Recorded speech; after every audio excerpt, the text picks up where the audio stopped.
is just flowing free to make it easier to destroy American families that we've fought so hard to protect.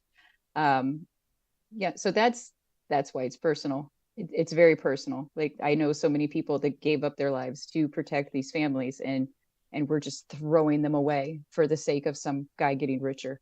Um, yeah, so that also what motivates me to do this work, because it just continuously is a bigger problem every day. Um, so I just have to continuously work harder and harder and harder to counteract what is yeah, it's getting worse.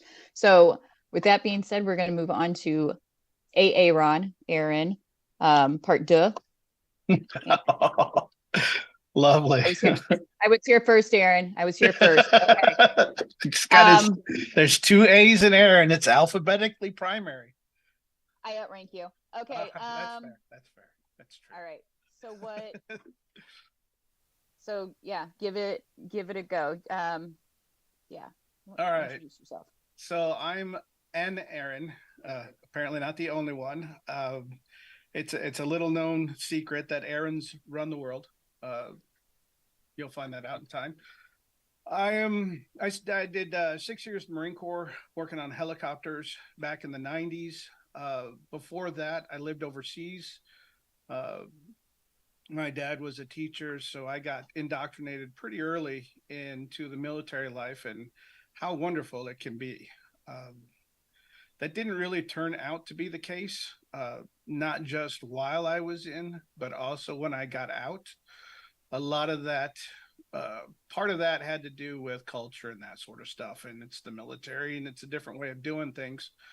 But a big part of that was a lot of the falsehoods that were sold to people. That there would be time for college, that there would be time or you would have money for college afterwards if you didn't have time while you were in. A lot of that just evaporated quickly. So that got me kind of upset. And the whole purpose wasn't transactional for me to join the military. It was for service. I wanted to go in and serve and make the country better, which is why now that I've been out for a bit, and I continue seeing us sliding uh, away from better days. No, away from better ideas. Um, I don't think you can't be progressive and want to go backwards. So I think we've been sliding away from the ideas that about service, about what it means to make the future better, and that's really lit a fire under me. The kids are out of the house now, and I've got all the time to misbehave, and that's really what I aim to do. So I joined Wolf-PAC after seeing many other organizations, most of whom spent most of their time slapping each other on the back, congratulating each other on how progressive they were, while doing nothing. Other groups would just sit there and spin their wheels and still do nothing, but had wonderful plans. This is where I finally landed, and I've taken root here, I think. Sorry about that. Uh, because we're starting to get things done. It feels like in some ways we've been here for a long time, in other ways we're just getting started. And I really love the motivation. I really love the feel, the energy that's going on now. And I want to get this plane off the ground. That's Aaron. Aaron. Next. Okay. So next, then we have Admiral William Owens. Start off with, how do you prefer for us to address you today? Good And question. then go in to your introduction, please. Bill would be good.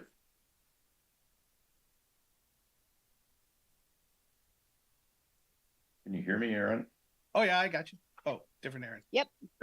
we we can hear you just fine. Yeah, and then tell us about yourself. Yeah, so very briefly, I'm from North Dakota. That's why I went in the Navy.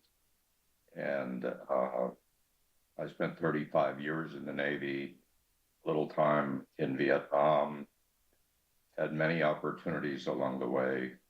Was a nuclear submariner, spent 10 years of my life underwater, um, and progressed to be the Sixth Fleet commander in the Mediterranean during the first Desert Storm.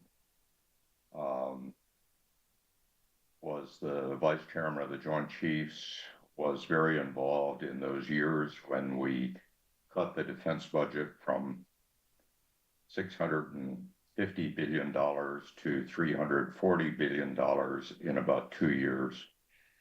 Uh, Not a happy time for many people, but that's what I wanted to do, and that's what the system wanted to do, and it was lined up correctly, but that's a brutal personal thing to undergo. So I felt strongly about that. I still feel strongly about getting to fiscally responsible budgets. I'm involved with a number of people who are involved in a fiscally responsible constitutional amendment forged by the states.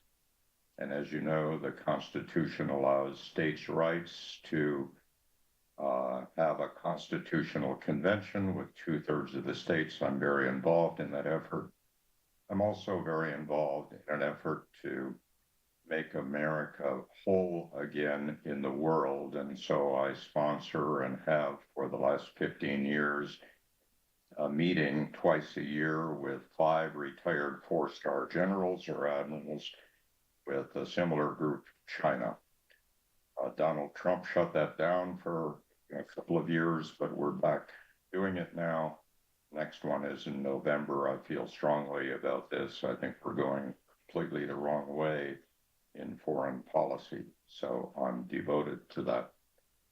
That's about it. I live in multiple places. I travel widely. I'm chairman of 5 boards. I'm blessed to have 3 or 4 companies, and life is good for me.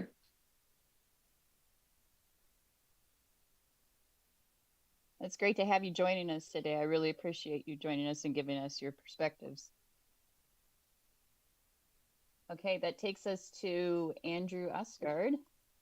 Andrew, how do you prefer us to address you today? Oh, can you hear me? Yep. Yeah. Oh, okay. I haven't used Zoom in a long time. And Andrew's fine. Okay. And it is my name. Uh, so introduction. Yeah, I'm very new to all of this. I was kind of invited last minute by a good friend of mine who is one of the Wolf-PAC members, Anita Schumacher. Um, I'm not sure how many of you know her, but Right. sorry, I'm reading her little email outline as I'm answering this because, like I said, I'm new to all these things. I'm originally from Southern California. Grew up in Orange County. I joined the Marine Corps in 2007. Um, I floundered around for a couple of years, but one of my main motivations was seeing 9/11. I believe I was 16 or 17 when that happened. And I kind of, like I said, floundered around for a few years and then decided in 2007 to join the Marine Corps. Um, and like Aaron with an A was saying, when they made all these big promises and for college and for further education and opportunities. And then when I got out, I didn't see any of it. I just it kind of just evaporated, like Aaron said. Um, and so I was also a bit disgruntled for a while. Um, Kind of went off the grid for a bit, and that's why it's personal to me. Like I said, I'm very new to this type of activism. I'm generally a very private person, but my motivation for being here today is basically, I was invited by somebody that thought that I would have something to say about this issue, who whom I greatly respect. So I'm glad for the opportunity to be here. Yeah, I think I spoke to Anita. She told me a great deal about you and her respect for you and some of your history. And I really think that yours is one of the most interesting perspectives and I think that you're going to have a lot to add today that, um, that I think we're all going to be able to get a lot out of. So I'm really, really glad you volunteered to join us, and I'm really excited to hear what you have to say. Um, so moving forward, we are going to move into then is just a quick discussion, really about defining what the military industrial complex is, like just some basic things. Just like I said, a lot of people just kind of hear what it is in passing. So the first question then, from everybody, I guess, really is, what is the military industrial complex? And we're going to just kind of take it from the top down. So if you, and I guess we can start with Bill. Like if you had to define what the military industrial complex is from the top, like down to like the bottom bits, like what, where would you say that that goes? So the military industrial complex is something that President Eisenhower described, and it's something that exists as much today as it did then. And it basically is the defense contractors who live on K Street in Washington, have huge lobbies, write legislation, and cause things to happen in the Congress that they want to have happen because it brings jobs and money to them, the defense contractors, plus the congressmen themselves who love to have jobs and money in their states and hence love bases and love large, expensive programs, which brings a lot of money to their states and causes them to be reelected and is forced by or is enhanced by all the money that's put in to support it. And it is the generals and admirals in the Pentagon who are looking to find ways to make their service larger and better because many of them actually believe that this is true. I was one of those who did not. And that's not a happy time for anybody who was like me, who didn't believe a lot of that, as you could read in a lot of the journals. I was active duty. So I would say that's what the military industrial complex is. It's alive and well. It's the reason you will not be able to get control of the defense budget, because you need real cooperation from the White House, the Congress, and you need a very strong military senior person in uniform to stand up and be willing to be crucified in the Congress or elsewhere in the Pentagon. Thanks for that. Aaron, what are your thoughts? Well, we look at, I don't know, can you see, am I sharing the screen yet? You are. Okay, great. So I put together, this is kind of the overview of what we're talking about when it comes to what most people are considering the military industrial complex, where we see the defense contractors pushing little bits of money comparatively and getting these huge returns on investment. There's absolutely no reason for them to not do this. We don't have any sort of oversight. We've seen how The Pentagon has failed audits repeatedly and consecutively. Um, I think there's more to it than just what we're seeing. One of the things I'd really like to point out, though, is we can divorce this idea of the military industrial complex actually being, if you want to take down the high military spending, you're going to hurt the troops. The troops are already hurt. We can, although pay is pegged kind of to inflation and that sort of stuff, we can have long conversations about whether or not it's starting at the right place, even with all the extra bells and whistles that folks like to talk about. When it comes to the military industrial complex, we have to separate the troop side of this from the actual stuff side of it. The F-35s, the LC, the new ships that they're making, the new submarines, the new tanks, all of this stuff is something different than just talking about troop welfare. I think that's one of the big points to start with from the get-go. Right.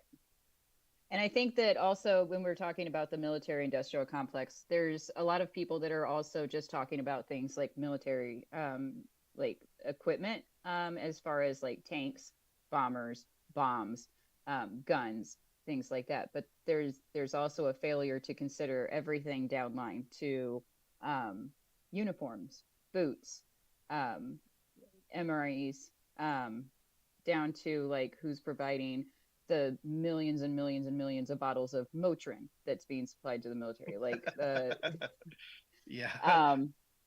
Like there's there's so many things that are just the little bits that are being supplied that are outrageously expensive. Like if you lose a pair of suspenders in the military and you have to repurchase for, they're not $180.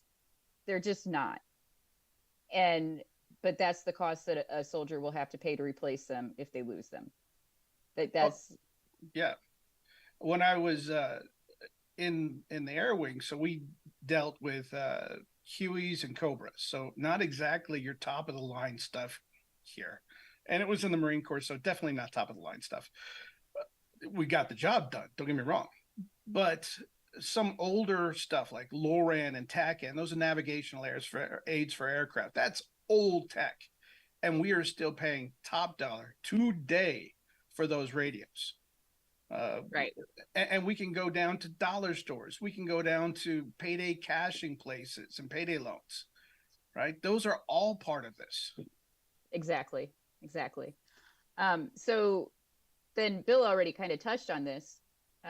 Who really controls the military industrial complex? And that goes right back to the defense contractor. Sorry, Bill. So I would say in the final analysis, it's a willingness of a president to really take the issue on and do something about it. And it's a willingness of a Congress to do the right thing. And you really need one or two senior military people in the Pentagon who will stand up and say what they see, because they are the ones who primarily will have the say on financing in the military. Unfortunately, in many cases, it's not the secretaries of service or the secretary of defense, although the secretary of defense is very important. In my case, it was this wonderful guy, Bill Perry, who was all-American and wanted to do the right things. And it was a bipartisan Congress with Newt Gingrich being the speaker and Bill Clinton being the president. And you needed bipartisanship, you needed a willingness to do something for this country, and you needed a strong military, one or two people who was willing to do the right things. It's very hard to get that. It's very hard to get all of that now. Otherwise, there are lots of ways to get around the system. Lobbyists know it well. The defense contractors know it well. The the the generals and admirals know it well, and it's a very difficult challenge. But we spend far too much today on the military budget, just as we did in 1996. And some of us would tell you you can have a better military at less cost. And yeah, you got to take care of the troops. You got to take care of the veterans also. And that's another area which is not well done. So there's lots of reasons why it needs to be addressed, and it is discretionary funding. So it is something you can do something about.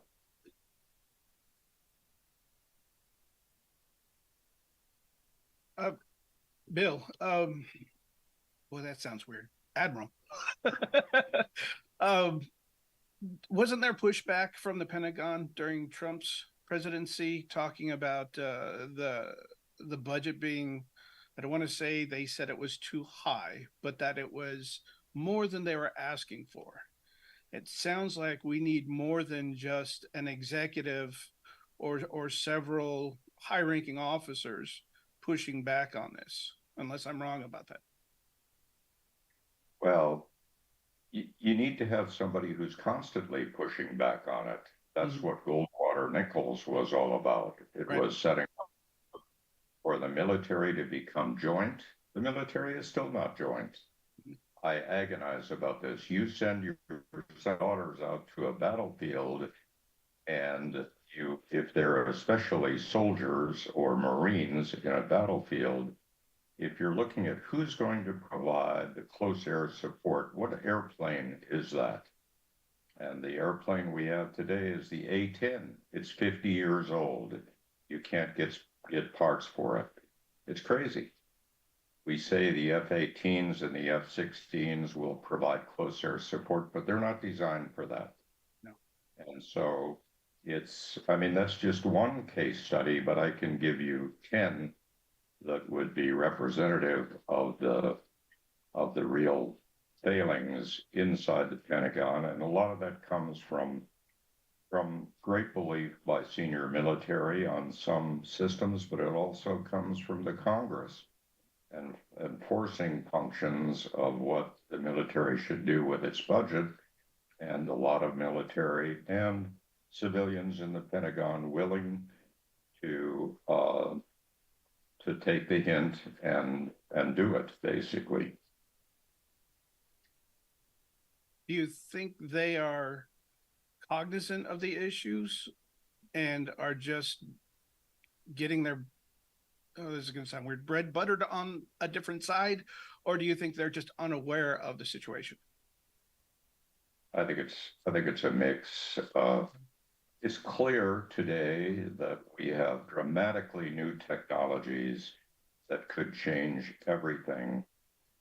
One of the big budget categories of the Pentagon is logistics. No one thinks about logistics until you get very senior and you find that the bullets and the bombs and the medicine are not arriving.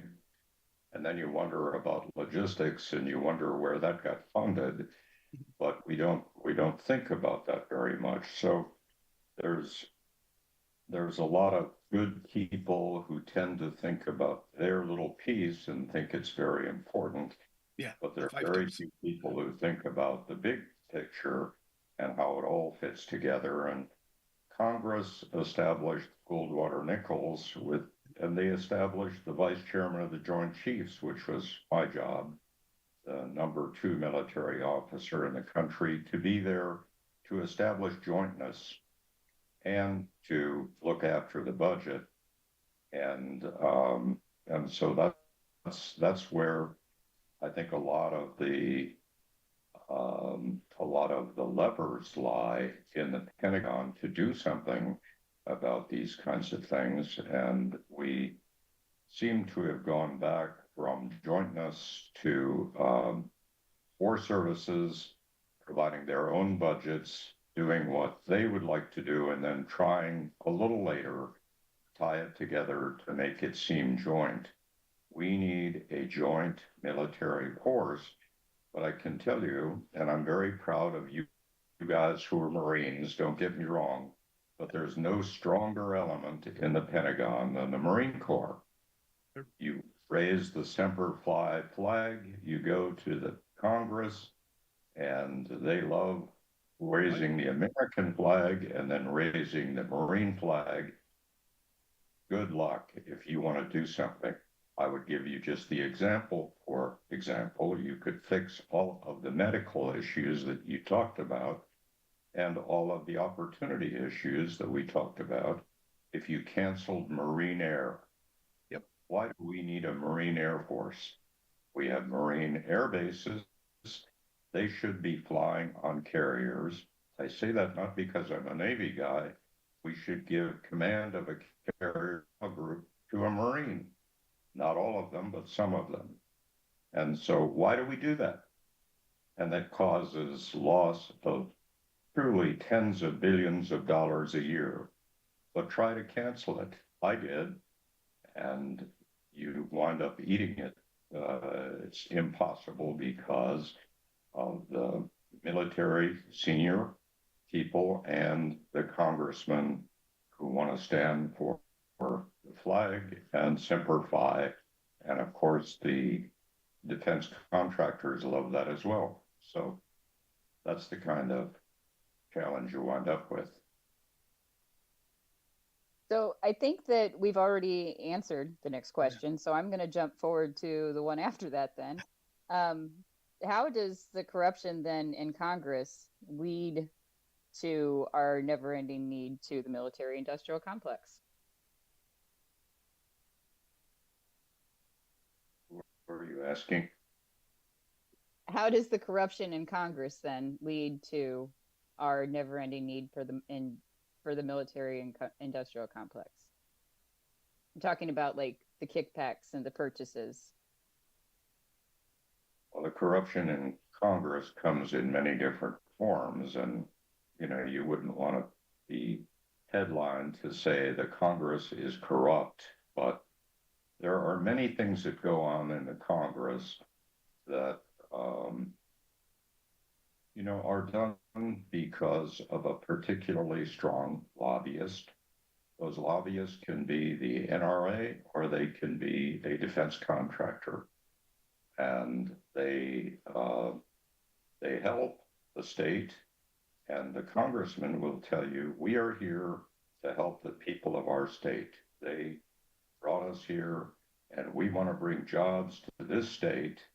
And therefore, if I can work with a defense contractor to bring jobs to this state, how could I be on the side of cutting the budget and shutting down my bases? During that period of time that I was there, 1994 to 96, we shut down 120 bases. We need to shut down more. But it goes on and on.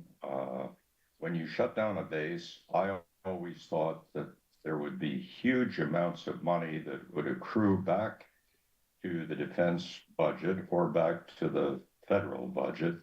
And that's not what happened. Take a look at places like the Presidio in San Francisco.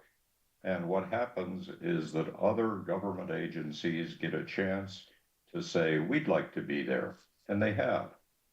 And so this very important land doesn't get sold and money returned to the U.S. It gets transferred to other agencies who then use it somewhat ineffectively, and the government of the country doesn't get that money back.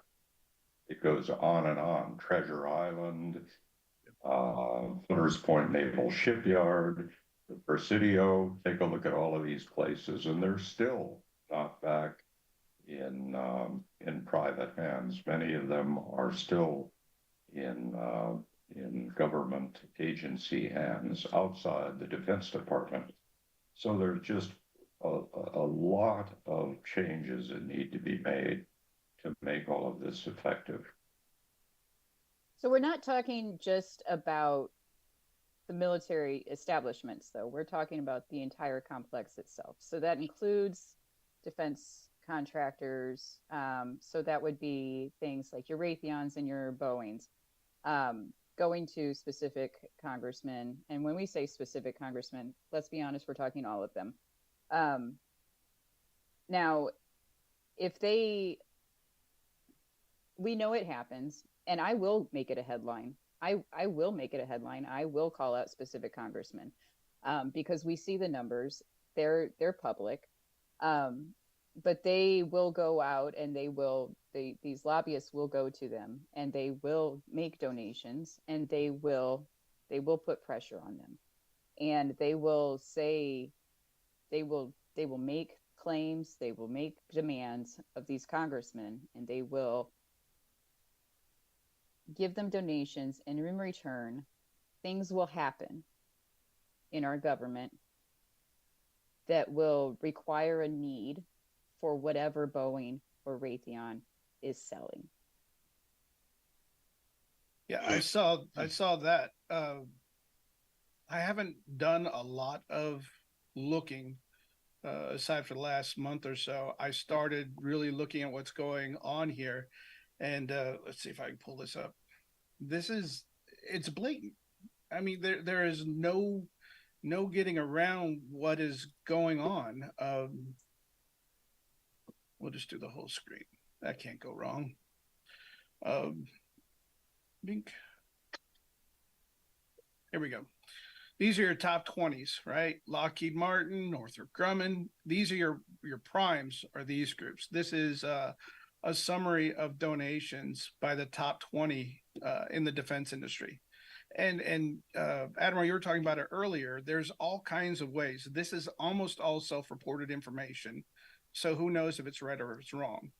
Some of these corporations, like Cubic, is a subsidiary of Colsa, and Colsa is completely controlled by Colazzo. So there's 3 companies in the top 20 list of contributors for 2021 to 2022 cycle that are basically one company. It's insane. This whole thing is just a shell game to enrich people. And when you talk about actual recipients, everybody in the top 20 list for those who have received money for their campaigns, I think all but 2 or 3 of them are on defense committees. This one doesn't show it, but the only ones that aren't are like Schumer, who is leading the Democrats, and Warnock, who happened to be number 4 on the list. And he currently has a base in his state that is on the chopping block that he's fighting. And lo and behold, he gets plenty of money to run for his campaign. Now, maybe they're doing it for the right reasons, though I don't think we can give them the benefit of the doubt anymore. But what happens next cycle when he does have his base there, but he still needs to get reelected and he still needs that money? Well, then he's going to be more beholden to those people who are filling those coffers. So it's really frustrating to see this. And this is a problem that I'm just stepping into as far as seeing it from this side, the data side of it. And it hasn't gotten any better. This is just going to continue to get worse. Sorry. I think that's pretty profound, Aaron. I think that's right. You need to remember that the real people who write legislation in the House and Senate are not the congressmen or the senators. It's the staff. And so the K Street lobby knows the staff well. And in many instances that I'm familiar with, just in the last year, they've written the legislation and take it to their favorite staffer. I mean, if you want to make a real friend on the Hill, get to know the senior staff director of the Appropriations Committee, the House. And now you've got a real winner. We never think of the staff, but the staff is very, very, very important.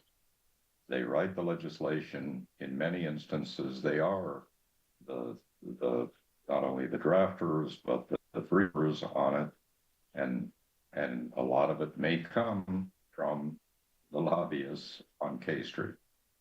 So it's a complex system, and writing legislation is difficult and lengthy. I'm sure all of you who read legal contracts know what I'm saying, but it's something that is done by the staff, and that's where the real work gets done, I think, in today's Congress. Well, I will make one statement before we move on to the next question. There's been many times that legislation has been turned in that still had the lobbying groups headline or headers on the top of them, because they were turned in directly by the lobby group and just handed directly in. The staff didn't write them, the legislators didn't write them, the lobbying groups wrote them, and they just handed them in after they received their check.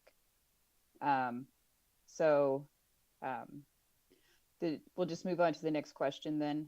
How does the corruption in Congress lead to corruption in the military leadership?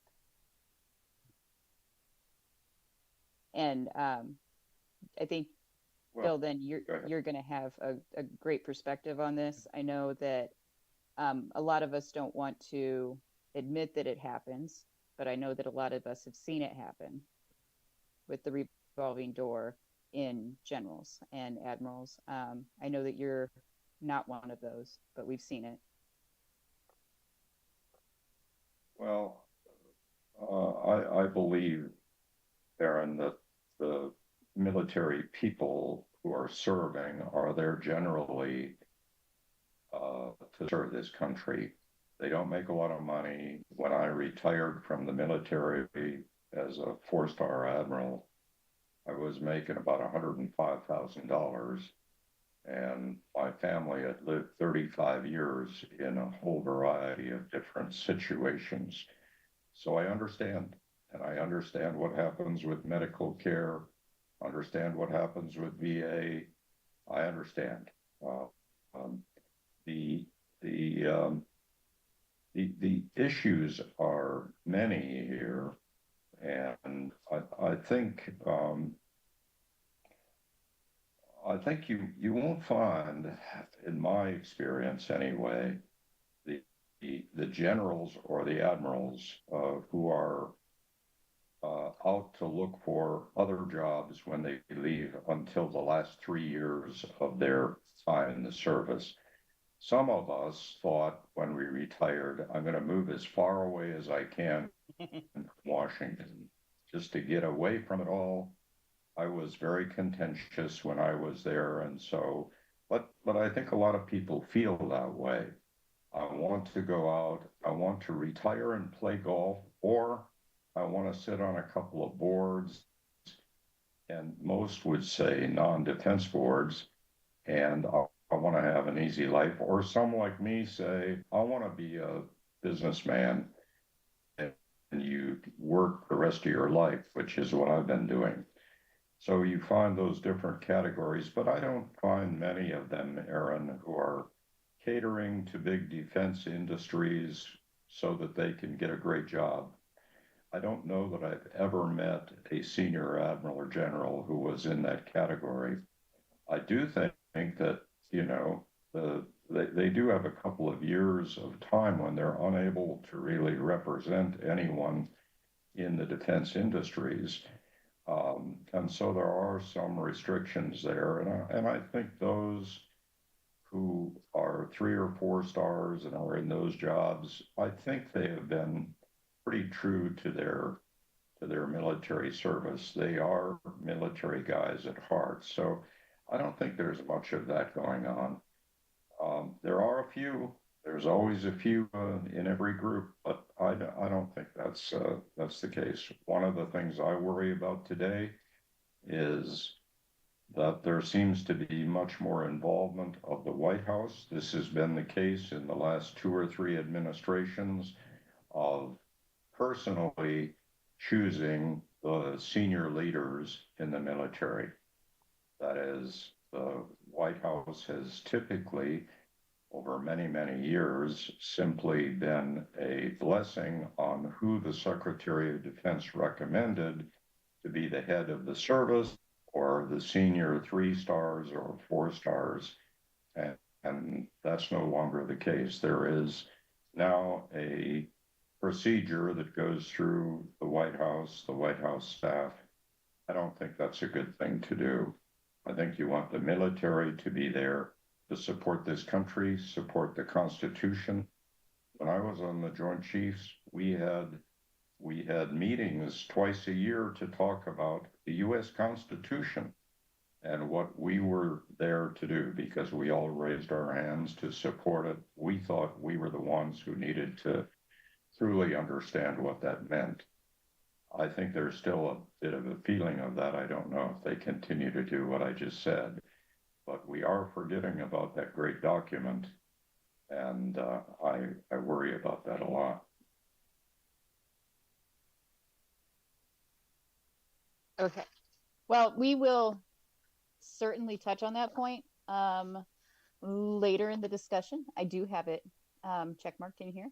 So, all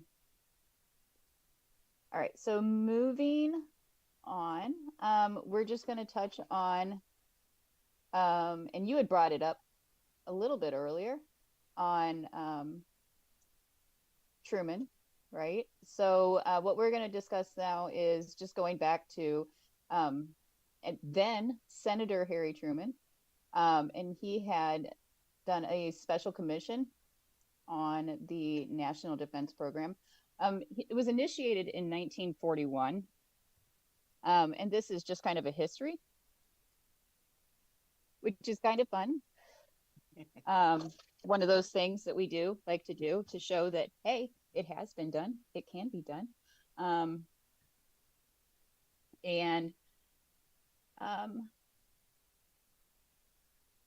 Wait a minute, am I in the right spot? I don't think I am. We totally skipped over Eisenhower. Let's jump back to Eisenhower. Okay. Right. Let's jump back to Eisenhower. Okay. So Eisenhower, and then we'll jump back to Truman. Okay. So his farewell address. And this was when he was leaving. It was kind of he was a lifelong military man. He was a little bit concerned about the military industrial complex. And he left some warnings in his farewell address. So I'm just going to run through this really fast. Just some fun little quotes that he left us. This conjunction of an immense military establishment and large arms industry is new in the American experience. The total influence, economic, political, and even spiritual, is felt in every city, every state house, and every office of the federal government. That's one. Then in the councils of government, we must guard against the acquisition of unwarranted influence, whether sought or unsought, by the military-industrial complex. The potential for disastrous rise of misplaced power exists and will persist. So that was a good one. And then we must never let the weight of this combination endanger our liberties or democratic processes. We should take nothing for granted. Only an alert and knowledgeable citizenry can compel the proper meshing of the huge industrial and military machinery of defense with our peaceful methods and goals, so that security and liberty may prosper together. Yeah, so that was his thing. So, but going back to the Truman Committee, so then Senator Harry Truman, in 1941, he initiated this in 1941. And so this is one of those things where, has actually been successful.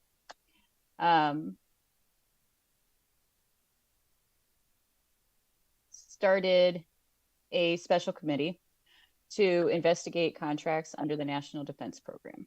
And he initially asked for $25,000 to run this committee, and they tried to give him $10,000 because nobody needs to be looking in these contracts. And then they made him a compromise of $15,000. So that was pretty exciting. And by the end of September, he had already saved $250 million for looking into the construction of military housing. And they offered him a total of $50,000 by the end of 1941. So then he continued with his investigations, and so his committee was massively successful, just insanely. He got so many people into looking into him. He saved a lot of money. The military housing was abysmal. There were houses that were literally like losing their roofs when the tar paper was just like falling off every time the wind blew. Which, yeah, we care about the troops. It was awesome. Ended up saving billions in 1941 or $42 or 1942 money. Over 15 billion. Yeah. And then was stopped when his probe started looking into the Manhattan Project. Shock, right? So, yeah, then he was like put on Time magazine and all these things. And then when he started campaigning for his vice presidency, he stepped down as chair of the investigative committee, just for optics reasons. And then, became vice president and then president in, a not good way. But yeah, so that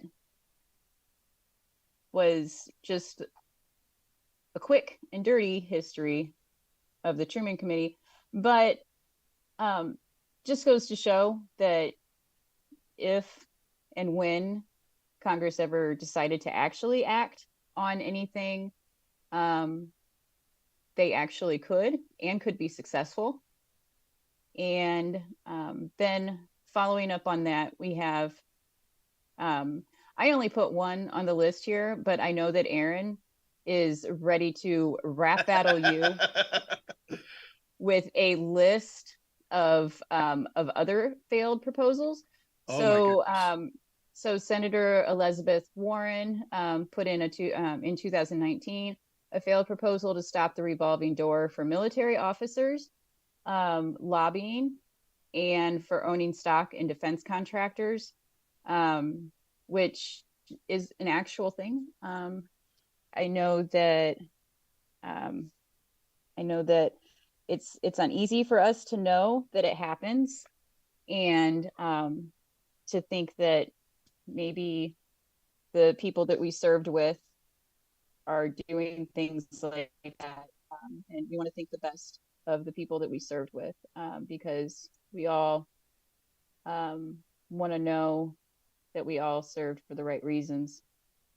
But yeah, so there is a revolving door that happens with military officers, where they leave office and become military contractor lobbyists, and they purchase stock in defense contractors while they're in the military and advocate for usage of the weapons that they own stock in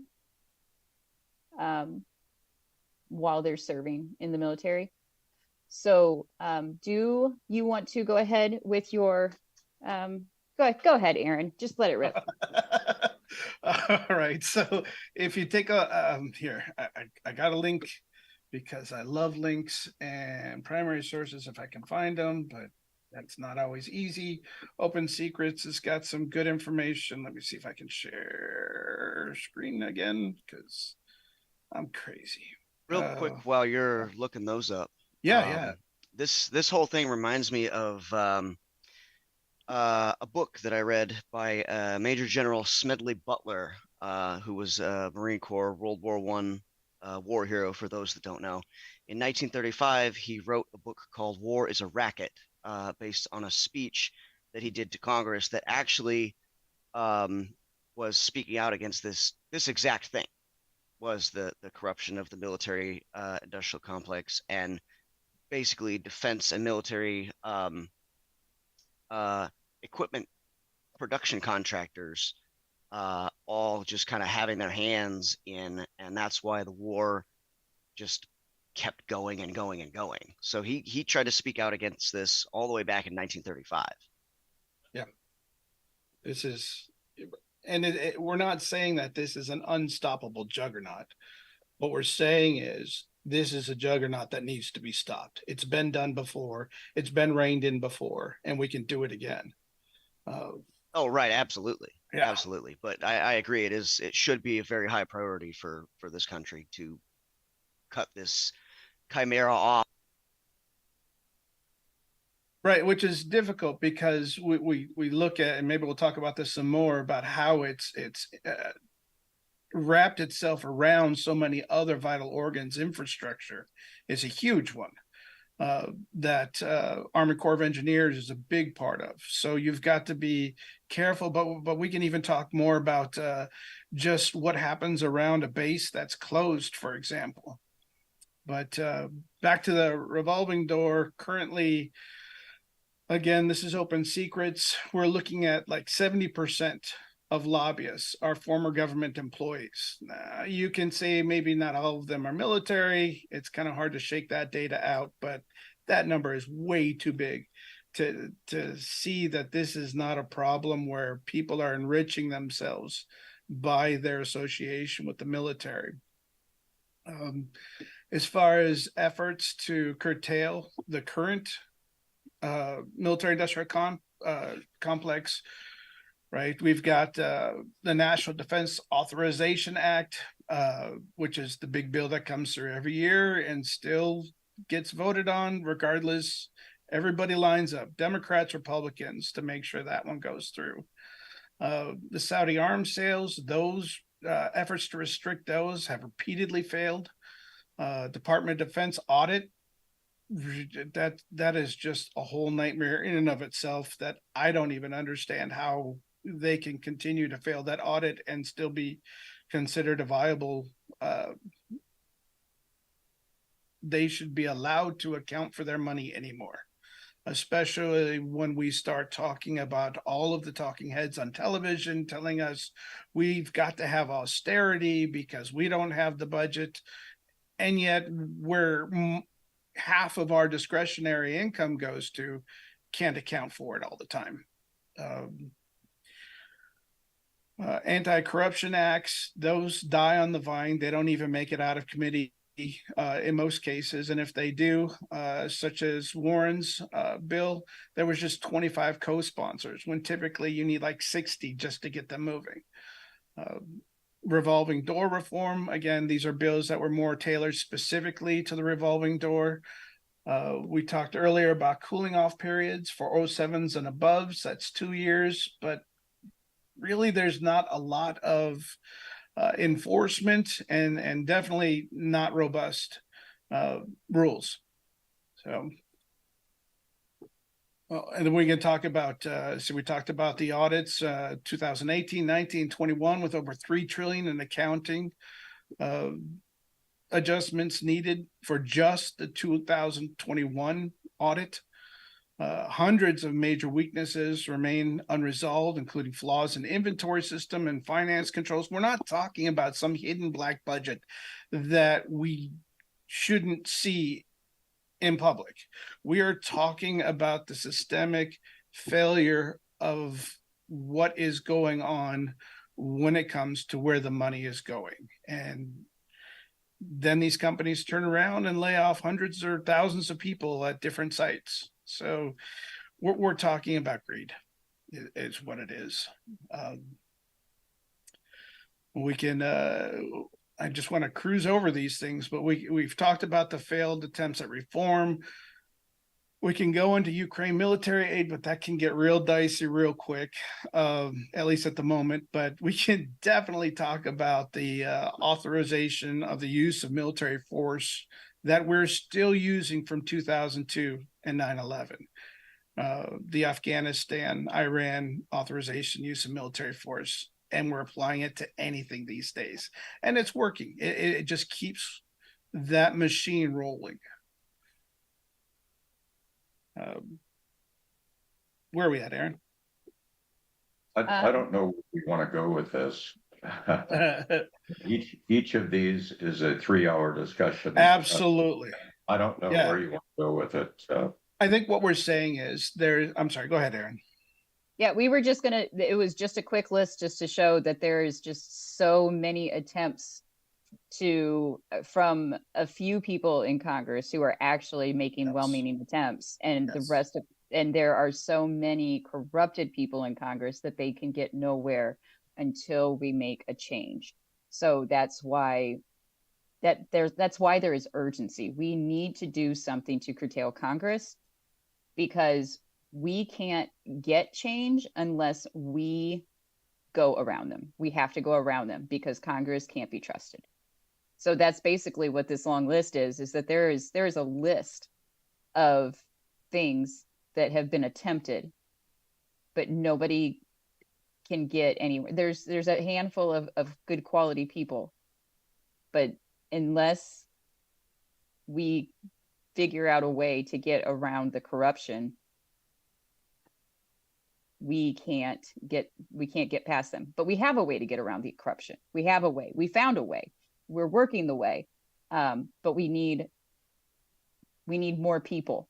We need people to understand that they're not going to get around it by calling their congressman or writing or signing petitions or doing this or doing that. They need to get involved. They need to get involved. They need to get off their butts. They need to do something. They need to do it now, because there's no other way. There is no other way. They need to put pressure on them. They need to do something.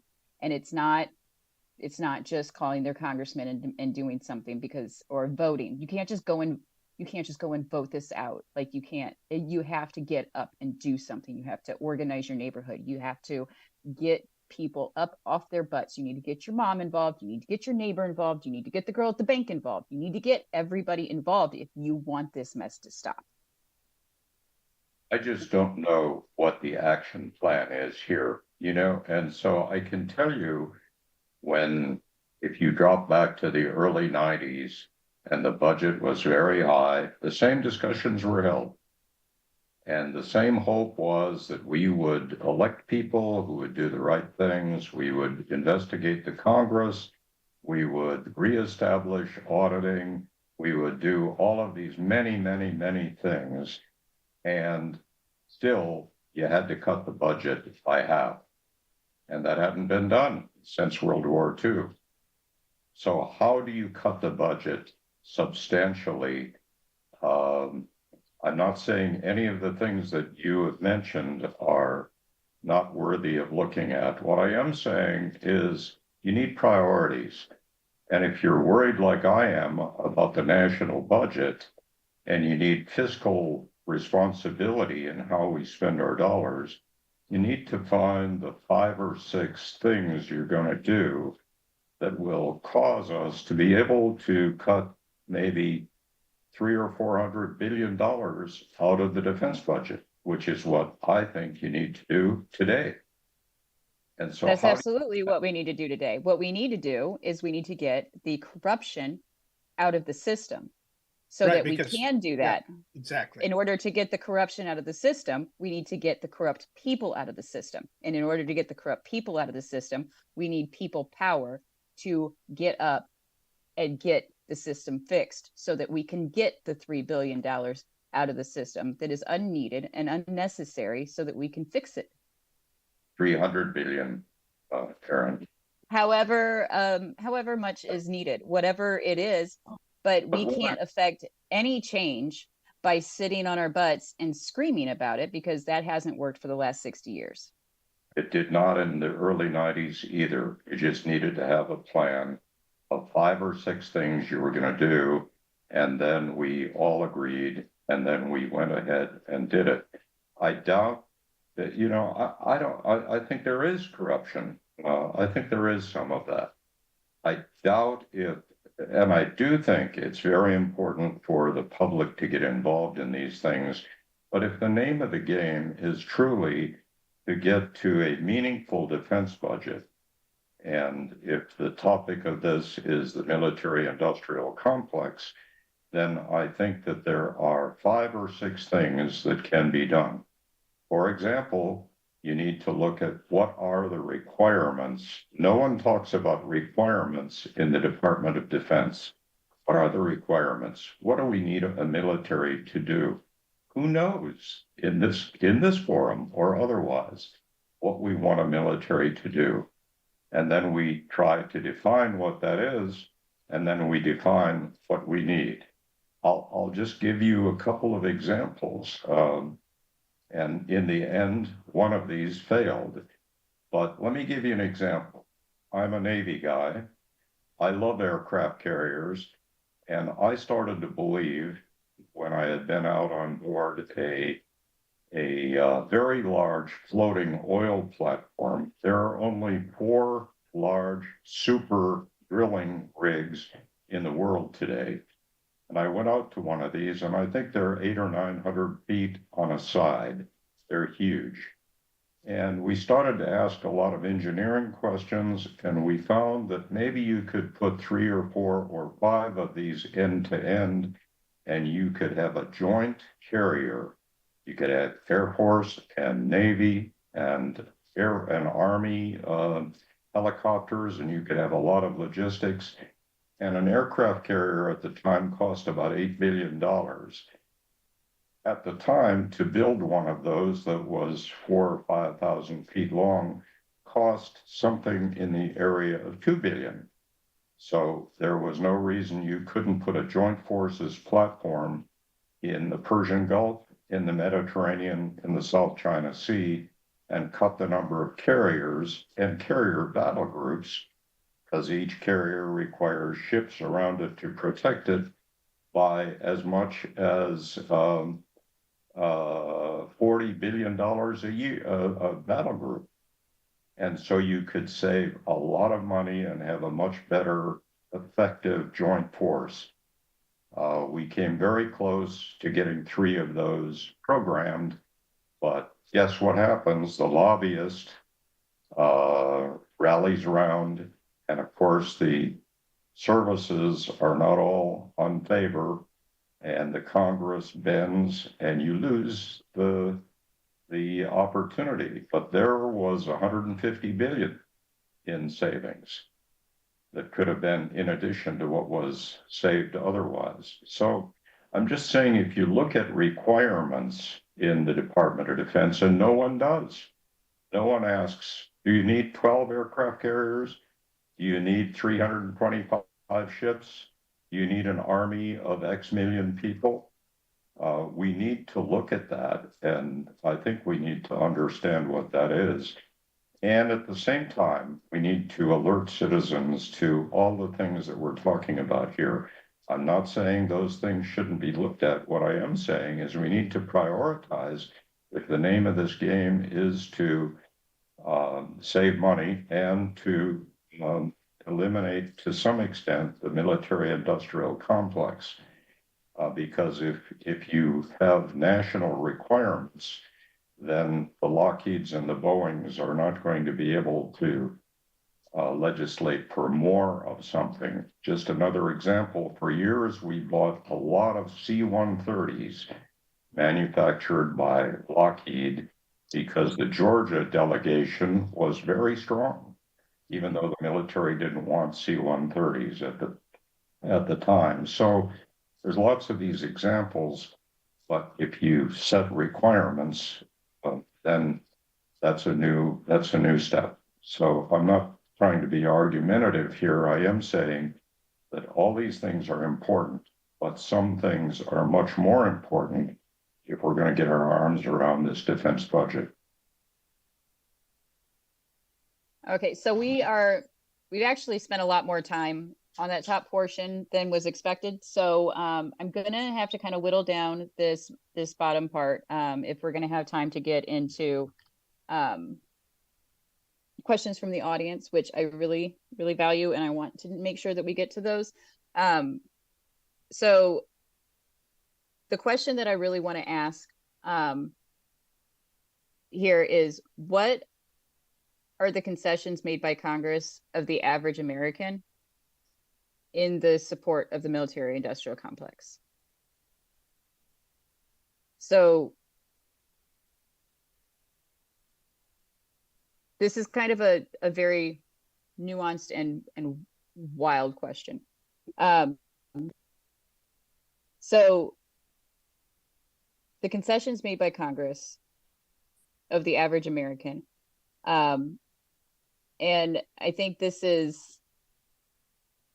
Andrew's going to be wild here. But okay, so in support of the military industrial complex, we have some amazing things that occur. We have things that are asked of the average American that they don't agree to. They don't know about. They don't support themselves. Like the refusal to a rise in minimum wage, lack of support in education, lack of support in job opportunities, lack of support in healthcare for disabilities. There's all sorts of things that occur in some of, and to be generalized, this is very generalized statements, mostly like southern red states. Those are where you'll find a good portion of the signups for military. Because what happens? We have people that don't have opportunities, and what do? They see one way out. They see military. I'm sorry, Aaron, what was that? Oh, no, I'm just agreeing. It was at least when I was going through, it was a way out of poverty for a lot of people. And then we found out it wasn't a way out of poverty. I was still qualified for food stamps as an E5 with 2 kids. So, yeah, I agree. There's a lot of things that we don't, as citizens, know we're giving up in order to have this large giveaway to corporations. There are a lot of people that do sign up for the right reasons. I mean, hell, I was one of them, but I was also escaping a life of, a not good life. And I think a lot of us buy into that patriotic ideal while also escaping a bad life. Right. I absolutely agree. I absolutely just unequivocally agree with what you just said, Aaron. I myself am also in that category. I like I said at the beginning, I was kind of influenced by the events of 9/11, and they really played up the fear portion of that to my generation. Like, hey, there's these people that are now attacking the country, and I still remember one of the things that my recruiter said to me, because I've always been pretty physically fit, even as a young person. And the recruiter goes, he looked me in my eyes and he said, if you don't join the Marine Corps, someone else is going to have to, and that person might not be as capable as you. And do you really want to be responsible for somebody else's mother losing their child? And of course I don't want to be responsible for that. But he made me feel like I was the best person to undertake this endeavor. And, he played up the college and the benefits, and but he always kept going back to, you're strong enough to do this and somebody else might not be. So it was very, very much psychological when I first joined. And like Aaron with an A said, I being in the military didn't get me out of poverty either. I grew up fairly on the poorer side of things. Um, and when I got out of the Marine Corps, I was just as poor, if not more so, than I was before I went in. Right. But that's the promise that we're given, right? We're going to get an education, we're going to get job skills, we're going to get Oh yeah. something. Right, right. And unfortunately, most of the job skills that I picked up while in the Marine Corps was as a parachute rigger. And there are not a lot of civilian applications for working with parachutes. Hardly any. In fact, the only one I ever found was the company that makes the parachutes that the Marine Corps uses. And I saw something in chat too about the military being one of the best or currently best education systems or training mechanisms. That's a great word. Now, I went in and I did avionics. And in the 90s, that was one of the toughest schools. I mean, if you flunk out of avionics, you go in and direct air traffic, right? You kind of failed laterally there. I had like 8 months of electronics training. It was basically a degree's worth crammed into 8 months on top of trooping and stomping, all the military stuff, serving duty and that. Then I went and spent 6 years applying that trade to avionic, to helicopters, to anything. I was trained to touch anything with a wire and fix it. That was one of the jokes was, whatever's broken, give it to avionics. And if it doesn't have a wire, glue one to it and give it to avionics anyways. And we can fix it. I got out of the military because I couldn't afford a decent place for my kids and wife. And I still couldn't get a job with that training and with that background. I ended up in computers because it was a hobby at the time that I was getting pretty good at. The things that carried me were just things that I came into the Marine Corps with, as far as a knowledge of troubleshooting and how to think about breaking things down. But the actual technical knowledge that I sweated and bled through meant nothing to the outside world. And that, again, that was supposed to be the primo way to go. And it still wasn't enough.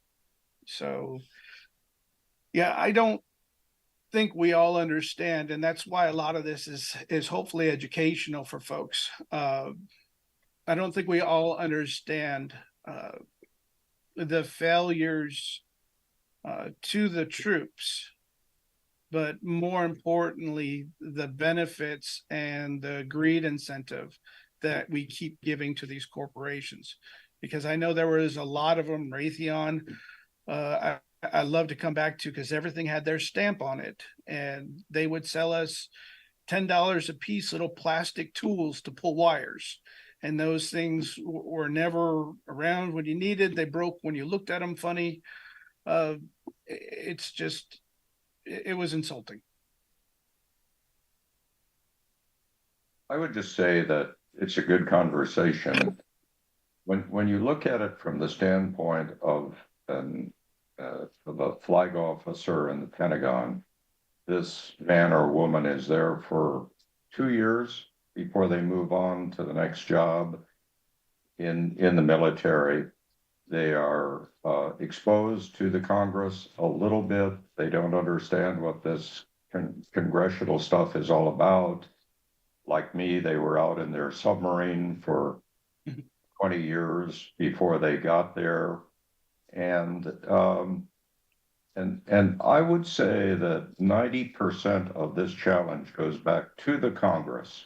Yes. We need to look at the Congress. And I don't know how you folks feel, but when my congressman tells me he's going to represent me when he goes back to Washington and he raises his hand and says, I'm going to support my people in the state and the Constitution, and then he goes back and votes as a bloc with his party, Democrats or Republicans, I wonder what's driving that. Where is the money that the super PACs and the money that comes from companies, and the other influences of the party on that individual? I think it's a big part of the issue that we're talking about here. You can do some things in Congress, but I don't think you can anymore, like Goldwater Nichols. It did make a difference. There has been major military legislation that has made a difference, but not enough. And all of these things we've talked about are subjects that should be talked about in legislation from the Congress. And I'm not saying that the Defense Department is free of blame or that the companies are free of blame. I do say that the focal point is the Congress, and how do we make something happen there with the Congress? So some of us are involved in a constitutional convention right now, formed by the states. You need 34 states to have a constitutional convention. We think we have 34 states, but there's an unwillingness to call a constitutional convention. Why aren't we outraged at this?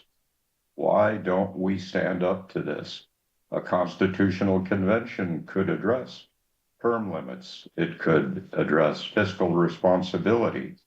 It could address a number of these kinds of things, but you can't even get it through a Congress. So I say to you, a big part of this issue is the Congress. Not that the other parts are free of blame. That's certainly not true. But I do think that's a major factor here.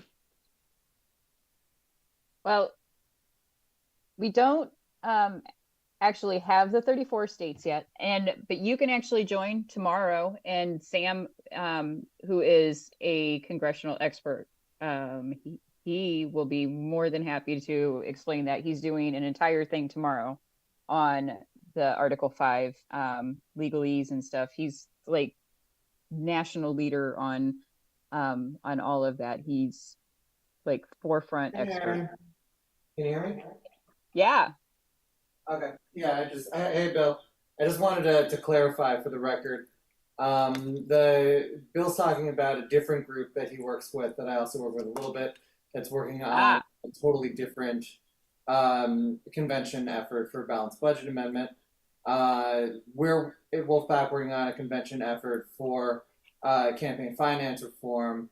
And the two would each be completely separate and limited solely to their one issue. So I'm real thrilled to have Bill here. Is he 34? Real happy to be working with him in both capacities and advising there on convention issues, completely separate from my work here at Wolf-PAC. And yeah, I just wanted to clarify when Bill's talking about that, the convention that thinks it has 34 states already, that's what he's referring to. And that would be limited to that one issue. It has nothing to do with the work that we're doing here at Wolf-PAC. Thanks. Oh, that's Thanks, exciting. That's super exciting. Well, I want to know more about that then. Okay, that's for a later day. Okay. Then okay, so we have 4 minutes left then before we hit to questions. So real fast, we'll go down the line. So Aaron, we'll start with you. Where do we go from here? A quick minute you got. So where do we go from here? 1, with no action.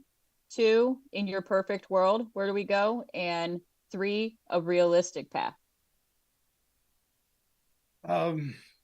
With no action, it just gets worse, right? We've already seen it. We've seen that we've seen the failure, CIGAR, right? The Inspector General report on Afghanistan. We've seen that this isn't going to get better. We've even seen a CIGAR report just recently that further cautions that some of the same problems they had with Afghanistan and Iran are being duplicated with Ukraine already. And we're all right, we're quasi there and quasi not. But the point being is the same problems are happening now. So this is not going away. This is not going to get better. And unless we stand up, it's not going to get fixed. In a perfect world, oversight. The military is definitely needed. The military, I've always thought, was a good thing. It's a pipeline, especially for folks coming out of high school. I did a lot of work with the Civil Air Patrol and kids, and I sent a couple of them to the Air Force. My daughter went to the Air Force. So, which kind of hurts as a Marine, but we won't get into that. So in My a perfect condolences. yeah, exactly. You understand. So in a perfect world, there would be a military, there would be oversight, there would be limits, just like the admiral's talking about. It all makes sense, but we can't get there now. We have got to stop the we keep calling it corruption, but we're talking about corporations. And real quick, Admiral, I don't want you to come away with this thinking that I thought leadership was broken in the military. What I think was broken in the military, just like you were saying, is it was Congress. Congress fix it. We can't say that we have a military led by civilians if the civilians are unwilling to lead. And that's what we need to do. We need to get the ability for corporations and large dollar donors to be able to completely out influence our representatives the way they can today. And that comes from an Article 5 convention. I think ultimately, just like in the beginning, when all four of us felt a call and answered that call for service, we need more people to stand next to us now and answer that same call again. That's my feeling on that. Okay.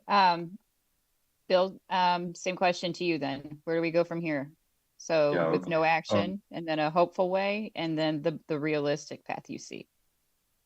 Well, I just comment that we are probably unaware that in our country, those of us who joined, I grew up in a trailer house in Bismarck, North Dakota. I understand what poverty.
It's a Recording policy in thing. progress. The Chinese will tell you that we do not interfere with sovereign nations. There's some truth to that. For those of us who were in Vietnam, we made a mistake. We were in Vietnam, we carpet bombed, we did a variety of different things in Vietnam that don't make us proud. We didn't come away from Afghanistan proud. We didn't come away from Iraq too proud. We can't nation build. We need to be very cautious about the way we use our military.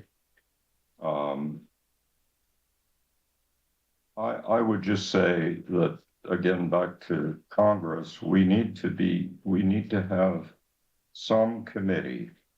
Maybe it's a new committee that defines the requirements for the military in some specificity. So we will be able to measure what it is we do with our military, what it is we're expected to do, what the shortfalls are, and yeah, we got to audit it for sure. But we need to understand that. And today it's just a free-for-all. You know, you want money, you go to a favorite corporation, or you go to a favorite staffer, and you get money for your favorite programs. And we've got to stop that. It's back to that issue of campaign of congressional oversight and what they could do. So I think campaign reform is a big deal. I think we need to stop this lunacy of the super PACs. And, you know, now those of us who contribute $1 or $10 to a campaign, they love to have us do that because they can name the number of millions of us who do it, but the real money comes from the super PACs. And so if I'm a multi-billionaire and I want to influence one or the other parties, I know how to do that. I mean, an old military guy, I know how to do that. You want to control something? I'll show you how to control it. But there we go. I mean, we have lots of politicians who understand that today, and we need to take on campaign reform. That's all I have, Aaron. Okay, and Andrew, I'm going to give you the same question. Yeah, I also agree with what both the other guys said. So basically, if nothing changes, then nothing changes. You know, if no action is taken, everything is just going to keep getting worse. I would say exponentially, because I made a reference earlier to the book War is a Racket. And in that book, Smedley Butler outlined a plan for, you know, once again, pretty much the same thing to try to get the money out of politics. And granted, his specific plan might not apply in 2023 because it's very much a different world than it was in 1935. But ideally, like Bill was saying, we you know, kind of, we have to form committees to stop letting these corporations essentially buy politicians, and thereby influence policies and legislation that just turns into a snowball effect and just creates more revenue generation for them, which in turn makes it so that the next cycle they could buy more politicians. And I mean, that's what I would say realistically, would be to raise awareness of these issues and the effects that they have, especially even on just regular civilians, just the average American citizen, because it does affect all of us, and negatively, unless you're the one guy making money. Okay, so I'll finish it up with mine then. I think with no action, it's going to get worse at an exponential rate, because there's no rules anymore. And I think that the hopeful way forward is just with a mass movement of millions of people realizing their power and utilizing it. And then the realistic path is going to be the slow and steady one, with us picking people up, you know, slow and steady, but eventually we'll get there. So yeah, that's it. And then let's hop into questions. Let's see. Could we have more on that reining it in before from Ronald? We can. Yeah, we can. We just need to get people to hop onto committees and start doing it. We need to get enough people in the House to, or Senate. I think that was a Senate committee that did that before. So we need to get enough people on a Senate to be able to do that. So Ronald, start gaining people, get people power to start demanding a committee. Yeah, I will be your first sign up. Let's see, Chris, is there any way we can limit the influence, not sure if that's the right word, of staff to prevent them from writing legislation? Should we leave that responsibility up to the actual legislators, right? Well, I mean, is there any way we can, I mean, theoretically, that's the way it is now, right? I think it is. Isn't that the way that it is now? But we don't have any. We're saying that the staff actually does the writing of the legislation, not the actual senator or representative, for example. Well, I mean,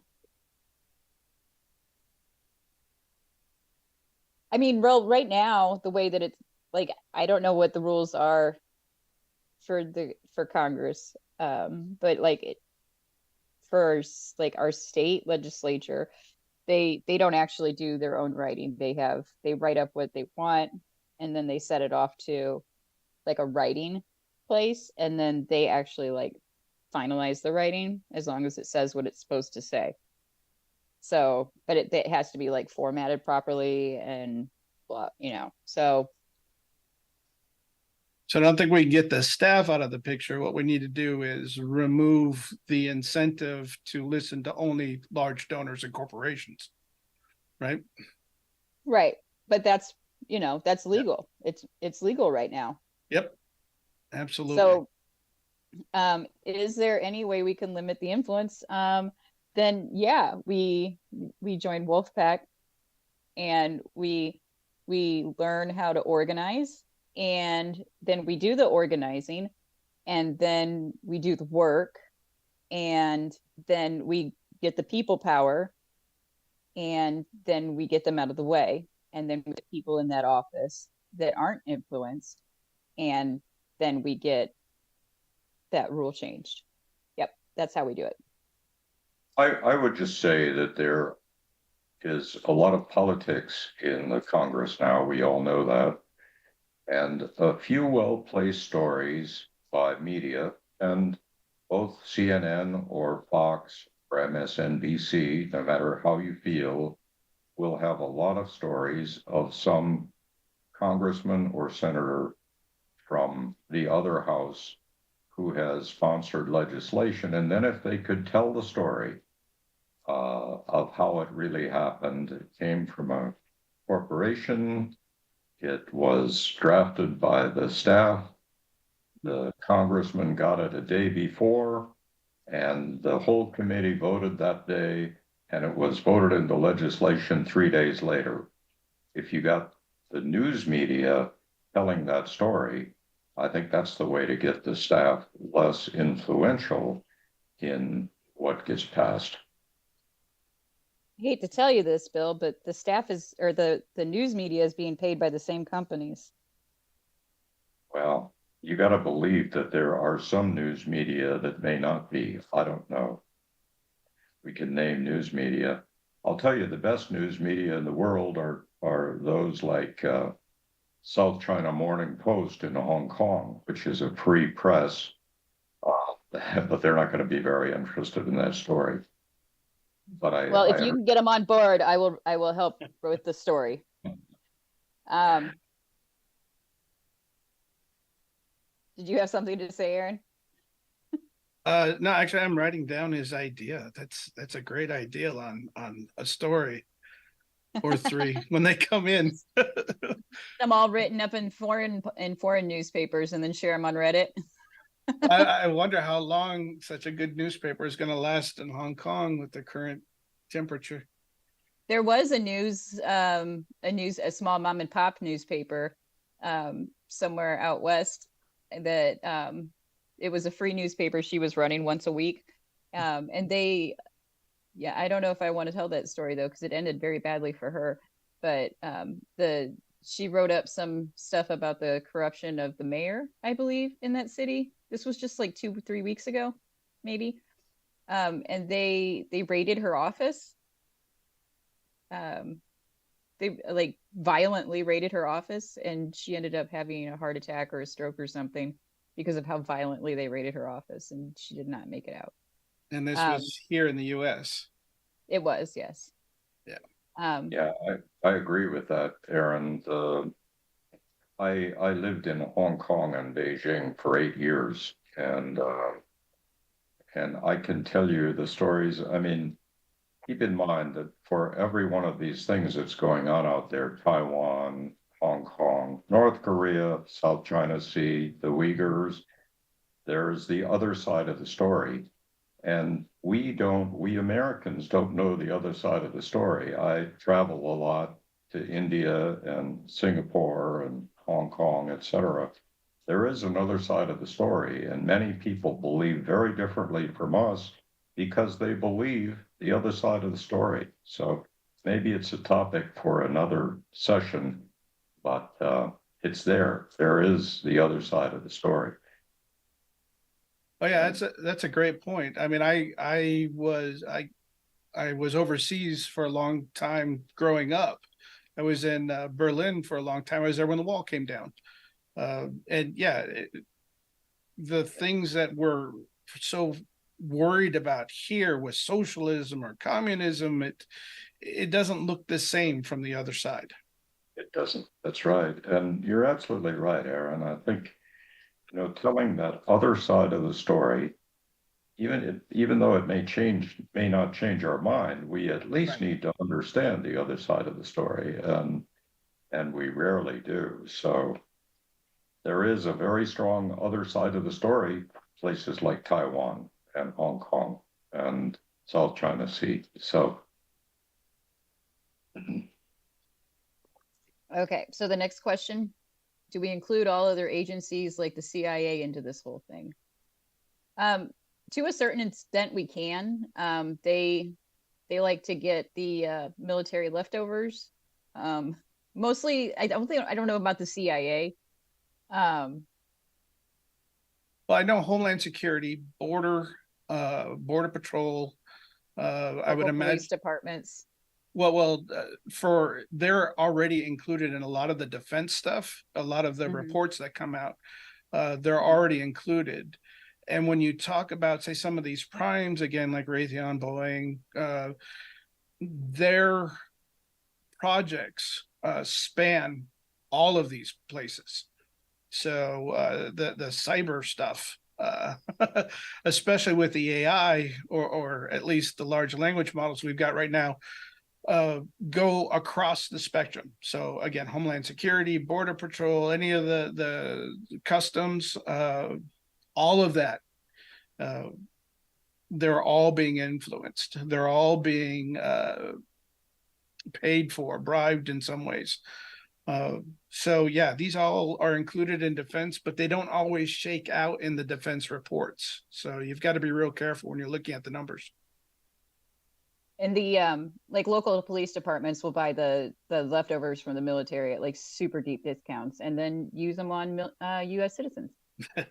So, and then Abigail had a question. I heard that 2/3 of the money we are sending to Ukraine. If I could just say, though, not to complicate this issue, I think if something is going to be done, be focused on something. and that's DOD. I think there's probably something with all of these agencies, but remember the Department of Defense is the largest business in the world. It's the largest R&D installation in the world.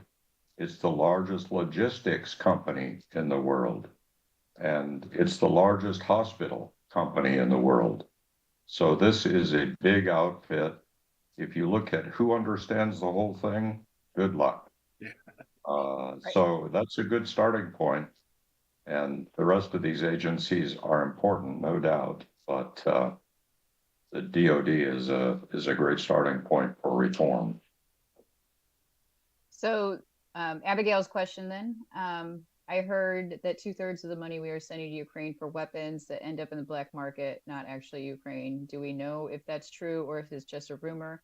I imagine it's extremely hard to figure out where the money actually goes since they won't pass an audit or allow accountability. I'm fairly certain that's just a rumor started by naysayers. But I don't know that there would be any way to verify that. Not at this point, yeah. I know that Russia's military equipment was all sold on the black market before the war even started. So that was a joke, by the way, just so we all know. But there were reports, though, that they went to the hangars and their equipment was all sold before the war even started. So let's see, Ronald, back to the Admiral. So this is for you, Bill. I wonder if we, on the ground, organization ground, can get any headway with people on this issue without a good deal of support from the folks in the military brass calling out the corruption. Well, I think in general, the military brass would be favorable to most reform that caused the efficiency of the Pentagon, because these people live in that inefficiency. And I can tell you that they are very frustrated with it as well.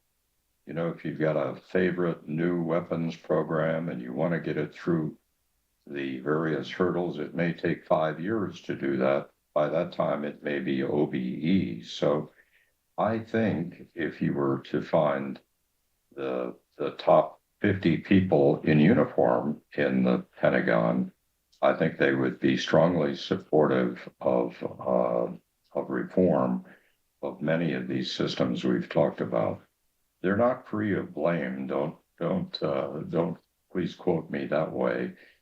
But and they should say more. I believed in my later years I should say something, and I did. If you look back at newspaper articles and other articles at that time, I said a lot. You get in a lot of trouble when you do that. And there were lots of hints of contempt of Congress charges. Fortunately, I had gone to school at Oxford with Bill Clinton, and so I had a little bit of protection there. And I was very close to Bill Perry and John Kasich as well. And so I had a little bit of protection, but it's dangerous business to get too far out of your channel. But I think many of them would support reform.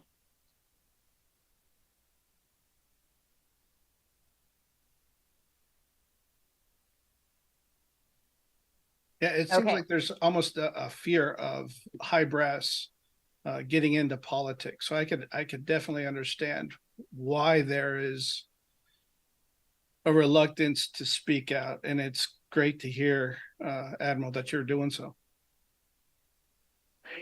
Yeah, you do be subject to a lot of agony from your compadres if you do that too much, and there is a strong belief, and I actually hold it, that retired four-stars should not be talking on news programs about programs in the country.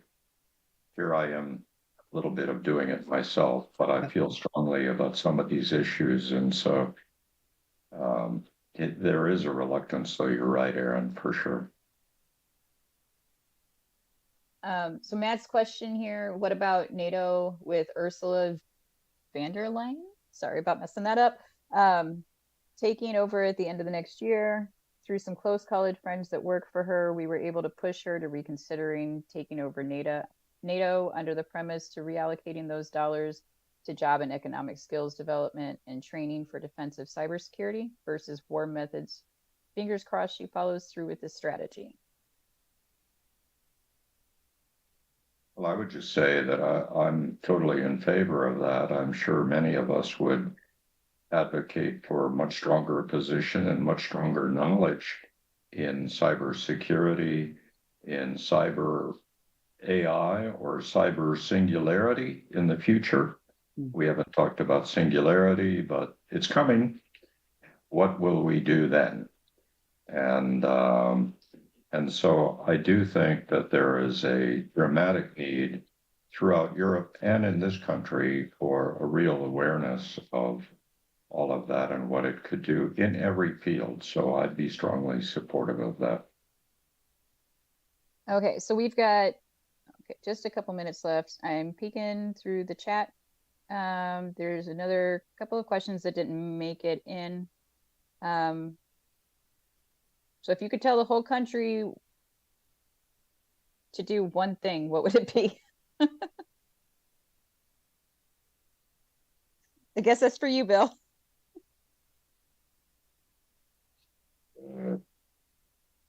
I'm struck by the fact that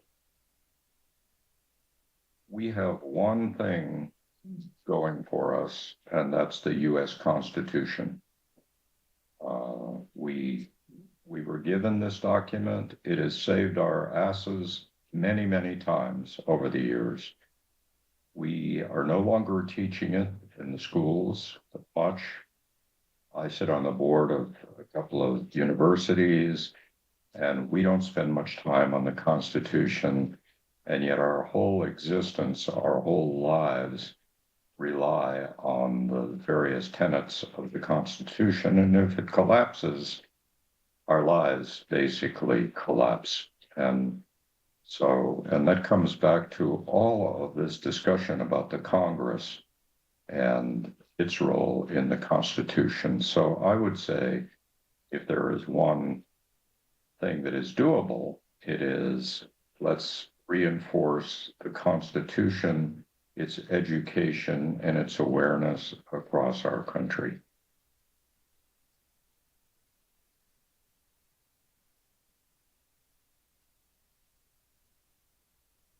Okay, I would really like to take this opportunity and give the last word to Andrew. So my question for you, Andrew, I know, called you out of nowhere. I'm sorry. No, that's all right. I mean, I knew what I was getting into when I agreed to be here. Okay. Kind of. Well, so what would you say, just in your own words here, what would you say are the long-lasting effects in your local area of the military industrial complex as a whole on your local environment? Oh, that is okay. You got 3 minutes. Okay. Long-lasting effects of the military-industrial complex on the local area. It's a little bit of a complicated question for me because I move around a lot. But I would say that some of the long-term effects that I've noticed is, believe it or not, an increase in the rate of houselessness, particularly for veterans. Because like we said in the beginning, we were promised all these things at the beginning, And then for a lot of people, everything just fell through and they didn't know how to have a backup plan. They didn't know, they were never given the resources for what if this worst case scenario happens to you. Who do you go to? What do you do? And so a lot of veterans end up just on the streets because the money is not being invested into the programs for taking care of them, the education programs, the healthcare programs. Instead, it's just going into some greedy lobbyist's pocket, basically. And I think that definitely needs to change.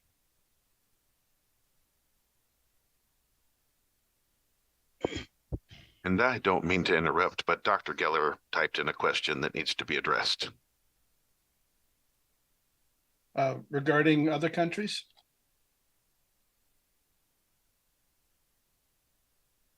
Is that the one you're talking about? Do we know how much corruption is in other countries' militaries?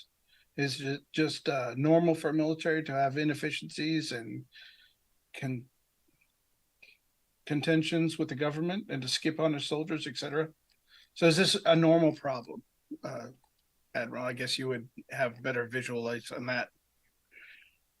Yeah, well, I've been blessed to be around the world a lot and having known a lot of militaries. I mean, I'm biased, of course, but I've never seen a more honest military from the uniform perspective than our own.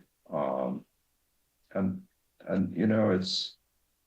do you call it corruption? Do you call it inner influence? It depends. Our friends in China have real corruption that you would say, yeah, these guys, I mean, for many years, they oversaw the production of Mao which is a very strong firewater, and they made a lot of money on it because it was the popular drink in the military, for example. But you go throughout Africa, or you go throughout many of the countries in the world, Southeast Asia, you find much of the same kind of thing, except Singapore. And if you look in Europe, I would say there's a lot of privileges that we would never think would be privileges of our military, no matter how senior you were. However, they are better than much of the world. So I'm proud of the way our military uniform services are. They do become terribly biased towards their own service. Army, Navy, Air Force, Marines, and I guess that's okay. In my later years, I started at the Army-Navy games, sitting on the Army side of the field. Sure. And I stopped wearing my submarine insignia and started wearing some Army wings because one time I jumped out of an airplane with an Army parachute and I took so much heat, you never do that again. So anyway, it's I think we have a lot to be proud of in our uniformed military. We need to help them as much as we can, give them direction, and ask them for what do you really need, and then judge it by some panel that is smart enough to know what to do. And then don't use politics to get them into sovereign wars that are not sovereign wars. Use them wisely and treat them like our own children, because they are. So there is a second part to the question. I just found it. So is it normal for a military to have inefficiencies and contentiousness with the government and skimp on soldiers? I would say it's not as normal as it is in our country to have inefficiencies between the government and the military, because in many countries it's the same thing. Military government, or military influenced government in substantial ways that may not be apparent. But I'm sure that to some extent, it's true everywhere. Even our friends, the Brits or the Aussies, I suspect there's the same level of inefficiencies and the same issues we talked about here. Okay. Well, with that, I am going to thank all of you for your time and dismiss everyone. And I really appreciate all of your expertise, and you all have a fantastic day. Yeah, This thanks. was an awesome conversation. I really appreciate you, Bill, Aaron, and Andrew. It was great to meet you, Bill, last week, and meeting you again here today virtually. And I also just want to say great job to Aaron and Aaron, who put this entire segment together, working together on the questions and the flow of it all. Yeah, great work, guys. This was awesome. Yeah, I appreciate the chance to be here. So thanks. Absolutely. Awesome. Thanks. Thank you all. Absolutely. So we've been talking a lot Friday and today about the issues and how much they impact corruption. And, there's been a lot of questions about what we can do about it. We've talked a lot about organizing and what that looks like. So what we plan to do here is actually give folks somewhat of an inside look to what state teams would be doing in their community to get out there and organize and just show solidarity and be present. And the Washington team is at a community event. So we figured it would be kind of cool just to check in with Anita and then maybe take a break after that before we have some more bigger discussions coming up as well. Anita, are you there? Hey Josh, I'm here. Awesome. Are you able to do video? I am. Let me do that right now. Hello, everybody. I'm Anita Schumacher. I'm the state leader for Washington State, and I'm at Seahurst Park in Burien. We have been doing a cleanup of the beach and the park with another organization at the Environmental Science Center here. We three of us are here. We're mingling. We're talking to people. We're cleaning up. We're showing solidarity because corruption affects our environment. And if we don't have somewhere to live, then we don't we don't have anything. Like, we need our planet. So we've been here for about a couple of hours on a little bit of greenery background. And Josh, what I know you sent me the questions, but what were those again? Could we could you ask? Yeah, just some basics. You already talked about what you're up to today. Is there any significance to this event or just something you guys planned? You just wanted to do? It is something that we found online and wanted to show solidarity with our neighbors and signed up to participate in this cleanup. And we are it's a beautiful park. I'll show you some of the greenery background we've got going on here. There's some trails. This is one of our volunteers, Jeff.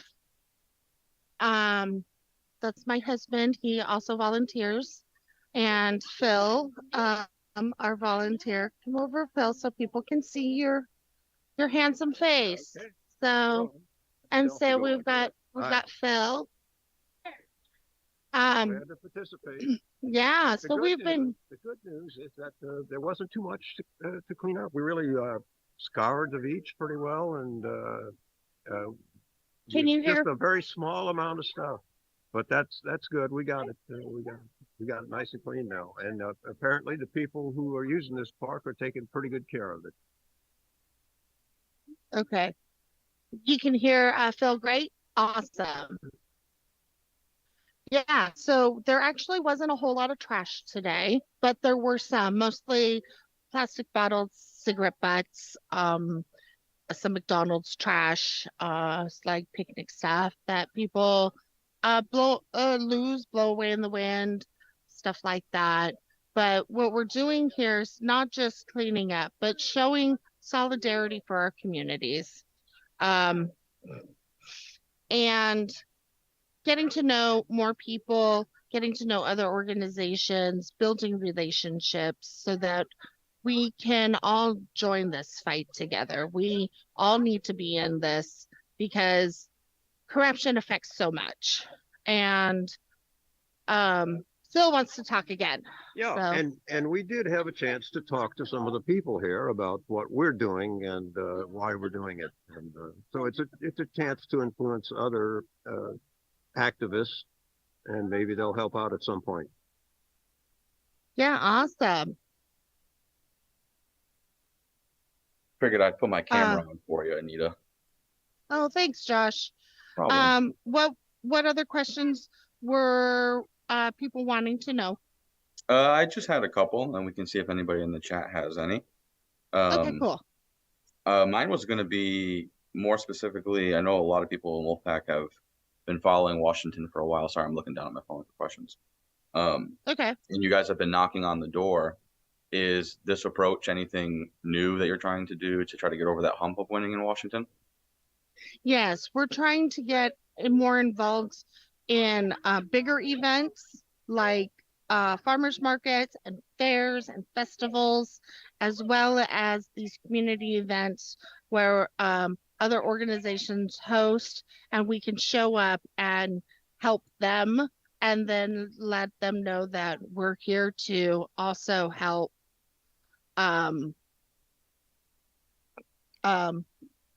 the issues. Like this issue, corruption in politics, the legal bribery affects every other issue that exists. So we definitely need to show solidarity out in the community with other organizations to let them know that we're trying to work on the behind the scenes stuff so that they can get their issues resolved. Awesome. I'm just asking in the chat right now, Anita, if anybody has any questions. Everybody can hear me. If anybody has any questions, definitely drop them in the chat. Is there anything else that you wanted to add, Anita, about your experience today, or any of the volunteers? It was beautiful today. It's a comfortable nice 66 degrees. It's lush. It's green. There's a nice breeze. You can smell the salt water. You can smell the pine trees. It is just an amazing park. It is so beautiful here. I could live in this neighborhood. It's about 20 minutes from my house. It's a great park. It's on the water. So for people who don't know, there is a sound, which is a great body of water that goes up to the ocean. It is saltwater. There are orcas and sharks and sea lions and whales and all kinds of things come through here. It is so precious, so beautiful. And it feels, if you've ever been to the mountains and the beach and the city at the same time, that is what Seattle is like. And it's total fairy country up here. So yeah, absolutely beautiful. It is a national treasure and we should preserve it. Awesome. Got a couple of questions for you, Anita. What have been your biggest challenges so far? In Washington State, our biggest challenge is the runaways. The runaway fairs got to some of the Democrats that are in key positions. Most of our legislature is very supportive. We've gotten some new people that we need to talk to still, because as you know, the political landscape's always changing and always morphing. So that's our biggest hurdle, is getting over fears. And we are starting in the we will be starting in the state government committee again in January. We did not get further last year, but this is the second year in the session. So we are hopeful that by getting out into the community and getting to know people and building solidarity with other organizations, that our volunteer ranks can grow and people will participate more. We are getting out, we're talking to people, we're using the 6-step organizing conversations to get people excited, motivated, and feel like this is their fight too. Awesome. We won't go too much into our strategy. So I know that I had the Okay. honor of being on a 2.5 hour call with the Washington team, really diving into an organizing strategy. And yeah, it's actually one of the first times we've started to do that as an organization. With everything we've had to build, a lot of the bandwidth has been on national tasks and projects and systems. And Anita's amazing. She wears many hats. She's also part of our events team that put this on. She'll be heading up the end of year auction, as she has done many years. And that has been one of our most successful fundraisers. So be aware for that in the future as well. Yeah, the only other question I saw, Anita, was does the group you're working with only work with that park, or do they hop around like my cat? No, this is a worldwide organized event. There are Oh, wow. many parks in all over the world that are having events like this. And the name of the group is what is the name of the group again? International. Let me get the name of the organization that we are volunteering with today, and so that you all can look it up. It's an amazing organization that does lots of worldwide events. There's this amazing science center back here behind me. And I'm going to be going up after I'm done talking to you, making a monetary donation to this organization because I really like what they're doing and I really want to help further this agenda. What was the name of the park, Anita? Seahurst Park. Seahurst Park. Seahurst.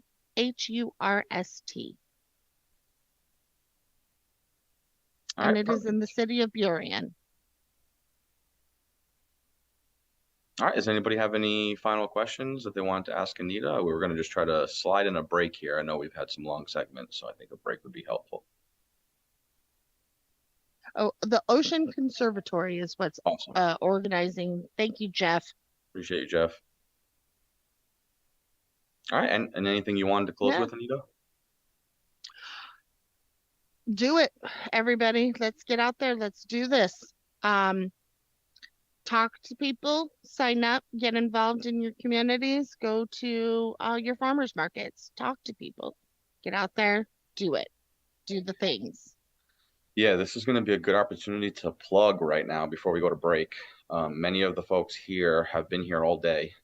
So I'm going to go ahead and put this in the chat really quick. Make sure y'all sign up for our SBO training next week, which is structure-based organizing. So Anita talks about doing the 6-step structure organizing conversation. You have an opportunity to learn what that is in more depth, but you also have an opportunity to practice it with people like Anita who have been learning these things. So definitely check that out. And yeah, if you have any questions about that, don't hesitate to ask. Anything else before we wrap up? Not from me. Does Phil or Jeff, do either of you have anything you want to say as we wrap up? Here's Phil. I have something I can say. What's up, Phil? Concerned where we were last year and what happened to us, why we didn't get even out of the state committee, the state government committee. Apparently, there are two groups, basically. As we know, there's a subgroup of Common Cause, which has been very active in trying to shut us down, in trying to shut down any kind of attempt at using the convention method given to us in the Article 5. But also on the very right side, there's the old John Birch Society, which is pushing their members to go against this method as well. So what happened is we had quite an influx of those people from both branches, from the left and the right, and they were actually they came on quite strong, and we had trouble trying to match their number of inputs to the legislators. So that's kind of where we stand right now. We have some really strong opposition going on actively, and they're also crowing about how they're shutting us down. Not just us; they're just trying to shut down the whole process of using Article 5.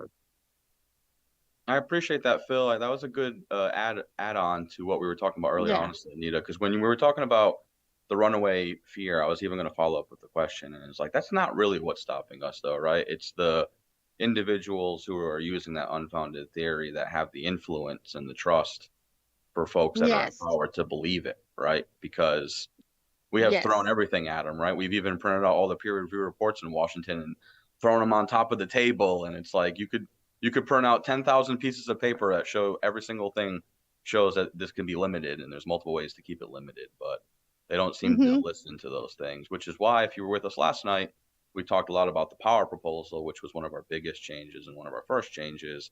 It gets to the heart of this. Like, we have the Yes. tactic that's proven to work. We have all the evidence on our side. We have awesome volunteers like Anita and many other people who have been able to build relationships with legislators and continuously get legislation passed through committee.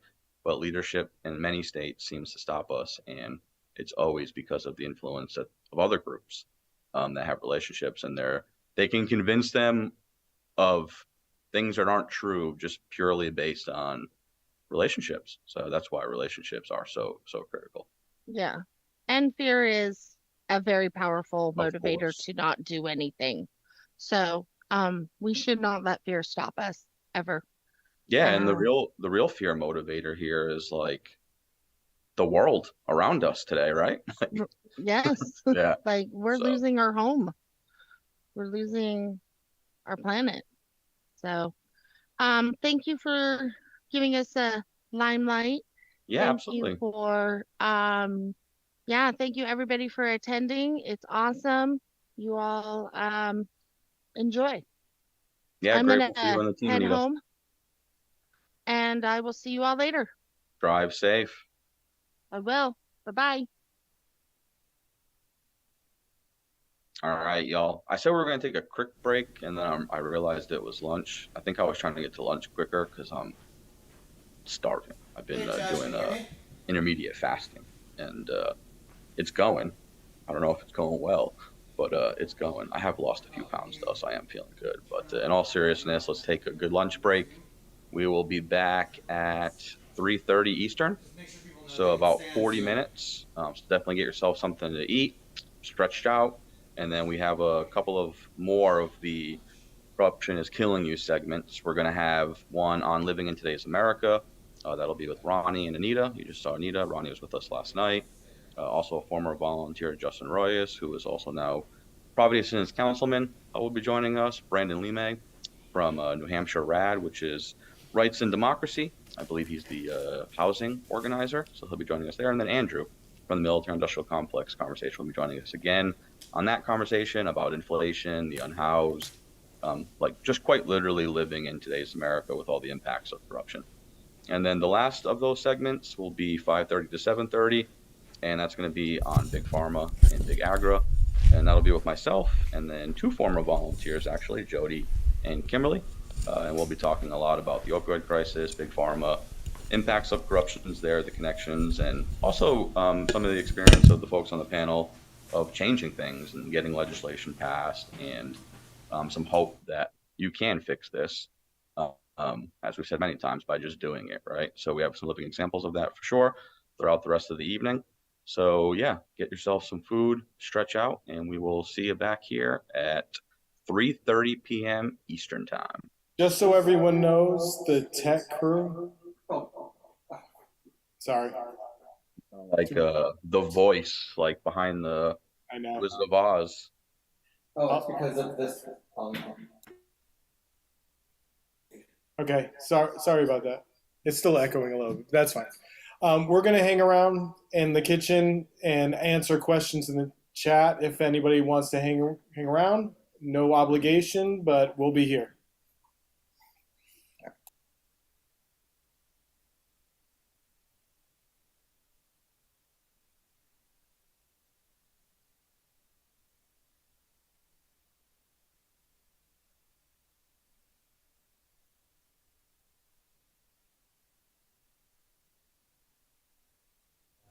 Microphone in the kitchen and turn on the kitchen shot, which is number 1. All right. bring that with you. Okay.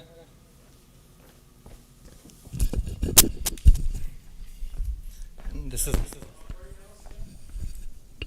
camera's up. Kitchen camera's up. Is the shot not good?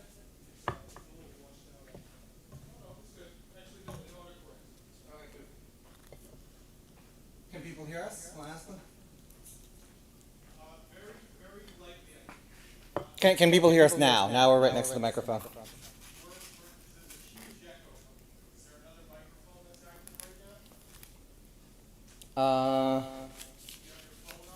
Maybe.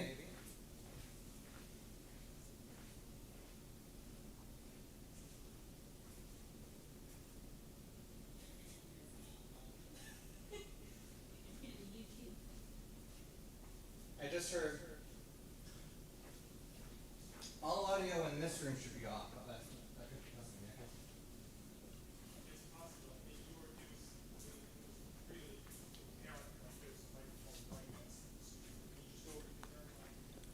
Hello. Is it this? Right out of this is or huh? Yeah. Testing 1, 2, 3. That's weird. Okay. Well. Fortunately, this is not really part of the agenda. If I go over here, does it work? Oh, I know what the problem is. I know what the problem is. I can fix it.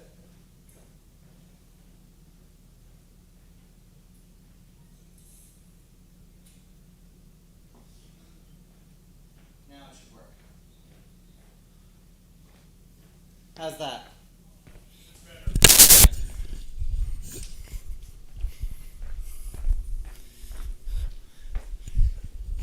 Alright, so we'll make sure to return to our regularly scheduled programming on time, even if we cut off in the middle of a sentence. But Eric is looking at the chat, and Eric, you want to come on out?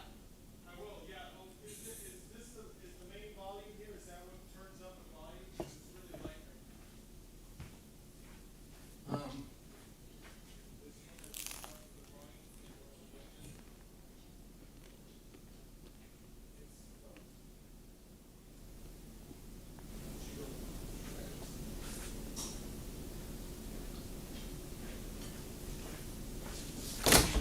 How's this?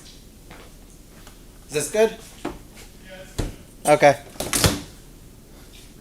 Somebody have a time watch or phone? Mm-hmm. So we can keep track of the time. I don't want to 2:55. return late for 3:30.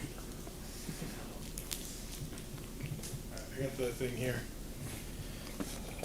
Where can I put it? That way we can all see it. What is it? The artwork? All right. How much bandwidth does the studio have? I don't know. Basically, I think it has enough bandwidth for us, Jeff. And so how much bandwidth do we have? that's really the question. Yeah, more than us. How many buttons can you push at once? Let's not find out. We usually try to push all of them at the same, but that doesn't seem to work out. How many tracks? I guess 30 unless we use toes. Yeah, exactly. How many, Sam, how many tracks can you simultaneously capture? You mean audio or video? What do you mean? We're only recording, we're recording the Zoom and we're recording the output onto YouTube. So we're recording two places. Both of them are mostly the same. They're a little different. And then as far as audio tracks, a whole bunch, but we're only using like one at a time. I wish you were here, Aaron, for the pizza. Let's see how. Shout out to Sorrento's in Acton and to Acton TV. Virtual pizza eating. I know. How many audio tracks? Like we could theoretically do like 20 or so. We're not going to. We have no need for that. Jeff, yeah, we should do QR code in the background. That'd be amazing.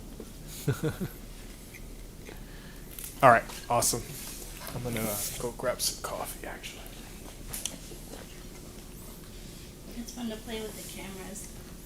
Like the Yeah, one if you guys brought mics, it's a bit of a trip, Jeff. You're in Washington State. It's like 3,500 miles away. But yes, if you brought mics, we have plenty of space. You'd be able to use them all and record it just fine. They do that sometimes.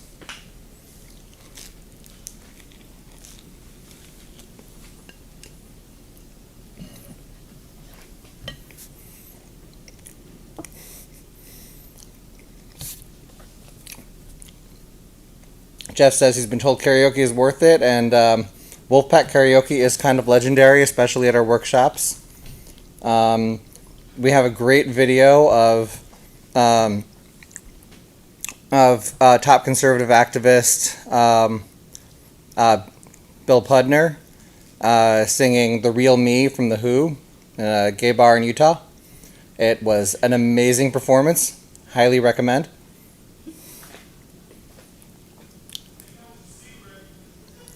I've asked him multiple times if we can release the video, and he has said yes. He is okay with it.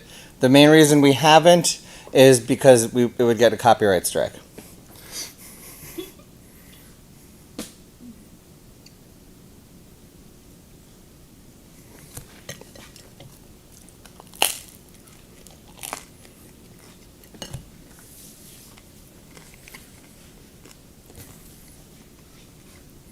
I did look into how much the copyright would cost if we wanted to put it on YouTube. Oh, It would be like $5,000 a year oh my god. to post that song on YouTube.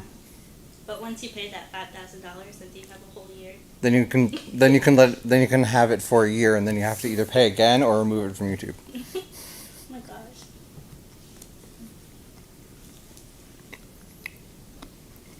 Is that for any song in general? Or No, that was that one. It's The Who. It wasn't one of The Who's most popular songs, but it's still The Who.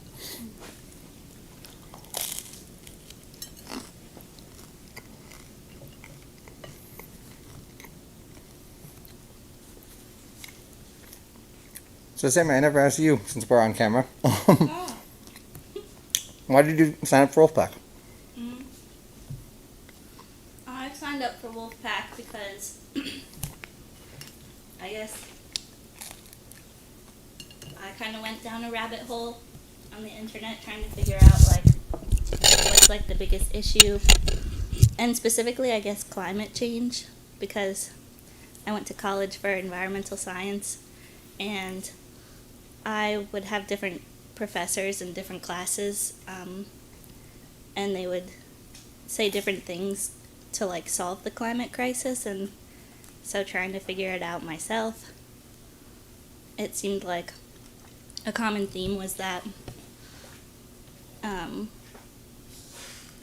government, politics wasn't as in control as the big money corporations kind of controlled a lot of that stuff, environmental policies and all that. So, well, not all of them, but so that's why I kind of got in here. And I was talking to my older brother about it, and he was on Reddit, and he had heard of Wolf-PAC, and so then that took me to Wolf-PAC, and there happened to be this sort of thing, a workshop happening right around the time, and so I just tuned in for a weekend and was interested, and then I kind of fell off because the pandemic hit, and but yeah, and now I'm back. All right. How about you?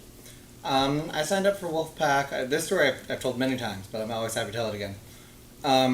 So my wife was pregnant with twins, and the Citizens United ruling had just come out not long before. And I was a young lawyer. I'd studied a little bit about the Constitution. We didn't really cover much about Article 5 in law school. Wow. And what I was working on at the time was just looking at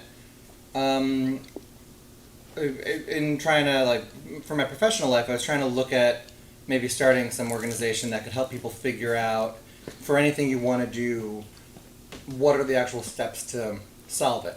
And so I started applying that mentality to the problem raised by Citizens United, which, Citizens United wasn't the first Supreme Court case on that issue. It wasn't the first one to cause it, but it kind of added an enormous boost to the problem of the corrupting influence of money in politics. And then with my twins on the way, it just added urgency. And what I found was the Article 5 convention route. But I also found that it's impossible to amend the Constitution using a convention without an enormous movement behind you. And we'll be talking more about that tomorrow. And I didn't think that I was capable of starting something like that. Around the same time, I'd also started watching The Young Turks. And Cenk Uygur kept saying he had a plan. It's coming, just hold, wait, it's coming. And I was thinking, well, I hope it's the plan that I found, because you have a loud enough voice to actually start the movement, and that's the only thing that can actually do it.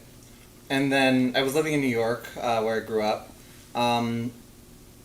Occupy Wall Street was happening right around that time. I had gone down there to Zuccotti Park just to check it out. And, I was impressed with the motivations of people there and the reasons why they were there.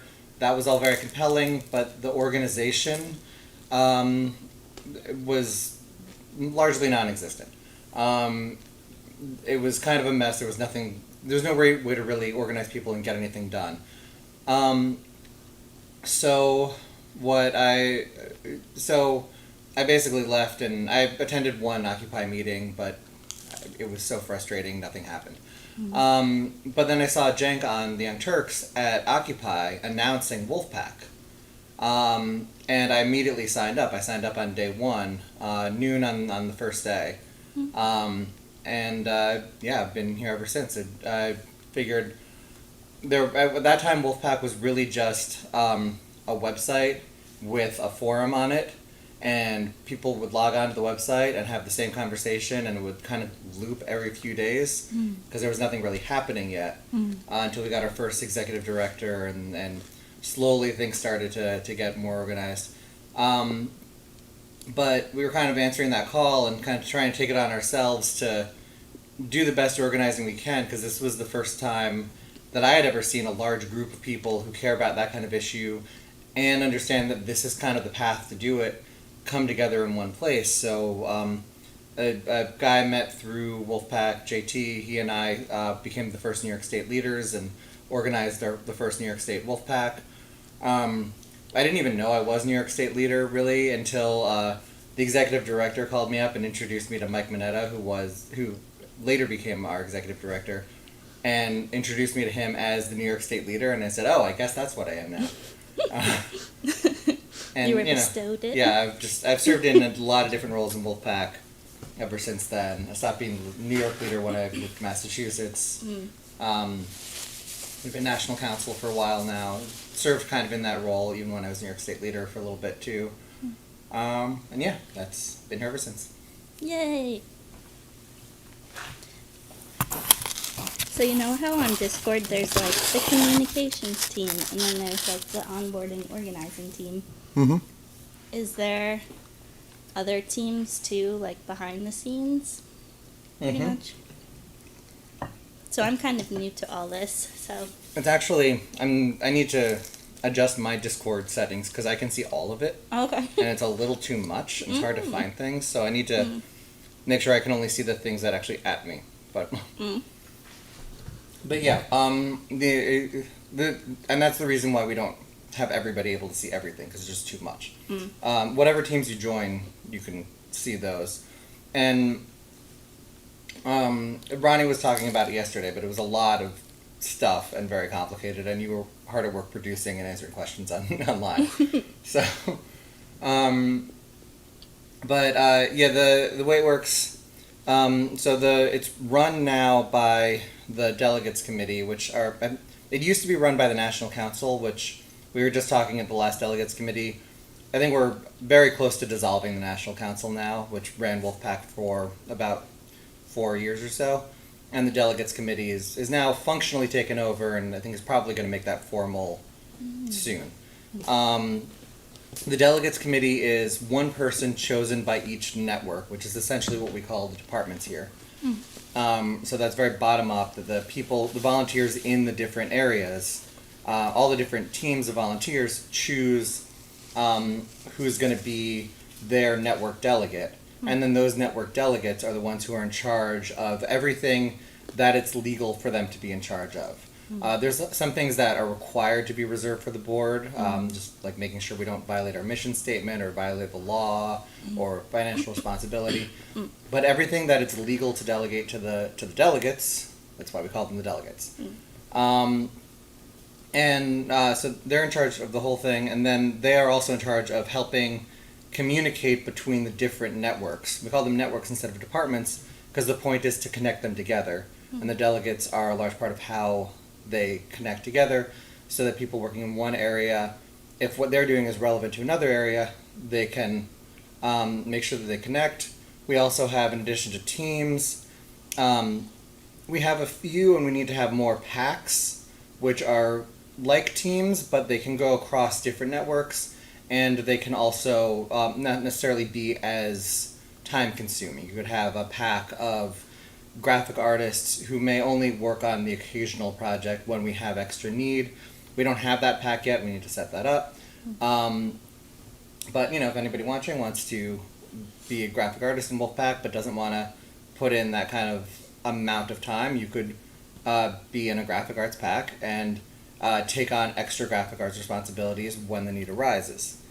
And yeah, that's the basics of how that functions. Very cool. I put the top camera on the pizza, but I couldn't figure out how to switch it to the pizza. That's camera 4. I know, but I know how to switch it to camera 4 to be on the stream itself. I was just gonna play around and have fun. Yeah, it's fun to play around. Well, you guys are both, shout out to Acton TV. They are now both allowed to come and play around in the studio. Yep, there we go. Yep, there's the pizza. It's a little washed out. Yeah, we'll have to turn it down. Sammy knows how to do that too. Nice. Yeah, it doesn't look so appetizing, all washed out like that. Yeah, can you turn down the exposure, Sammy? There we go. Nice. That is Sorrento's. Oh my god. It's like another planet. You know it's still live to YouTube, right? Yeah, I know. Pizza Planet. Did we get any more?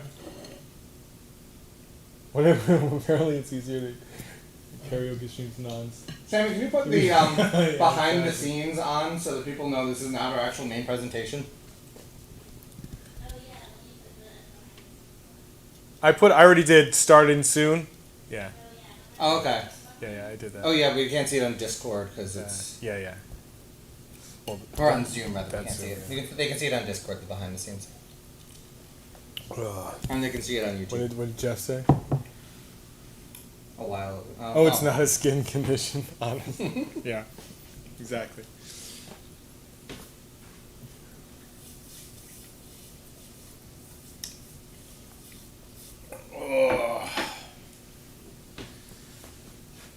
I'm going to switch over to my microphone for second half.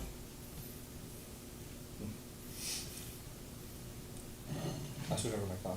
Yeah. Sounds like a good idea, Nicole.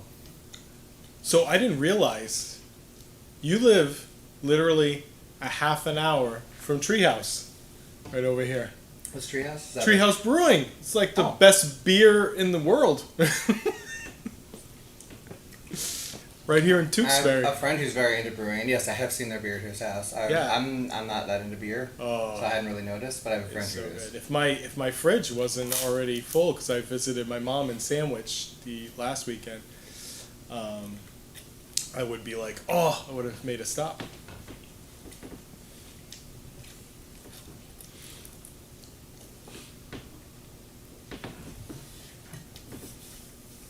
we got for time?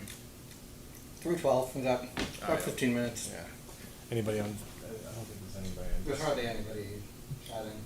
There's no one on Discord. Mhm. Everybody's breaking. Yeah, I mean, it's lunch break. Other people are actually eating. Oh yeah. How many people are watching us on YouTube live? The video last night had a few dozen views, but very few were live. Yeah, we've only got Yeah, a few. there's 3, and one of them is me. I think So to the 2 other people watching us on YouTube, hello.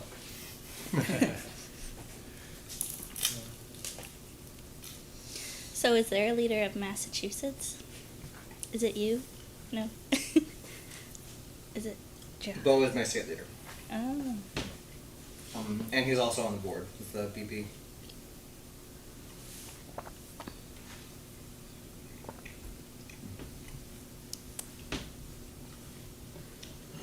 Yeah, Mass has a great team. Yeah. Massachusetts is, I think, the only place that has both its own great team and a really good allied organization that does good work as well. Is that We the People? We the People, Massachusetts. And our resolution here is named after that group. Oh, nice. Did that get? They were working on it before, like separately from us, before we got involved in Massachusetts. They were working on a call to Congress, though, weren't they? Or were they? I thought they were working on a convention call. Were they working? I might be wrong. You might be I right. know it was before I moved to Massachusetts. I'm not 100% sure, but I thought they were working on the convention effort as well before we moved out here. That's But awesome. I'm not 100% sure. They know their stuff though. I like talking to them a lot, and there's some people who are. Paul's pretty. Paul Lowenstein's involved in both groups. Are the other people in Massachusetts on Discord? Some of them, if you're in Massachusetts and not on our Discord, join. Or anywhere else for that matter, wolf-pac.com/discord. It's so cool that we found that we started that community. It's so great. Yeah. And this Casey's idea, he just insisted that is better than Slack. And he was really, really right. Are there people still on Slack from like? No. Oh, I don't know. I haven't checked it in like 6 months. No, we did finally make sure everybody left Slack. Okay.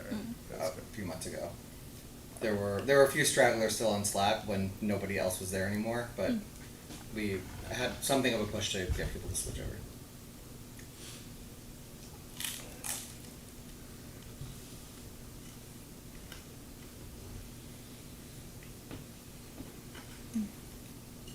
There's kind of a few of the active teams like Oregon that wasn't active on Slack, so they didn't want to change what they were doing, but everybody else was on Discord by then. Yeah. So they're a great team. So and we they were happy bullied them. with their current system. So we bullied them onto Discord.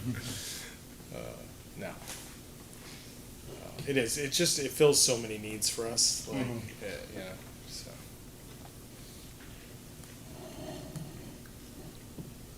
Do you think we'll ever be able to get rid of Zoom? Yeah, Slack is Discord's adding more and more features. The one thing that we need Zoom for Just for public type things like this. Yeah, is because you can't connect to Discord unless you're on Discord and signed up with an account. That's the one thing that requires us to still need Zoom. I wonder if they're thinking about doing some kind of public-facing stream or something. They may have to, because there's a new law in the EU. If you have above a certain number of users, you have to be interoperable. Interesting. Yeah, EU's been killing it with antitrust prevention lately. The US has gotten better with it too. We have a long way to go, but we have improved. Both Trump and Biden improved antitrust enforcement. So Nice. good bipartisan area. Yeah. When I went over to Europe this summer, I was blown away, like by everything. Like my wife ended up spraying her while we were there, and I had to go buy crutches for her so she could get around at the local pharmacy. And I was like, how much? And he's like, I think it was $30 for both crutches. I'm like, are you serious? Like, I was really expecting to spend like $100 at least, but it was like $30. I'm like, all right, yeah, damn. So, and just the culture in general, like. But, My wife and I went to Europe on our honeymoon, and we had a 3-city trip planned, and she had a minor health, like an ear problem, on our first leg of the trip, and so she was worried she couldn't fly. And the doctor said, "Well, you could just stay here." No, we can't. You could just we have a flight to another country, and then a flight from there to another country, and then a flight from there to home. We can't just stay here. Yeah, stay here. Just stay here. And we spent all of our money. We can't add more hotel days. Yeah.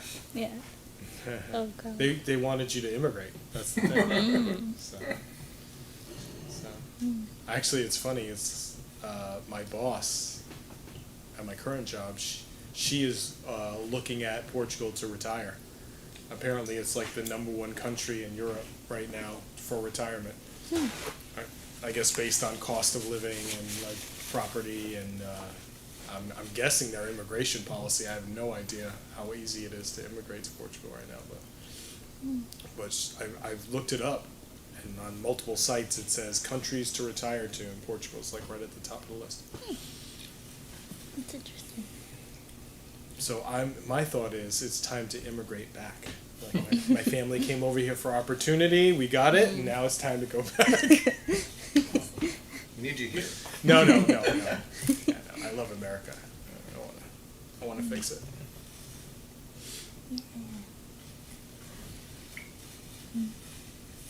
Although Joan kept working in Wolf-PAC in the U.S. for several years after she moved to Canada. Exactly. Yeah, I remember that. She used to send the best pictures, like her garden and stuff. Which I was amazed. I was like, isn't it just freezing there all the time? But apparently, stuff does grow. It's not that much farther north. I know. You live in New Hampshire. Yeah, exactly. You border. I know. I just the horror stories You live of as far Montreal from in the me. winter. You live as far north from me as Canada is far north for you. Yeah, I don't know about that, but yeah, maybe. Yeah. Pretty but close. It's cold. Yeah. I mean, if you have to build tunnels to walk through underground in the winter time, it's too cold. Yes. I'm sorry. My wife and I went to the Ice Hotel in God. northern Quebec. Nice. I mean, what was at the time? I don't know if it's been surpassed, but at the time it was the record snowiest winter in Quebec. Mm-hmm. It was like this like standing snowfall was 14 feet. The swells were 2 stories tall or more. Wow. Did you guys stay at the hotel or just We go there stayed for a one drink? night. Stayed one night at the hotel. God, that's like I'm sorry. It's just. It was just great seems for one night. I would not. Every night somebody messes it up and has to go stay in the cabin. But, What do you mean? Well, there's a cabin with heat.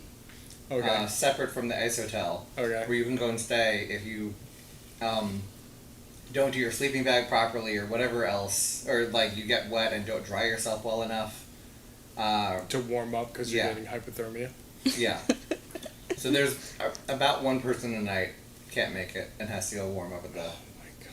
But we were fine. I wouldn't want to do it 2 nights though. Yeah. 'Cause by the end of the second day, we were no longer dry. Oh, yeah. See, I don't know. That just seems miserable to me. Oh man, just to be cold. I mean, I don't mind the cold, but for that amount of time, it's like, yeah. I've never heard of that ice hotel. Yeah. You sleep There's on 3 of them. The whole hotel's made out of ice. Oh my god. They build it. What? Where do you go to the every bathroom? winter. Separate cabin. Oh. Yeah. Yeah, no, they build the whole hotel out of ice. There's Every 3 of winter. them, and they You range sleep on a in. bed of ice, but Really? they put down what? They put down sleeping bags? I thought they put down like They put down a caribou few- skins or it's- something. Yes, both. So it's a bed. It's a blocks of ice, then I think a plank of wood, and then animal skins, and then sleeping bags that are rated to -40. Oh my gosh. What you're supposed to do is get yourself all the way into the sleeping bag with full proper procedures, which they teach you, and then start undoing it until you're comfortable. Because okay. it's not -40; it's like in the upper 20s. Do they still have that ice bar in Boston? Where they keep I it don't know cold if and they they do. serve you the same thing at the ice hotel. They serve you the They have drinks in the ice refrigerators glasses. for the drinks in the bar in the ice hotel. Yeah. To keep it from getting too cold and freezing. Oh, that's funny. Yeah. I've never heard of a refrigerator Yeah, like because that. they serve all the glass. Everything's made of ice, like the glasses. Everything is made of ice. So. It's like an incubator. Yeah, they don't put ice in the glass. But there is a bar in Because Boston. the glass is ice. Or at least there was. I don't know. Maybe it went under. There used to be a bar in Boston that was just same thing. They kept things super cold, and all the glasses are made out of ice. You go in there and everything. That does not seem like fun at all to me. I don't know. But for some people, I guess it's fun. I know. That doesn't seem that fun to me either. The most fun part was the slide made of ice. Oh yeah, that must have been fun. While wearing a full snowsuit, so it's super slick. Nice. That sounds like very fun. cool. Awesome. And the fireplace made of ice. I don't know how they did. Yeah. Like, It's a technological marvel. Are you sure it wasn't glass? They just. No, I mean, there was metal. There was like a metal chimney. Yeah. Inside the ice. Ice, yeah. But it was cool to the touch. It wasn't like warming up the place. But it was fire. I don't know. Maybe it was one of those alcohol. I don't know how they did it. Oh yeah. Isn't there something like alcohol or something that you can do that it creates fire but not heat? I don't know. Oh. I was impressed though. How are we doing on time? Oh, no. We got 6 minutes. We should go. Yeah, I'll go start prepping.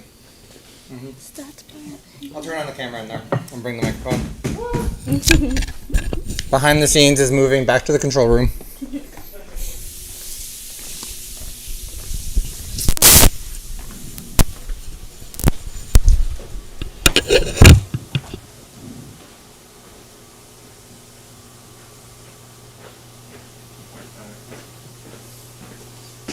Alright, control room camera is camera 2.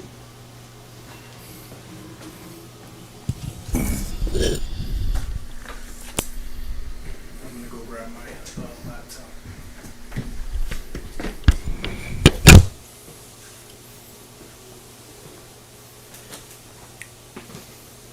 I'm gonna grab my phone.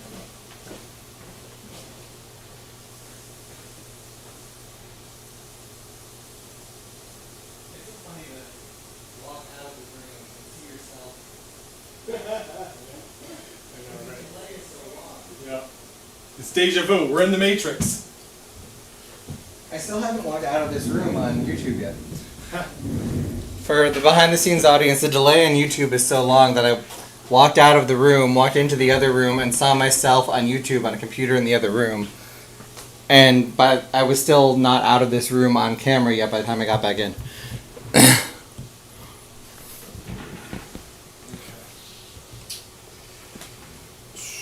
Oh, Jeff posted about the fire, so if you want to look, it's it's in the chat. And I can't see the chat. Can you read it? For the YouTube audience, give Jeff's explanation of how that works. For both people on YouTube? Well, it's not his explanation. Okay. Cool flame or invisible flame is a flame having a typical temperature of 400 degrees Celsius. It is usually produced in a chemical reaction of certain fuel-air mixture. In contrast to an ordinary flame, the reaction is not vigorous and releases little heat, light, or carbon dioxide. There's plenty of light, but not much heat. I mean, I think partially it was just a good conductor in the chimney piping the heat out. But there's plenty of light from the fire. Mm-hmm. Okay. So let's see. I'm going to leave this Zoom meeting.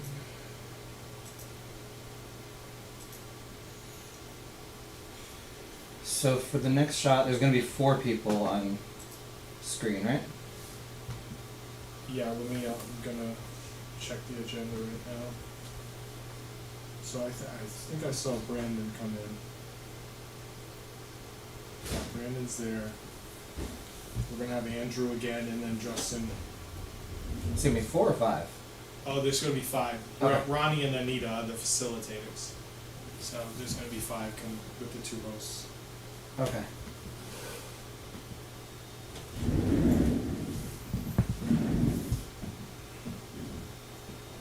So I'm gonna get. So I'm gonna just set this up real quick.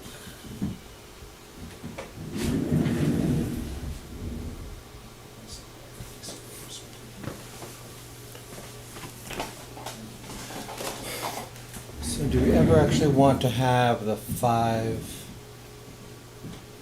window thing? I don't know if we do. All right. So I'm going to give Ronnie host.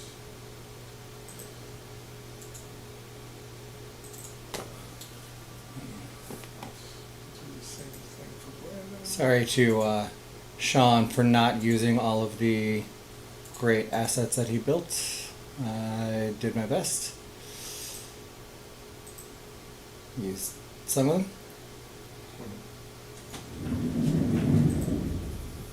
Let's see if I can add this one.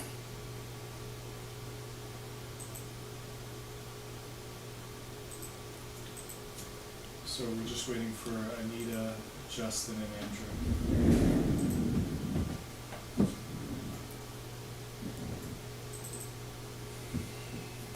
Okay. Oh, I see Ronnie over there. Let me pull up and put back down this audio and pull that one up.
Hey, Ronnie. Hey, hey! What's up, Josh? How are you? Oh, doing grand. How are you doing? Living the dream. What's up, Brandon? Nice to meet you, man. Yeah, very nice to meet you. Thanks for having me. It's a sweet Hey, guitar you got in Brandon. the back there. Oh, thank you very much. All right, I'll jump off video here. Wait for everybody else to join us back from lunch.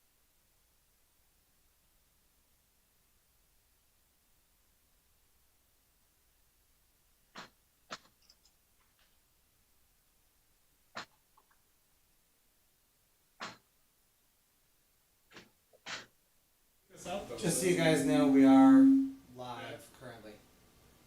You guys are on YouTube, Discord, and Zoom.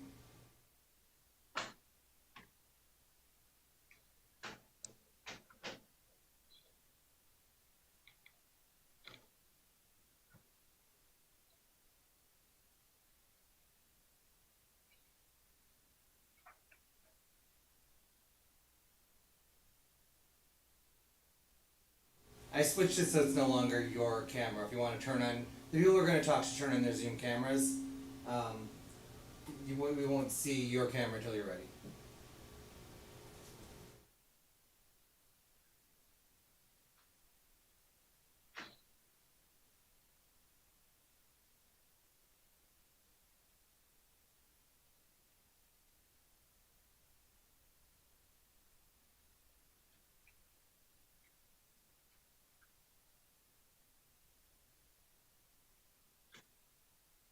Anita! Hello, Ronnie. Hey, what's up? How you doing? I'm doing pretty well. Spent the morning Yay! picking up trash at the beach at a park. It was Yeah. beautiful. Oh, that's what I'm talking about. Yep, I'm doing great. My wife and I just had pizza, and I had some chicken wings, and my wife had some jalapeno pretzel bites. We decided to go a little crazy with the food today because we hadn't had pizza in a while. So, I have a smoothie and a wrap waiting for me to get attacked here in a moment. Hoping to get it on the break, but my wife is running some errands. yeah. I think we're just waiting for a few more folks.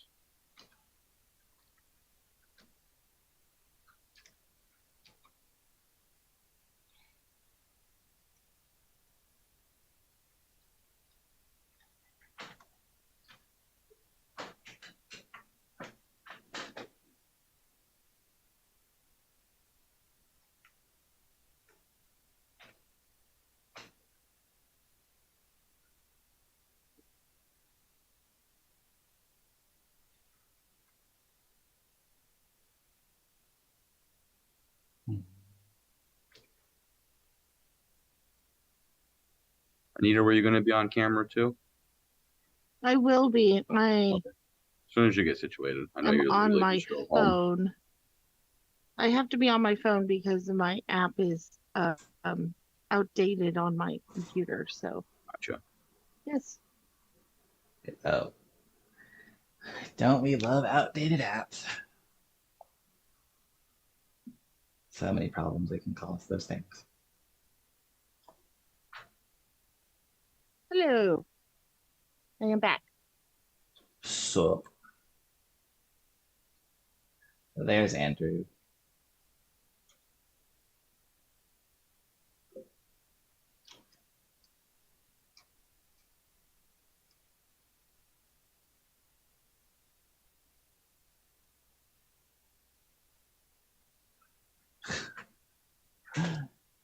Too bad I have no idea what I'm doing when it comes to that kind of stuff on this thing.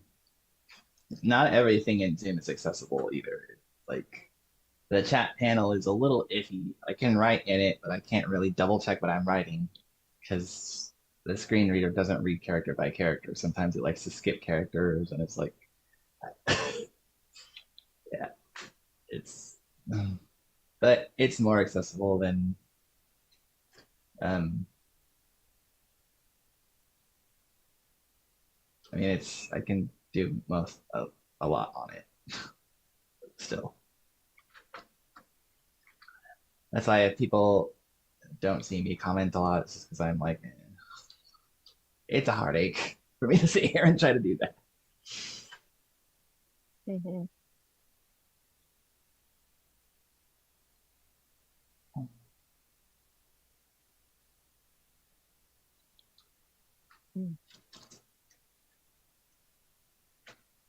Ronnie, Anita, I'm in contact with Justin. He's on his way. We'll be here in a moment. Okay. Wonderful.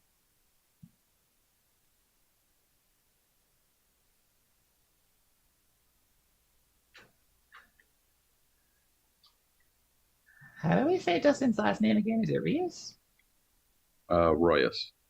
Royas. Okay. I'm pretty sure it's Portuguese.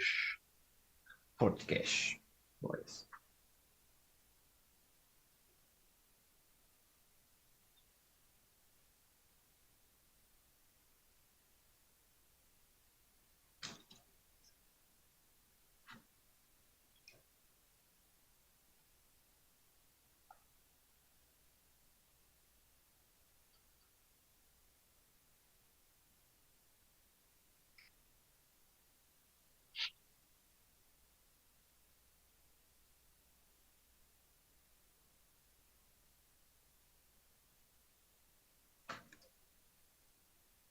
How are you doing today, Ronnie?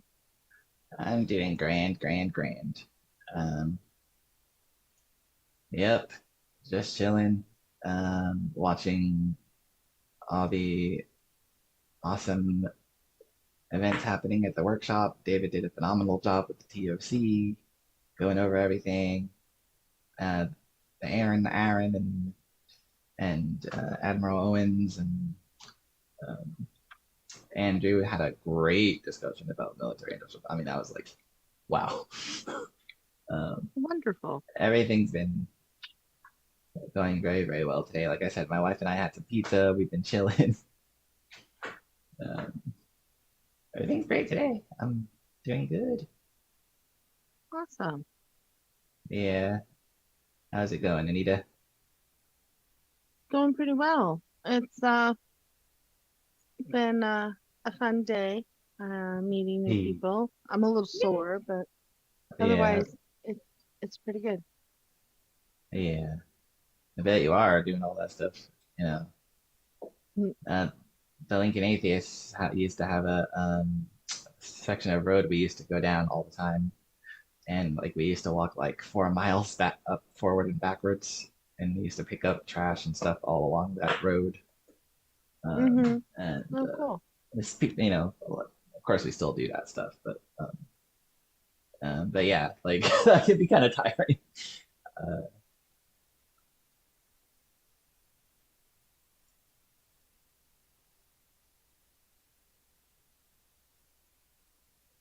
so I can understand that one, especially your feet. Like, you know, wear like I didn't. It's not like I'm pretty good at getting comfortable shoes, but you know, still standing up for that long is, woof. Especially when like hardly anyone comes out, so there's like 6 people trying to do it all. You know what I mean? It just depends.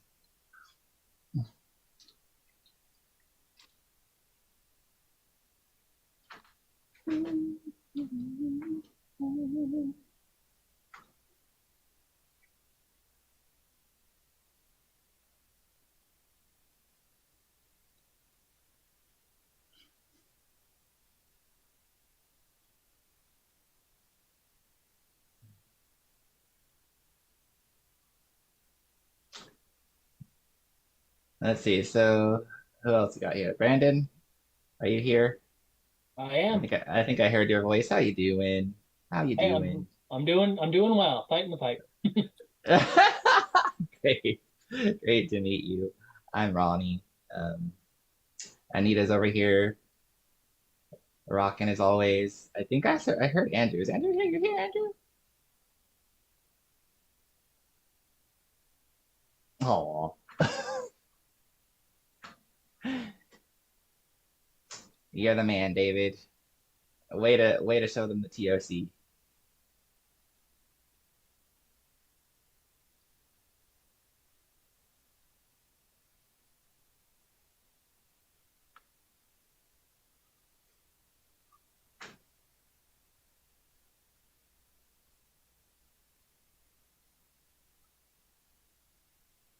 All right, perfect. I think we got every Android. Did you want to try video, or I know last time you weren't? It's totally cool if you're not. I just want to make sure before we get going. That was all.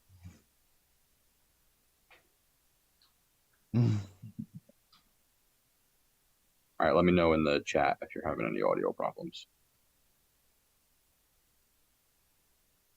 All right, perfect. So let's jump into it. I will be off video for this segment. I will just be the voice echoing in the background.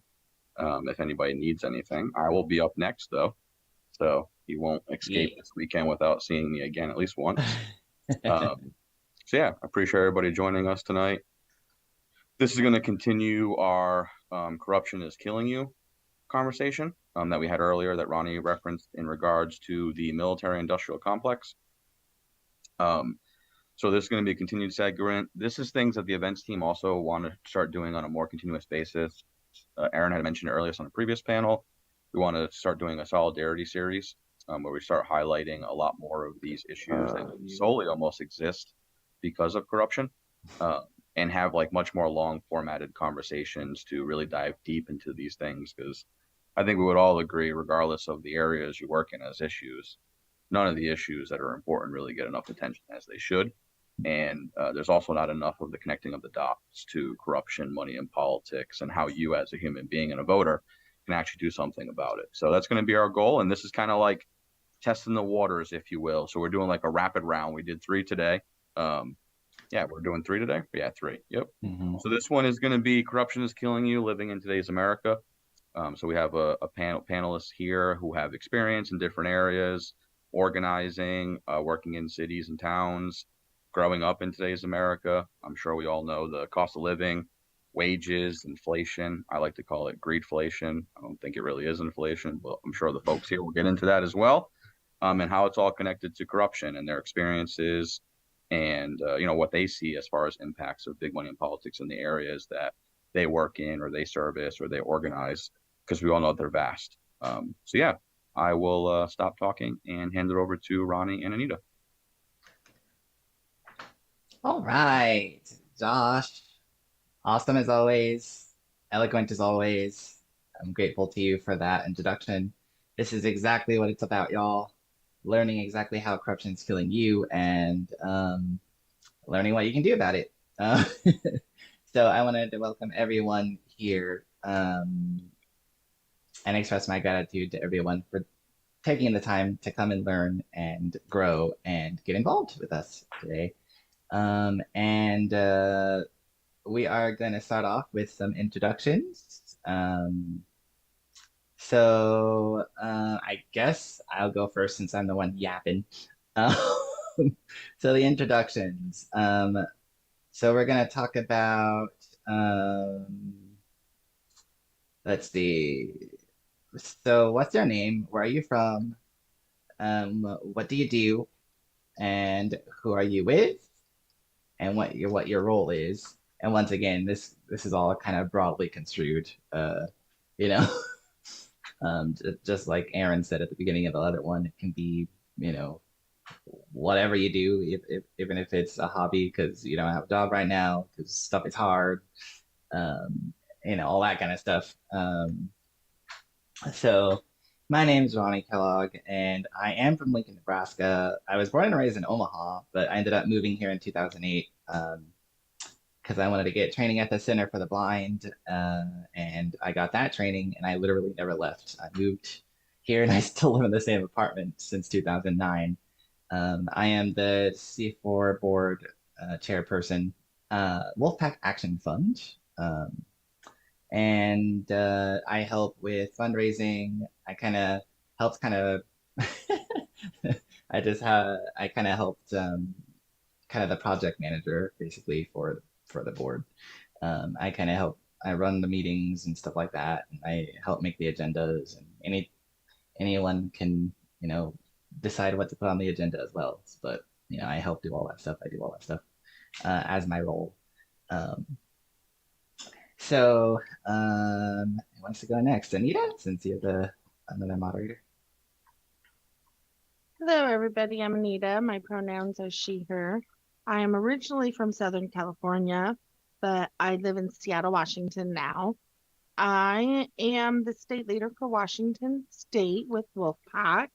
I also volunteer and work with an organization that we have a coalition with here called Washington Community Action Network. So I do a lot of canvassing, tabling, talking to community members, and get the word out about all these injustices that corruption affects, as well as the corruption itself to fix it. Mm-hmm. And now, without further ado, our esteemed panel members. Yes.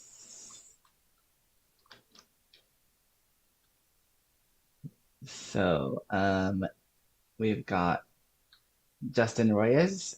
Are you here, Justin? Hey, Ronnie, I am here. Thank you all for joining me. Hey. All right. Go ahead and introduce yourself and tell us a little bit about you. Thank you, Wolf-PAC. My name is Justin Royes. I am obviously a father. My daughter's with me, making a guest appearance here. So I hope you don't mind that. I'm a full-time school social worker, licensed therapist, and city councilor for the city of Providence. And of course, I have strong ties to our Wolf-PAC family. When a few years ago, Rhode Island was the 5th state to pass an Article 5 convention to rid this country of the corrupting influence of big money in politics. And Josh Ace is the national director. Currently was a co-director with me in that journey to get big money out of politics. So I'm really excited to be here. Wonderful. Well, great to have you. All right, Brandon, who you is, brother? Hi, my name is Brandon LeMay, and I'm with a group called Rights and Democracy. We are a bi-state organization in New Hampshire and Vermont. I am the statewide New Hampshire housing justice organizer, and yeah, I am mostly rallying around what's called Housing First, which is seeking to view housing as a human right and a public good rather than a commodity that fuels the needs of the rich and instead meets the needs of the many and the working class. Wonderful. Grateful to have you here. Andrew, how you doing? Very grateful to have you here too. Thanks. Can everybody hear me? Mm-hmm. Okay, I was having some technical difficulties because I'm borrowing some friends' equipment. And we had in the first video or the first segment about the military industrial complex, I just had no video the entire time, and we couldn't figure out why. So we switched devices, and then I had video but no audio, and we finally got it figured out. Anyway, I'm Andrew Ostgaard. I'm also originally from Southern California. Orange County area. I'm a houseless veteran, actually. As far as the question, what do you do? It's kind of what I do. So I wrote down all the questions and my answers to them for this segment. It says, who are you with? And I'm not officially affiliated with any specific organization. I'm actually very new to this type of activism. I was invited to speak here today by Anita, who's been a good friend of mine for a couple years. And so as for my role, I would consider myself an independent advocate and at least as far as this context is, a voice for the unhoused community. Mm-hmm.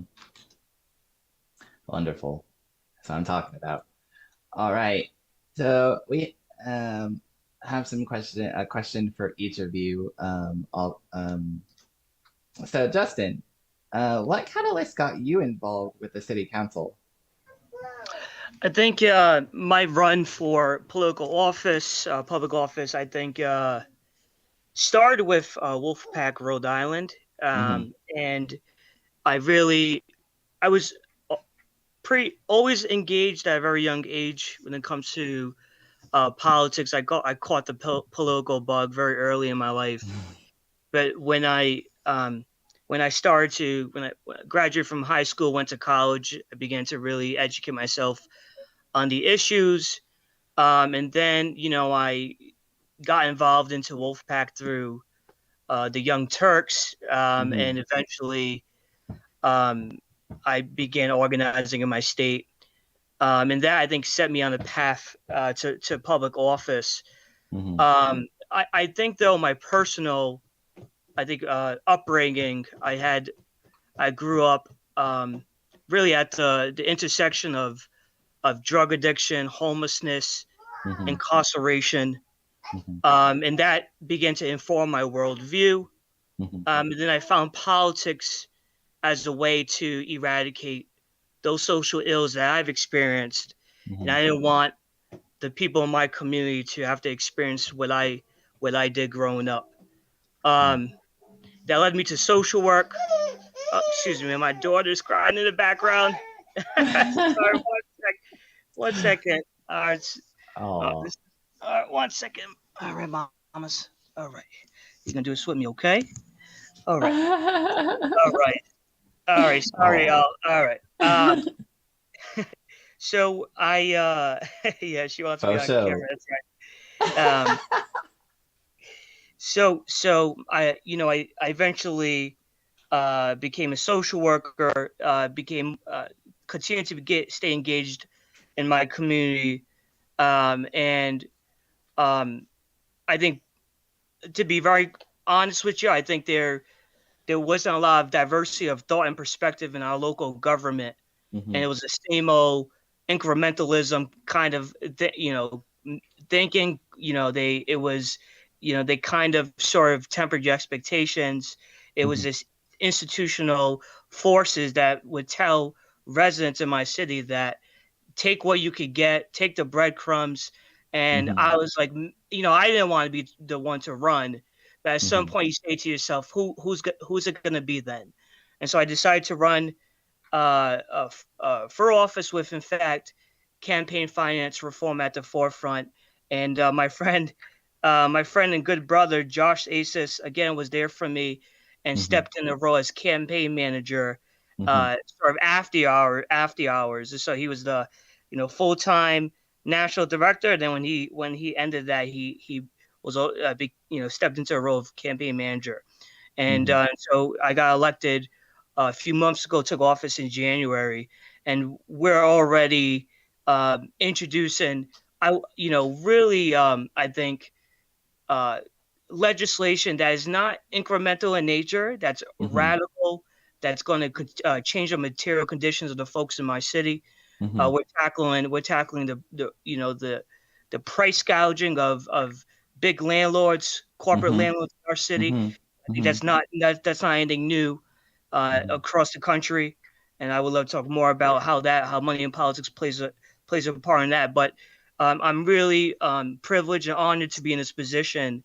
Mhm. And I'll just say this, and I'm probably going on a tangent here, so excuse me, y'all. But I'm a new father, and I always felt that I need to stay true to who I am, make Mhm. sure that I don't sell my values out while I'm in this position. But having being a new father, I think my Mhm. daughter is the is my new moral compass. And Mhm. 10 years down the road, when I leave public office, I don't want her Googling my name and finding out that her father wasn't on the right side of issues. And Mm. so I'm just, I'm really fortunate to be in public office right now and want and realize that we need to act with urgency. And so, but Mhm. I think all of this started with Wolf-PAC. All right. Wonderful. I feel you. Certainly. Oh, that's great. Brandon, how did you get started in this fight? Oh my goodness. Well, first off, I became involved with Rights and Democracy as a member in 2018. And we're a multi-issue organization focusing on things like housing, healthcare, environmental justice, raising the minimum wage, taking Mhm. money out of politics, all that good stuff.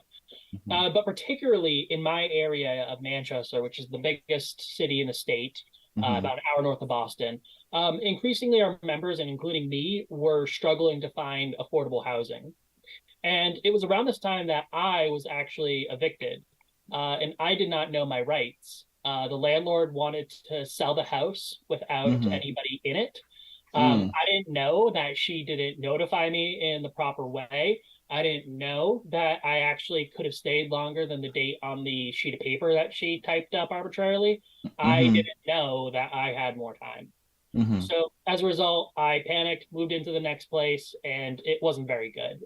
We had Mhm. problems keeping it warm in the winter. It was Mm. just an old, dilapidated house, and that's true for a lot of folks who are evicted. They struggle to find housing Mhm. stability preceding an eviction. But Mhm. where this really began in earnest was in 2020, after I became an organizer with Rights and Democracy, working on many different issues. I kept finding housing to be one of the most compelling issues that was facing our membership, who Mhm. are middle and lower income. Mhm. And around November of 2020, there was an encampment here in Manchester, a homeless encampment that was about 50 to 70 folks living on a state courthouse lawn. There were only 6 shelter beds available in the entire state. Now, do the math here. 6 minus 50. Does that equal 0? No. But the thing about it is, there was no plan for them to go. They just wanted this encampment gone because it was visible. Mhm. And there are two things that you can do when it comes to things like these. One is house people, or two, use the police, get them gone, and have them go Mm. somewhere else and start the problem all over again. Mhm. So we got folks together. We did round the clock protests and police watches and to watch for sweeps until more shelter beds were open. Mhm. So eventually the camp did get cleared anyway, but we were able to delay until folks were able to find shelter. So going through all of this, made us realize that the services out there are just not there for the unsheltered because they do not have the political influence that landlords, developers do, who again often sit on the boards of the charities who are providing homeless services through private organizations. So they get to make all of the money. They get all the best land. They get all the tax cuts. They're the ones creating homelessness, and then they get to sit on the boards of these homelessness nonprofits, and they get to whitewash their reputations. Wow. So a lot of what we do is blowing up that image right there and saying, no, these folks are deliberately causing this crisis, and they are responsible for fixing it. So I'll rant all day if you let me there. I bet. Shoot. Well, I'm very grateful to have you here, Brandon. Great stuff.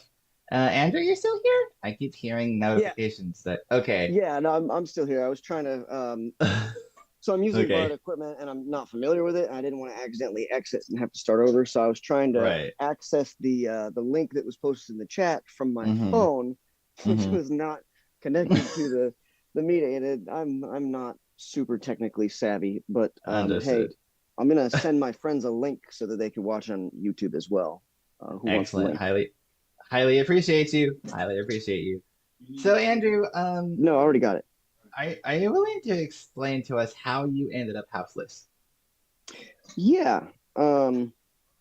Just okay, sending the link. Let me go back to my.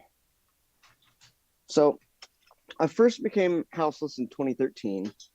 Close that so I can see. I became houseless in 2013 following a mutually agreeable divorce. We ended up getting divorced because she came out of the closet, and we both individually realized that each of us would be happier if we went our separate ways. So the town that we lived in was real small, Oakhurst, California, if anybody wants to look it up on a map. And there was just no opportunities for me. She and I didn't have any assets at the time, so it was fairly easy, kind of a simple process. And I packed a bag and had her give me a ride back to my hometown in Orange County. And I just started kind of hitchhiking around the country. So it all kind of started with just having a relationship that didn't work out. Right. Yeah, I think I've heard that story before too. That's a fairly common one, yeah. Yeah. Appreciate you, Andrew. Thank you. All right. So we have some other questions here. So I'm gonna go around the room and answer these three questions. How and why is this personal to you? I think some of us kind of went into this a little bit, so if you feel like you're repeating yourself, just don't. What motivates you to do this work? And who are the most affected populations you see needing help? So Justin, I'm gonna start with you again. Yeah, I think I believe LeMay's point, at the municipal level, we have a lot of unhoused folks in my city who I think if you connect the dots, money in politics has sort of prioritize the wealthy donors and not the folks who are in need of housing and other basic needs. Similar, I'm not surprised, but I believe LeMay may have mentioned New Hampshire, but I could have mistaken the location, but it's very similar here in Rhode Island and in the city of Providence about the landscape. I've actually had 3 encampments in my neighborhood, and that has caused a stir of a controversy. In our state, there is shelter beds are at capacity, and in fact, and the other issues that we have really no what I would call low barrier shelter for folks.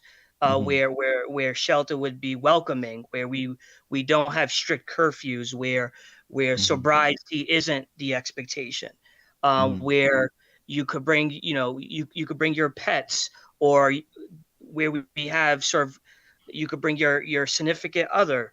Mm-hmm. That's non-existent, and so folks, truthfully, and I don't blame them, would prefer to live outside, but we don't have shelter capacity in this state, and yet we keep moving folks, and not really solving the problem, but moving folks like musical chairs.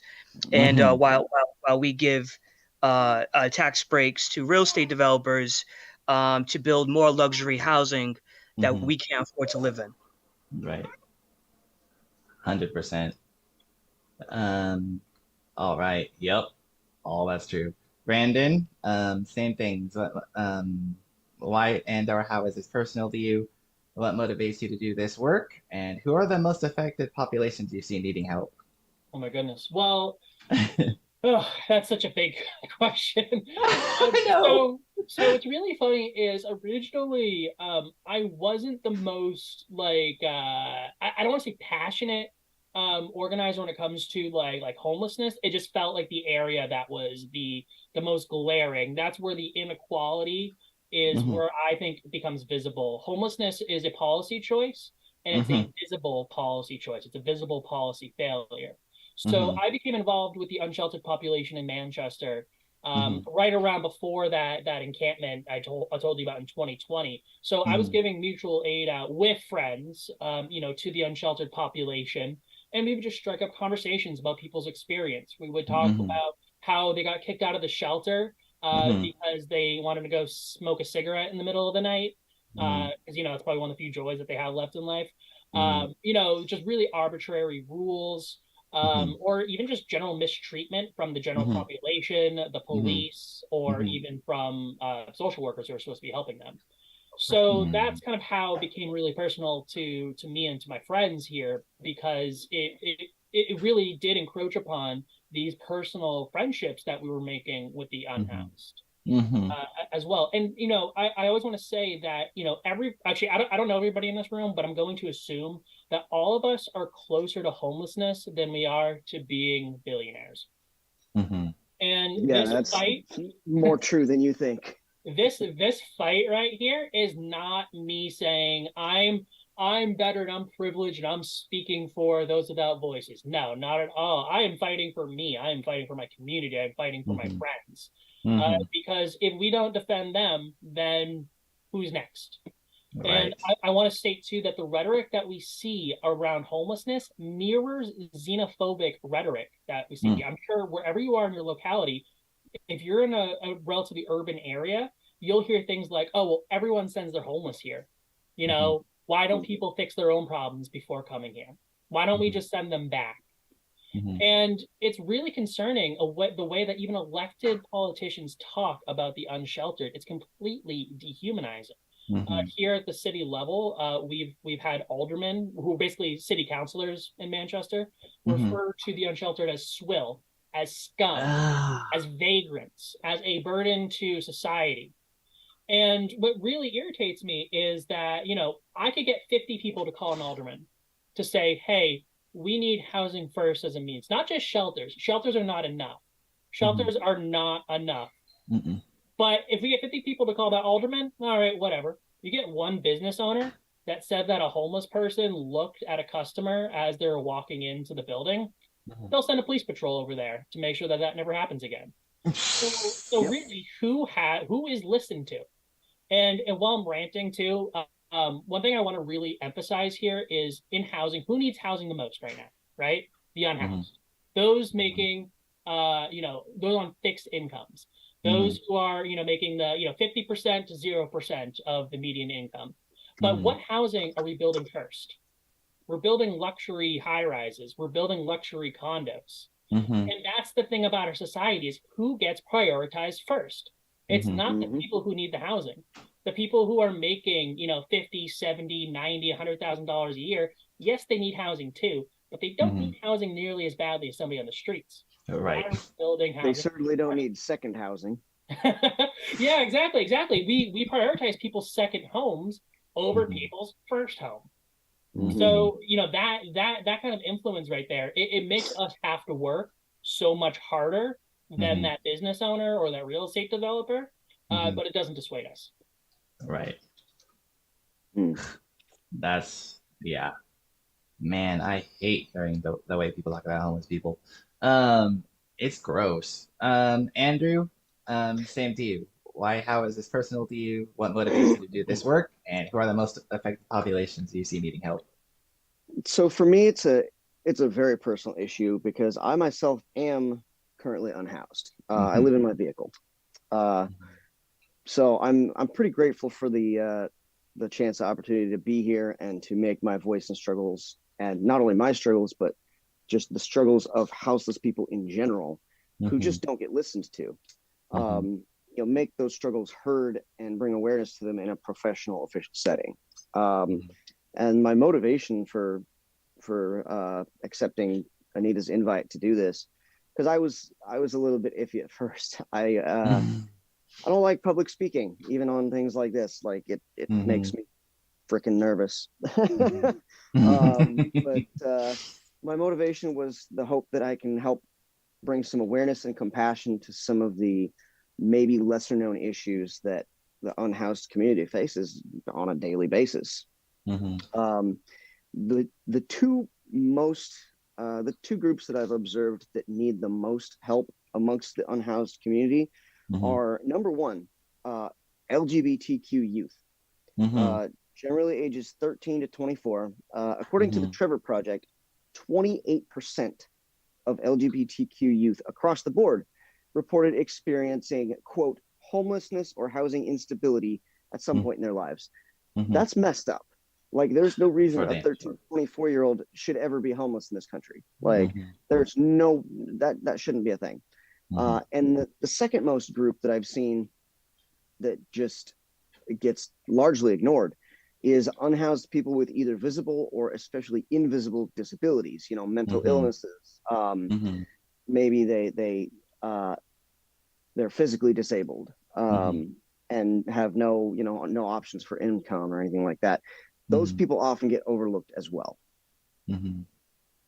Yeah. Oh, yeah. 100%. All right. So I know for a fact that, I didn't grow up unhoused or anything, but my mom, she was always working all the time. And she did say that she had to prioritize keeping a roof over our heads because, we were kind of food insecure. And so, and I have had experiences with homeless people, though. I had one interesting experience when one time I was actually calling for Wolf-PAC, actually, and ended up getting in touch with a houseless woman. And I remember trying my darndest to help this person. Like, she was like somewhere in like Nevada, and she was like living under some freeway or something, and I think she was like 65, 70 years old. And I was just like, oh, hell no. Like, we've got to try to fix this. And I called like all sorts of different places, and I just couldn't get anyone to help her. And even called her family, and her family was just like, ugh, like it was hard for even get her family to help her. Like there was just like nothing. I hope she's doing okay. But yeah, like I tried my darndest to help her, and I just like no one was there. Like I couldn't. I was calling people all over the place, and I couldn't get anyone to help her. It was really sad. Walking around town with other blind friends. I remember going to Chicago and watching people standing out in front of the pizza places trying to get food, houseless people. And one person helped us get somewhere here in Lincoln, and he was talking about going dumpster diving and talking about, meeting other homeless people under bridges and stuff. And yeah, it's just really sad to see. It's a tragedy I absolutely despise. I wish it wasn't a thing, and it doesn't have to be a thing. And if we have our way here at Wolf-PAC, one day it won't be a thing. Okay. So, Andrew, are you willing to tell us what your average day looks like as a houseless person?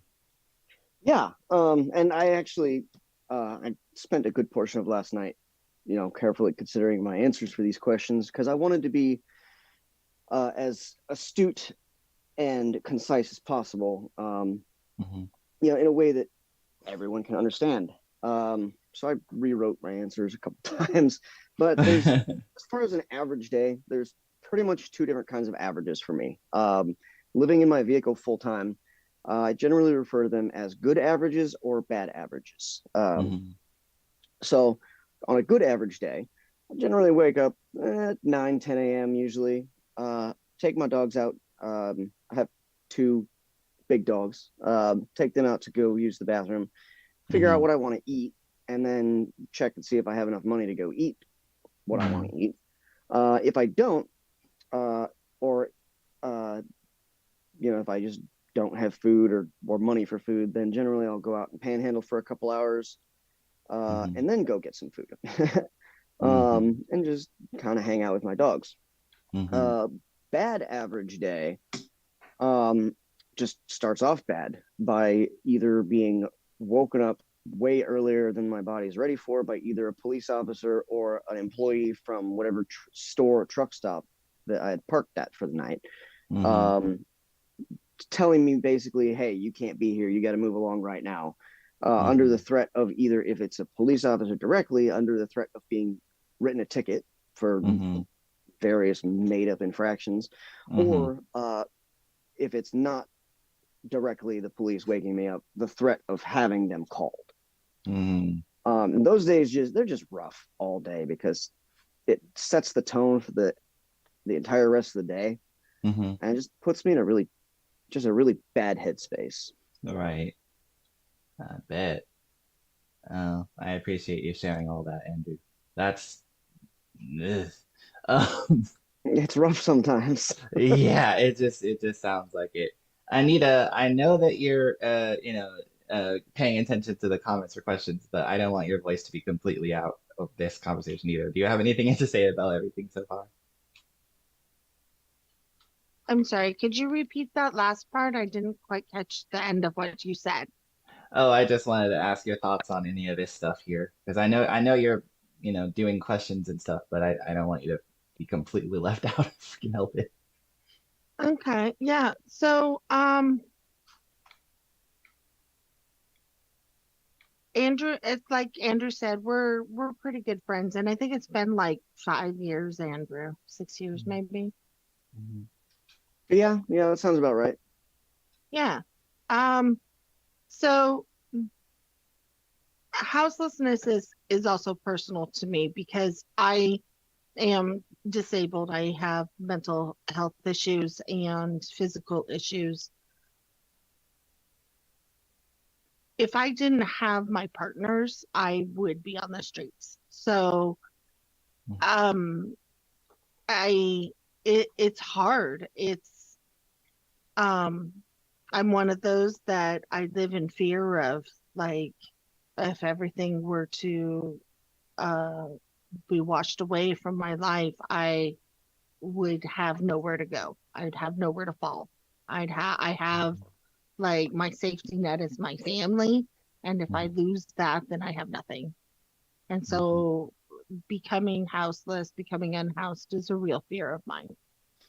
I think that's pretty common, Anita, is for that to be a very common fear amongst people, especially people that have never experienced houselessness. It's the stigma around it makes it just utterly terrifying. It sounds hard. I mean, it's not easy. We have some other questions.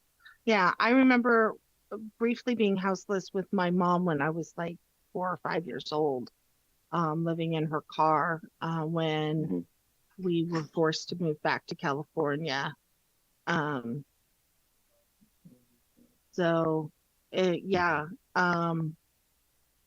I road trip now, but that's like not the same.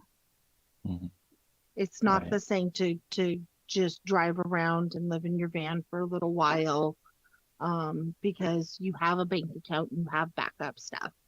It's not the same. So being completely without money or help in this society, it's terrifying.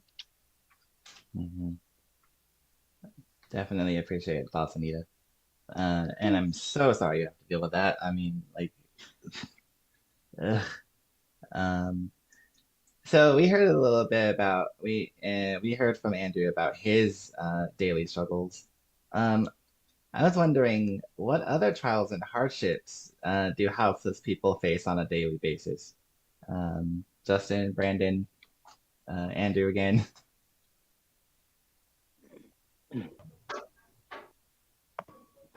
I think in my experience of like being essentially the last month a proxy outreach worker. Mm-hmm. I think in my community, what I've noticed is, I think this was already mentioned, ongoing police surveillance, Mm-hmm. um, ongoing raids of encampments, Mm-hmm. in general, depending on where the encampment is established in a community. I happen, in my neighborhood, there's a small sliver of affluent folks who Mm-hmm. live, pretty affluent conservative folks, and there was an encampment that was established nearby, and there was a coordinated campaign among these residents to aggressively push them out. And and it was sad to watch that play out. And so I feared for the folks at this encampment, their safety. There was a lot of hostility, a lot of threats to their life. And so ultimately, as city councilor, in my view, I represent everyone, and I was clear to the neighbors nearby that as long as these folks are in my neighborhood, they're my constituents as well. Just because they don't have a physical address does not Mm-hmm. mean I do not represent them. They are my constituents. So ultimately, what happened was to keep these folks safe from the hostility they were facing. We're Mm-hmm. talking around the clock harassment. Mm-hmm. I had moved these folks to a different site. I brought a truck, and the only way I was able to do that um, was a strong rapport that I had built with them. It was not ideal, but I think their life was seriously at risk. And Mm-hmm. so there's a stigma out there that folks who are unhoused are dangerous. Mm-hmm. And but I'm more concerned about the folks who see these folks from perhaps a perspective they've garnered from conservative news, or created a sort of a distortion in their mind of what in-house folks are like. Mm-hmm. And but I'm concerned about. I was, more concerned about those folks who were dangerous, making threats to the in-house neighbors Mm-hmm. nearby. Mm-hmm. So that's in my experience. I think it's literal threats to own life Mm-hmm. that they have to experience every single day, and it's really tragic. Yeah, sure is. Have anything to add to that, Brandon? Yeah, so I just want to kind of bring us back to like the meta level, because I think that we've heard really good firsthand accounts of people who are unhoused. Mm-hmm. So I just want to state that the issues that they're facing is fundamentally an affordability problem. Mm-hmm. And the stigma that I want to break up is that homelessness is a moral failing, that it is caused primarily by mental health and drug use. While those Mm-hmm. things are factors, the biggest correlation, which the biggest causation of homelessness actually, Mm-hmm. is cost. The, Mm-hmm. the the areas with the highest drug uses, with the highest drug use rates, are not the places with the highest amount of homelessness.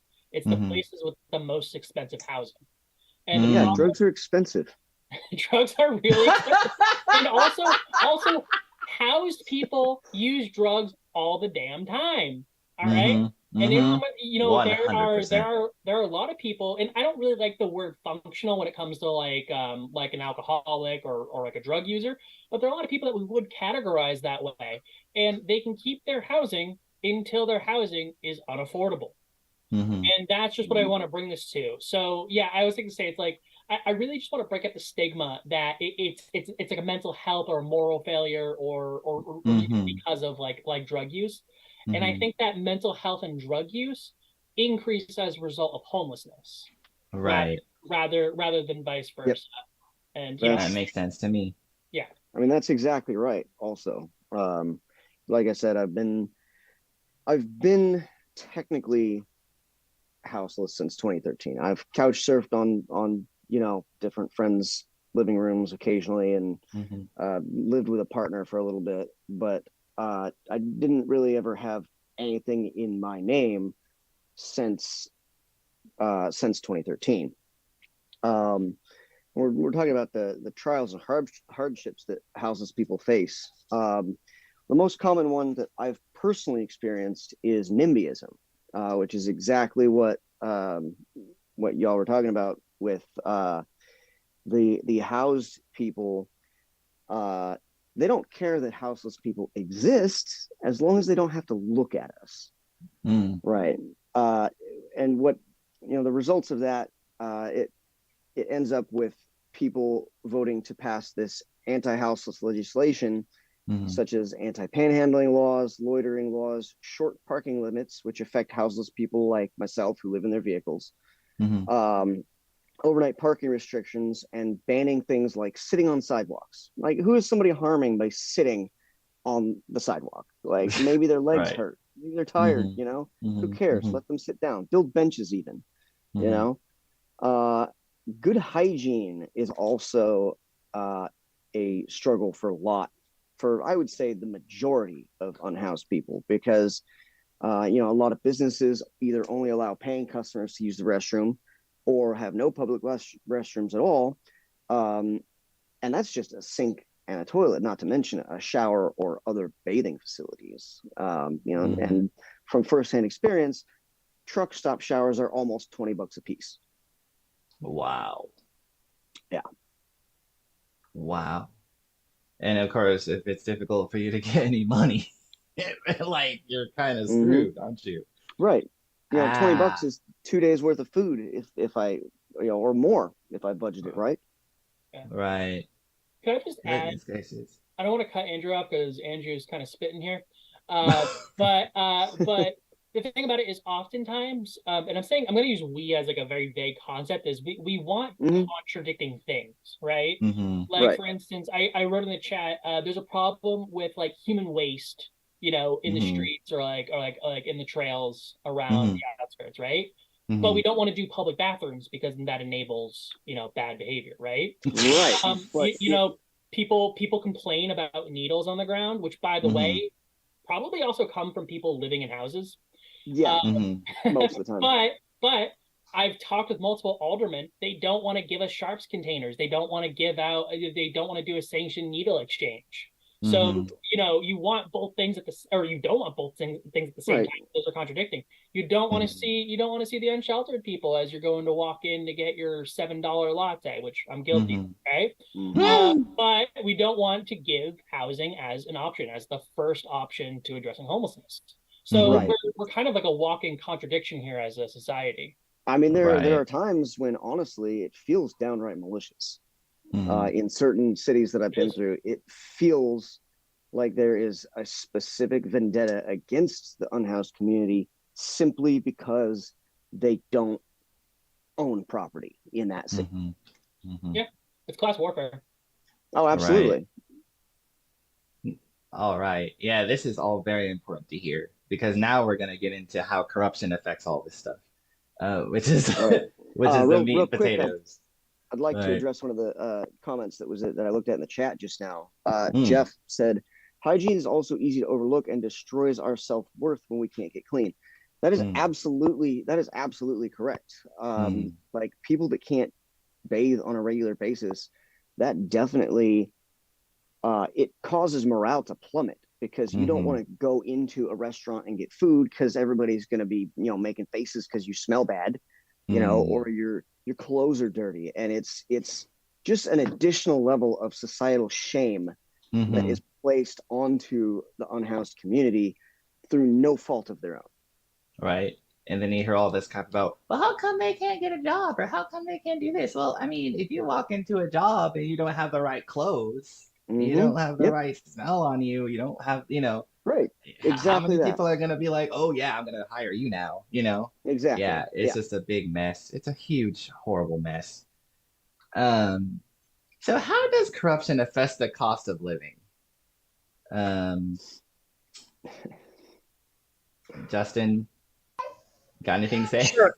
Yeah, I've actually one of the issues that rises to the top for me, besides sort of the rising cost of rent or housing, right now in the city of Providence, there is an ongoing issue and fight against tax exempt institutions such as Ivy League private schools that have continued to expand, and they're technically nonprofits, and nonprofits don't pay property taxes, and so as they continue to expand, they eat up valuable land, and so we have a lot of universities and colleges that are our largest landowner in our city, and almost half of the land in our city is not is tax exempt. We cannot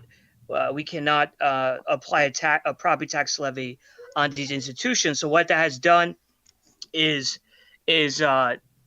force our city to raise property taxes on mom and pop landlords, which has had a, not that I buy into this narrative completely, because I think there's a lot of price gouging, but that ultimately does pass over the cost to renters to some extent, and it raises the cost of living for everyone. It's also, in our city, when almost half the land cannot be taxed, that cuts into city services. So in the city of Providence, we over rely on property tax revenue to fund public education, public safety. I mean, the list goes on. And so that ultimately goes back to the corrupting influence of money in politics, because these institutions have such a lobbying force and unlimited amounts of money to sway. Oh, I'm sorry, my dog's crying. To sway the decision making in our city. They have, there's so much money in even local politics that it has engineered our city's government in ways that don't benefit regular residents. So that is a issue that I'm currently fighting right now, that's in the spotlight for our city right now, is the lobbying influence and the money that comes with that from these tax exempt institutions who have honestly exploited the residents of this city for decades. So I hope that makes sense. It does. Okay, Brandon, I saw you were like ready and willing to talk about this. I think I heard you put something in the comments. So Yeah. So one thing I want to mention quickly is that according to HUD, a renter is cost burdened if their rent and utilities exceeds more than 30% of household income. And so a big part of those housing costs and those utilities is electricity. Here in New Hampshire, we actually received a rate double to that to other states in New England. And you say, why? Like, we're all on the same grid. We all have pretty similar power production. Well, the answer is our governor, Chris Sununu, is really close to Eversource, which has a virtual monopoly in the state. So the way that we try to counter this monopoly is that we have something called the Public Utilities Commission, who is appointed by the governor, who is getting donations from Eversource, who are sending their executives to max out donations to this governor. They will actually donate virtually unlimited funds to what we have just called an inaugural fund here in New Hampshire, which is just saying that it's basically a slush fund for a sitting governor to spend on their inauguration, but then they can move that money elsewhere after the fact. So we have hundreds of thousands of dollars in election cycle coming from these very special interests to grease the palm of our governor, who then appoints the people who approve the rate hikes, which has made the skyrocketing rents that Granite Staters are facing even worse with skyrocketing electricity. And that's not even to touch upon any of the developer side of things who use their influence at the municipal level, again, to get all the best tax breaks, to get all the best public land for the least amount of concessions in return. And this permeates through virtually every single aspect of our society. Wow. Yeah, that's really sad to hear. That's horrible. You have any thoughts on this too, Andrew? I do. Honestly, the biggest way that the corruption has affected the cost of living for me personally is by occasionally receiving citations or tickets for panhandling. It's very common, and in itself is an extremely predatory and vicious cycle, because in order to pay a panhandling citation, an unhoused person would have to then go and panhandle more, which puts them at risk for receiving yet another citation.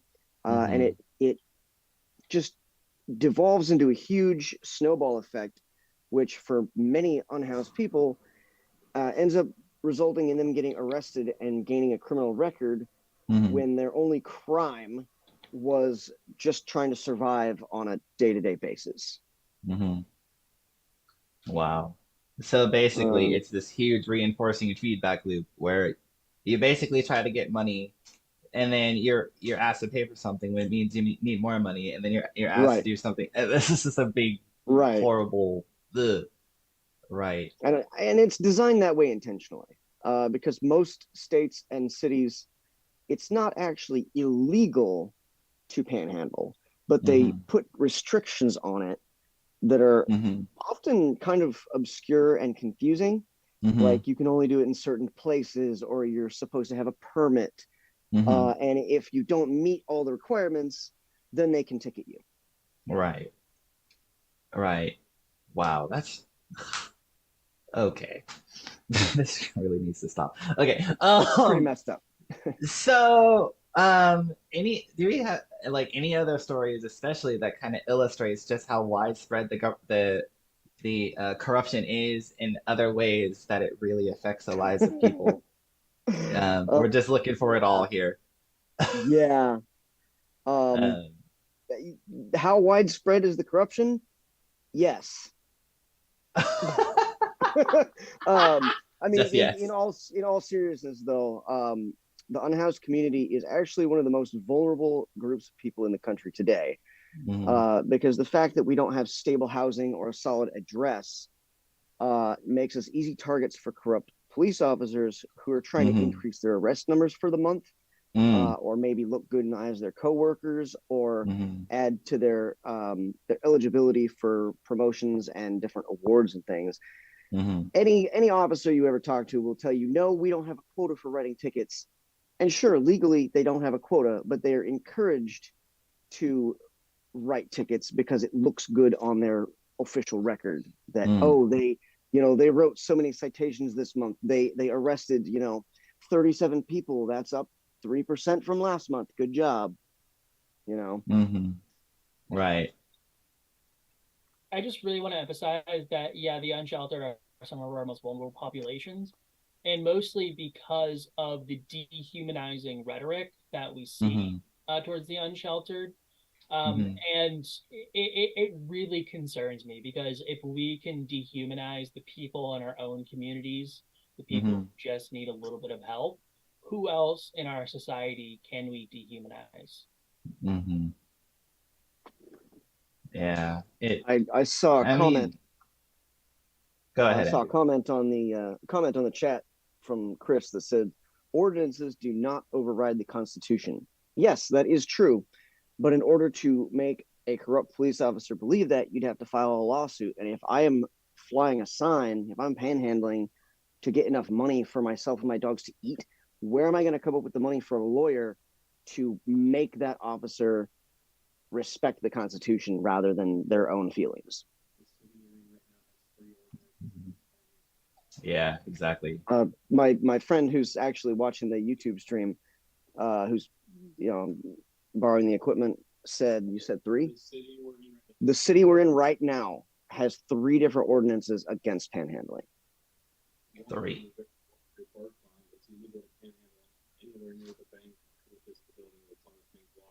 Okay. Okay. He said the block that my vehicle's parked on is a specific zone where it's illegal to panhandle because there are 2 banks there, something like that. And not only that, but they also removed all of the benches off the sidewalk on that block. Mm-hmm. Wow.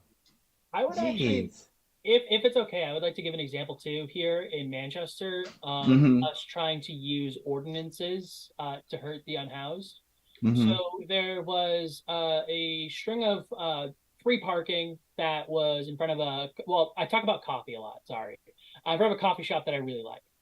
And allegedly there was some person a couple blocks down who called the police and said people are doing drugs in their car. Mind you, there was no arrests, there was no reports of anything. And what they did, this one person that called the city was well connected and also a donor. So what they did was they used a snow emergency order in the middle of the summer to ban parking in that area so that nobody could do drugs in their car, allegedly. And what this did was it obviously hurt the people that were just trying to park somewhere. But also, I want to emphasize less so, it hurt the business owner because now his customers and his employees didn't have a place to park anymore. It hurt the people that lived around the building that just wanted a place to park. Right. This was all because of one wealthy donor made a phone call to the police department and then made a call to the mayor's office. And that's the thing. They listened to that person and they are willing to close off an entire block of parking because of alleged behavior that was never actually documented. Jeez, that's insane. As messed up as it is, that's way more common than most people think it is. Wow. That's insane. Okay, so what other ways have you all witnessed people get left behind due to the corrupt system that we have in this country?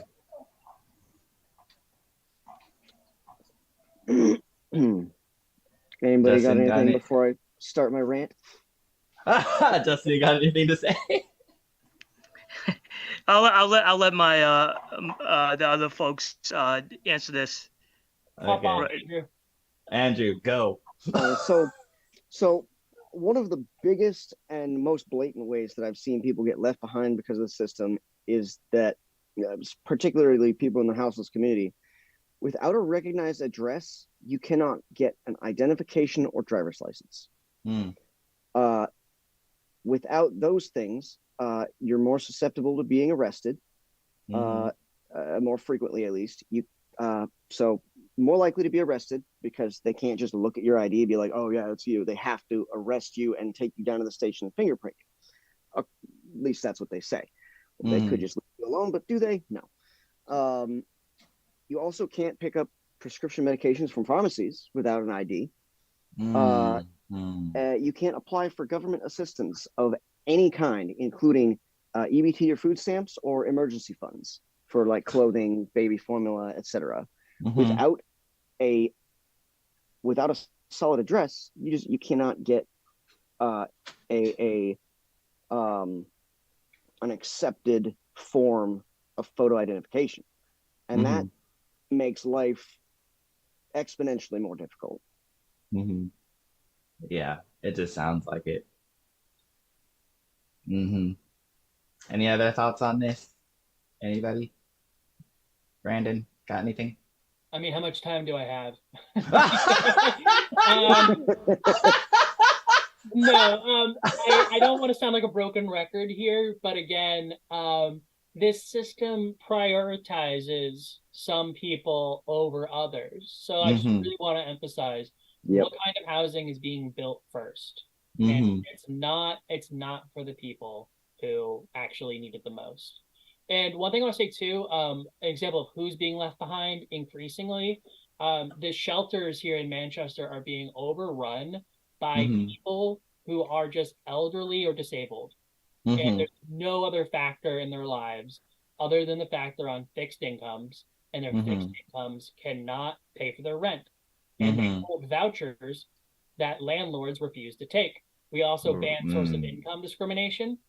So I want to say that I believe that one of the most effective ways of fighting homelessness, and there are many, there's no one solution, but keeping people in their housing.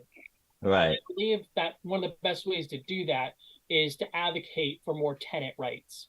I would see more protections on how much rent can be raised.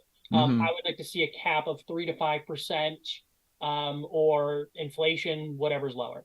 But the problem is every time that we try to advocate for these basic tenant protections at the state house, we end up seeing well-funded landlord real estate interests who are lobbying actively against these protections. Right. And who are then also lobbying for new housing to be built. This sounds wonderful, right? Right. Interests don't want to be building the housing that isn't as profitable. Right. Our government is prioritizing. We don't build public housing anymore. We're not building co-ops for these folks. We're building, again, privately owned luxury condos that are owned by well-funded, groups that are well-organized. 100%. Yep. And I'm grateful to you, Brandon, because you literally just pretty much answered the question I was about to ask about the kind of policies we have evidence works as well, and the kinds of opposition they get when good people try to fight for them. So you had answered that question already. Any other thoughts about that question, Justin or Andrew? I got some. Okay. One of the policies that I recently heard about, it's actually a policy in California, LA County, I believe, that is both data-driven and effective, is called full service partnerships.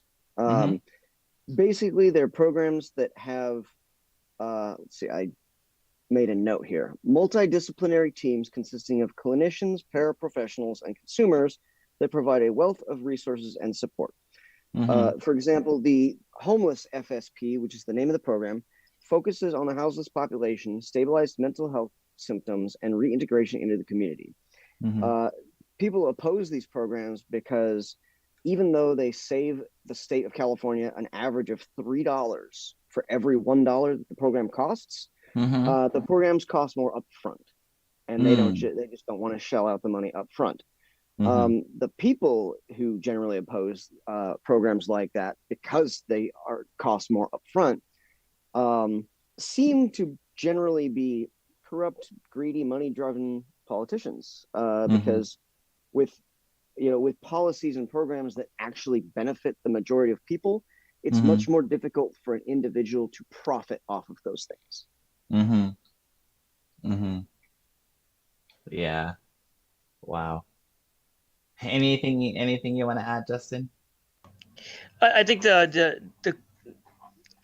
it's really for me difficult to pinpoint another issue that traces back to big money in politics, because I know this is a cliche saying, but it truly is the root of all evil, but it has its hands in every pot essentially, and the issues are interconnected, and it could be traced back to the influence of big money in politics. I think for me, obviously, in all levels of government, but at the city level, their neighborhoods are also segregated by not just race, but also by class. And And obviously, it's well understood that wealthy donors dominate our government, Mm-hmm. and this is where it's difficult for me to pinpoint another issue, because just wealthy donors are able to make decisions that bring resources back to them. It could be a whole host of things, Mm-hmm. but they have the capacity, the financial capacity, to spend unlimited amounts on elections, and Mm-hmm. in return, it comes back to, it's a return on investment. It comes back to benefit them at maybe the most minimum of things, such as well paved streets in their neighborhood. Mm-hmm. And so it's at the municipal level, it has its shadings in a very direct way. When Mm-hmm. you're a wealthy donor for example, of a mayor's campaign, you make one call, and you're gonna get specialized treatment. If that even, again, well paved streets, or even garbage collection. I mean, it Mm-hmm. gets that simple and direct. Mm-hmm. But they have so much influence in every decision, when you're wealthy, and when you're a donor Mm-hmm. of political campaigns. Right. And 100%. Justin, to add to that, something that you said reminded me of a saying that I've heard a couple of times, and it's something along the lines of, uh, if you give $600 to somebody that knows how to make money, they'll turn it into $6,000 within a year. If you give $600 to a poor, or let's just say houseless person, for example, they're just going to spend it. Well, see, it's really easy to turn $600 into $6,000 if you already have housing and food security, medication security. If you are already in a position where you don't need that $600 in order to survive your day-to-day life, sure, it's just sit on it, put it in a bank with some high interest rate or whatnot. But for people that are in position like I am, and like tens of thousands of other Americans, $600, that's that would pay for a very important repair on my vehicle, Right. for example. Right. But it would be gone all at once. Yep. Could I just say that actually, $600 in the hands of we'll say a poor middle income person, actually does get turned into $6,000 pretty quickly, because that money is injected right into the economy. And that even if that $600 that you gave to somebody was spent frivolously, that is economic activity. I talk about the fact that I get $7 lattes a little too much. Well, the U.S. economy runs on frivolous purchases like that. So the $600 that you spend probably on things that you need is going to be respent further along the chain in the economy. It's actually better. It's actually better. We, and I'm saying we because I'm sure that we're all more in the same economic class. We actually drive commerce and economic exchange amongst each other way more than a millionaire or a billionaire would, who would just put it into an index fund, or they would again, investing it. What does that actually do? Right. The only thing it does is build personal wealth, which is something that society sees as a virtue. Whereas if you're poor or broke, you must not be a good person. You must have done something wrong. I've been told that. I don't even know how many times I've been told that. Yeah, you spend too much money on avocado toast, y'all. Andrew, how many times have you been told, oh, well, why didn't you apply for this program? And you said, I did. It didn't have what I needed. If I'm actively, panhandling most days, because some days I make enough money where I can be like, I think I'll just hang out with my dogs or go sit in a park tomorrow and do nothing, But if I'm at a place, or a situation, or like if I'm trying to save up for something, for example, like vehicle repairs, probably at least once every month or two. Sometimes more. Sometimes I'll go 2 months, 3 months without hearing that. But inevitably, somebody will always be like, well, did you know they have this program or that program or whatnot? And Mm-hmm. my answer is just like, yeah, actually, I do know that they have that because I tried it. They're like, oh, well, what about this such and such a homeless shelter? I was like, are they going to let two 80-pound dogs in there? No, they're not. Right. And I'm not giving up my dogs. Right. I'm a dog person, so I empathize so hard here. Right. I love dogs. I grew up with dogs. Like I've always loved dogs. So I definitely get you there. So what is everyone's thoughts on mutual aid's effectiveness, both short term and long term? I've been waiting for this one.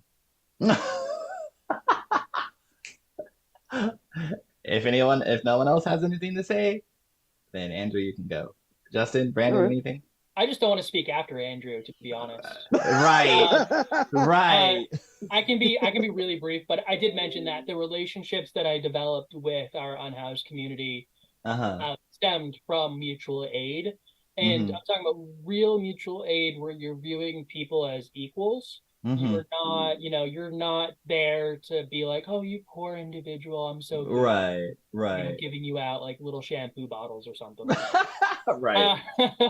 But real mutual aid where you're building solidarity with other volunteers, with the people that you are serving, it is really crucial. I think that if it's being done deliberately, the mutual aid group that I associate with is explicitly anti-capitalist, and that the act of giving out things for nothing in return, which includes power. We don't want to be able to lord our aid. We like to say solidarity, not charity, because we are helping each other. We're not just being like we're not the charities that the developers sit on the boards of. We're actually real people out here. Right. All right. Anything? Justin, you got anything? Anything, Justin? I think mutual aid is the way to I think build.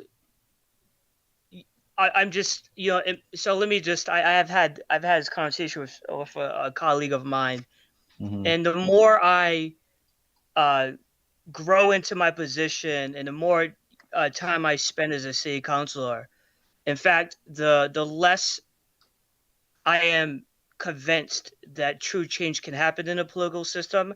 I actually think mutual aid campaigns are the most impactful way to directly impact those who are most vulnerable. And just not just that, I think mutual aid campaigns can help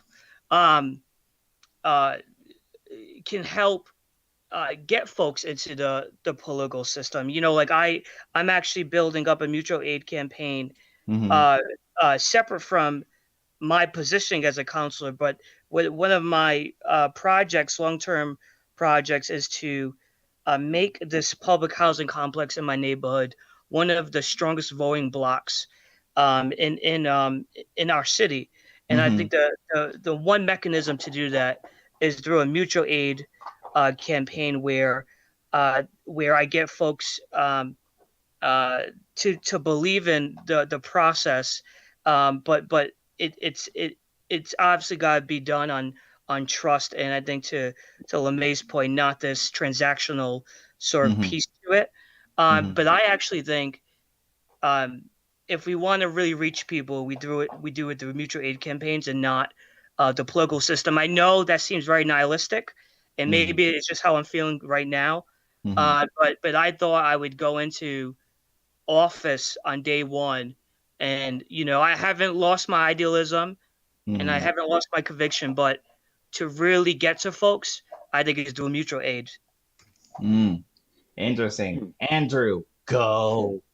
Well, I don't think that's nihilistic at all, honestly. I wish more people would have that frame of mind, because a lot of people in my position, being a part of the unhoused community, a lot of us don't trust politicians or authority figures who actually have the power to change things, because they can't relate to us on that personal level that someone could during a mutual aid campaign like what you're describing. So I agree with what you said. I don't agree about the nihilistic part. I think it is the right thing to do. But my thoughts on mutual aid, I think this was the question I was the most looking forward to in this whole thing. I spent a lot of time on this last night. So mutual aid is absolutely essential for the survival of any healthy society. As for the short-term effectiveness, mutual aid literally saves lives. I have a good friend whom I've known for many years who recently suffered a severe injury and was subsequently evicted from his living situation. Some of the symptoms of his injuries are occasional grand mal seizures and inability to regulate body temperature, so he couldn't safely drive. He was living out of his car in Texas, where right now the temperatures are still hitting triple digits during the day.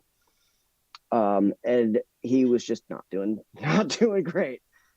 So along with the help of a few other people, I was able to take a Greyhound bus to where he was at, pick him up, and safely drive his car back to where we are now, where he'll be safe and he can continue healing from his injuries.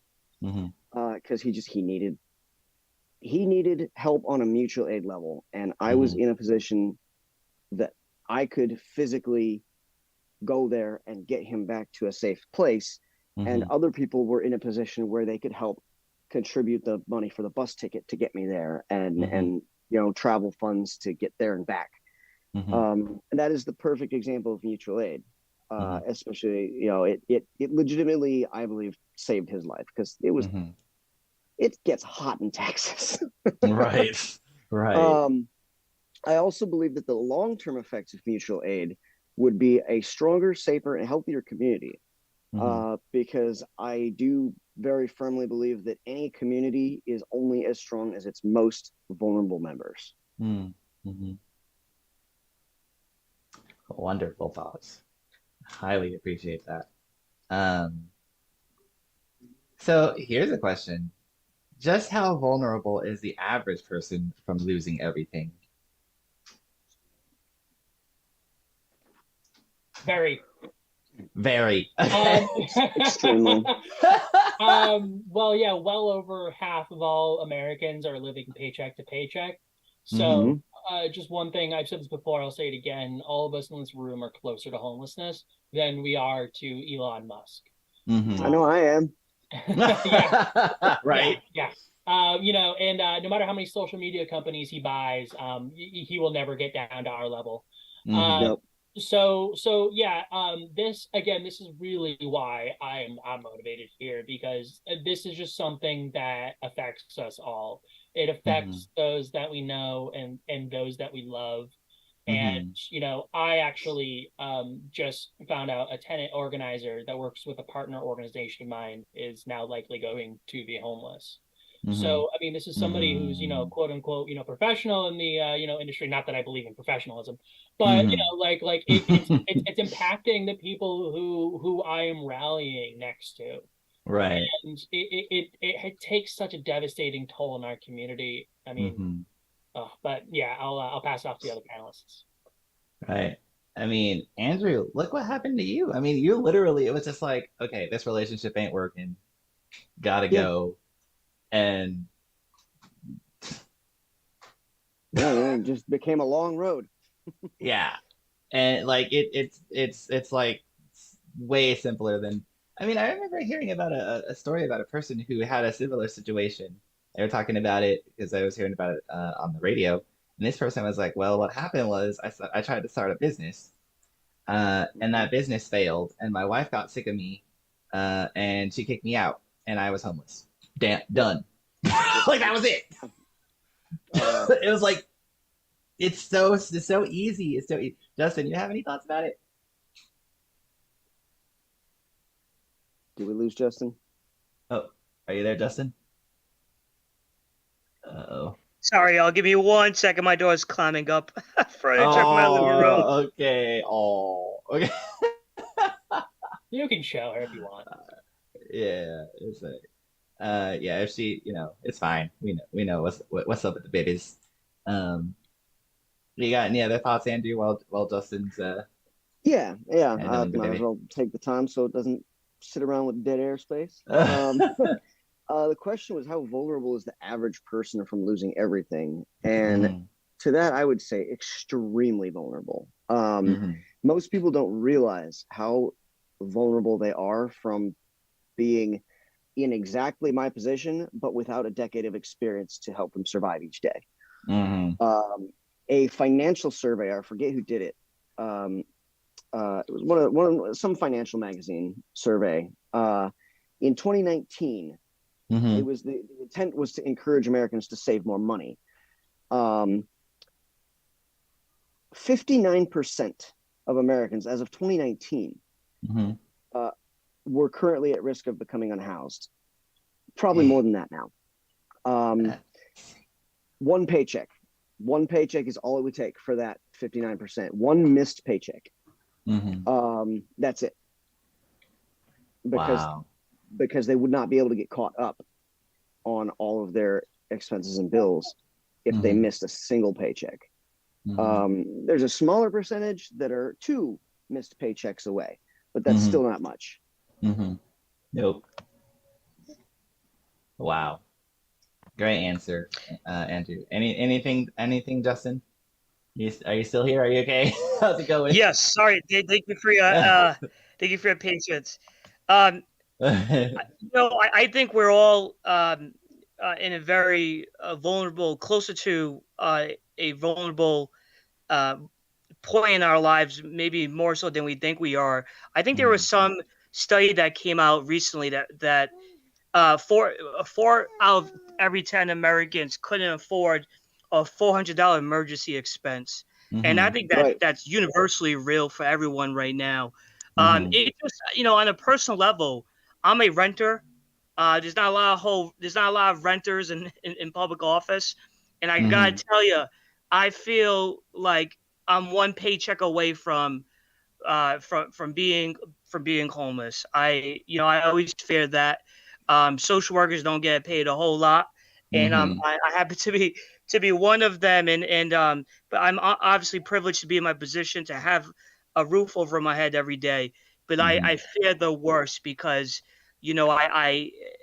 I've when my lease is up, and I fear that my landlord is just there's going to be a gigantic jump in rent, and whether or not my wife and I will be able to afford that steep increase of rent always is worrisome to us, and it weighs on us. I just think, though, in general, everything is so expensive right now. And, it feels like a volcano. If it hasn't erupted, there are volcanoes on every street corner in this country just waiting to erupt. And we keep getting squeezed and squeezed and squeezed. And it's tough on every household in this country. And certainly, I certainly feel that in my city. And of course, we haven't touched on this, but I mean, the whole minimum wage issue and how corruption affects that, I mean, we're just touching on these issues at this particular time, but I mean, there's so much else to say. But the last question that I have for y'all today, that Anita and I came up with, really was, what can the average person do to undo this mess? Any thoughts? I'll let anybody else go first who wants to, because my answer is very firm and concise. I don't know if Justin wants to go first, or Yeah, I was just about to ask. Justin? Yeah, I mean, my earlier comment regarding one question was sort of, I had expressed losing hope in the political system. And so this is, my answer right now is somewhat a contradiction, but by no means did I want to discourage anyone for getting involved in changing our political system. But of course, the answer for me is to get money out of politics, reform our campaign finance system. Of course, I encourage everyone to, if you're passionate about any issue that helps folks, helps the average personnel get involved. But I'm just going to say this. I think often, however you identify on the political spectrum, I identify as a leftist, progressive, however you want to say it, campaign finance reform is sometimes not a sexy issue in this particular political space in order, and we really need to take seriously campaign finance reform. I think in 2016, when we saw the rise of Senator Sanders, he spoke a lot about campaign finance reform, and it feels like we're losing some of that as part of the national conversation, and it feels to me, at least in where I live, it feels like that conversation is moving away from the local political scene. And we ought to bring that back. And I just hope that at the national level, it rises back to the top, the consciousness of everyone. But also, and I hope that trickles down back to where I live, because money in politics is the root of all evil, and it's at the center of every issue that we care about. 100%. Brandon? My answer is organize. And this is really about, I mean, this is true for any issue, whether it is a lack of healthcare, lack of housing, or if it's money in politics. You cannot do anything alone. No elected official can do anything alone. No activist or anybody can do that alone. It's getting together with people in your community and advocating for change. Or, if I can be a little biased here, if you have a group like Rights and Democracy in your state, join a group like that for people who are actually fighting to get money out of politics. If that group doesn't exist, be that group.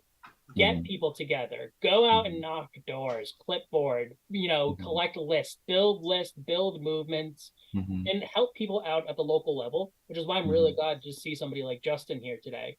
Because you know what? Yeah, the change, it's not going to come from the top. We're not going to solve this issue by electing a president or by, just electing one senator. It really is going to take a movement of people working together. And one goal that I have is I want to make sure that my group, if we endorse somebody, that they're not taking money from the pharmaceutical industry, or that they're not going to be taking money from landlord and real estate interests.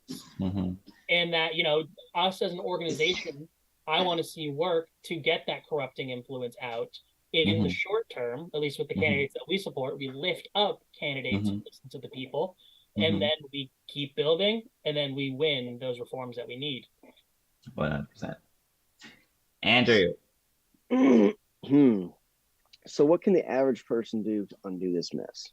Well, individually, none of us really has any power or say, because we're not those rich politicians at the top of the food chain over here. We're individuals, so here's what the average person can do to start to undo the mess. Demand change, make your voice heard, participate in mutual aid as much as possible, read the fine print on proposed local legislations, because they like to try to sneak things in there a lot, and educate yourself about issues that affect the most vulnerable members of the community, which is, after all, the purpose of this entire segment of the conference, which is why I agreed to be here. And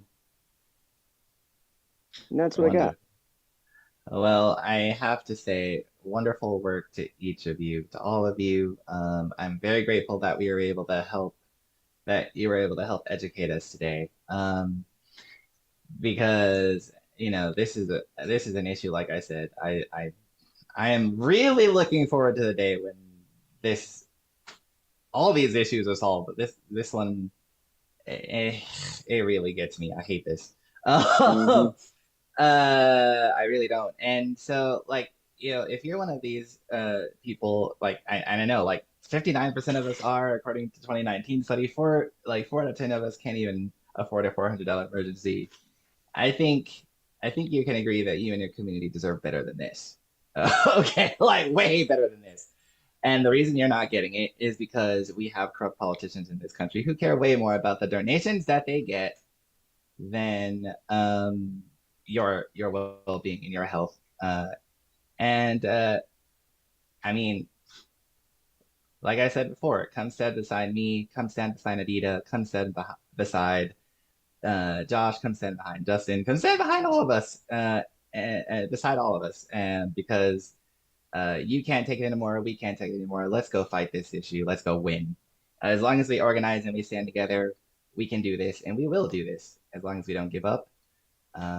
And from what I've seen, being in Wolf-PAC specifically, we ain't giving up. So let's go do it together. Anita, you got any questions? That I know you've been looking out for them, so I'll let you handle the question part because that's harder for me to do.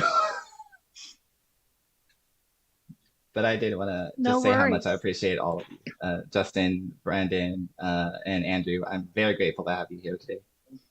Yeah, it's been.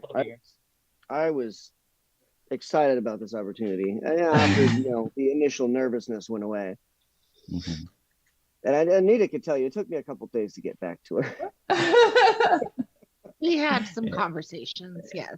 And of course, I'm extremely grateful for you too, Anita, because you're awesome as hell. So. Yeah, Andrew, really you glad all are awesome. Go ahead. I appreciate the education that you all have provided for us today. Thank you very much. Your perspectives are very valuable. Andrew, thank you for joining us. We do have some, looks like we've got 5 audience questions. One from Aaron wants to know how much of the cost of houselessness is offloaded onto philanthropists, and is this even a good thing? Now, I don't know any exact figures for that one, but I would say probably at least more than 50% if I had to make a guess, because the programs that are actually in place are just so sparse and insufficient, and they're difficult to qualify for. Whereas with philanthropists, since they're private individuals, they can basically just use their money and create their own program and be more efficient, honestly, than having to jump through all the hoops to get public assistance.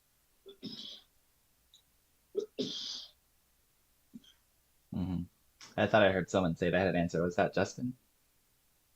Oh, I had an answer. Brandon. Okay, sorry. So I alluded to this earlier on this panel that for a while the biggest homelessness shelter in New Hampshire was a privately run organization, which the board consisted of all the major developers, realtors, and basically anybody like the who's who of the Manchester business community sits on these boards of these nonprofits. So yeah, like I would say that there are philanderers out there who are philanthropists out there who do give their own personal money to these causes. But I want to say that actually a lot of these folks create nonprofits and then get government grants. So a lot of times they're not even directly giving their money to these causes. They're taking our money. So keep this in mind. They charge us rents. They pay us less than the value that we create at their businesses. And then they use our tax dollars to then run services that our government is just not wanting to provide. And I think especially if you've seen since the 1980s and through the 1990s, we've gone through this neoliberal philosophy of privatizing these services. So essentially, these business owners, these elites are taking our money and then whitewashing their own reputations with our tax dollars. And they get to look like these great people when they are causing the problems and getting credit for solving the problems that they've created at the same time. So I would say that this is not a good thing at all. And I just want to say this private shelter is not subject to Freedom of Information Act requests. They are not subject to basic accommodations for those with disabilities. These private organizations are not accountable like government agencies would be. So I would say that this is an incredibly bad thing, the amount that we rely on the private sector to solve issues that should be just addressed in the public sector, which again, we're taking tax dollars and giving it to these private organizations anyway. I'll get off my soapbox here. Wonderful. I appreciate you at Brandon, seriously. What else you got, Anita, for questions? Let's see. Chris would like to know. Oh, wait, no, there's a. Does your state have a limit or cap on how much your landlords can raise your rent? I don't remember who asked that question, but is that the case? Is there rent control where you all are?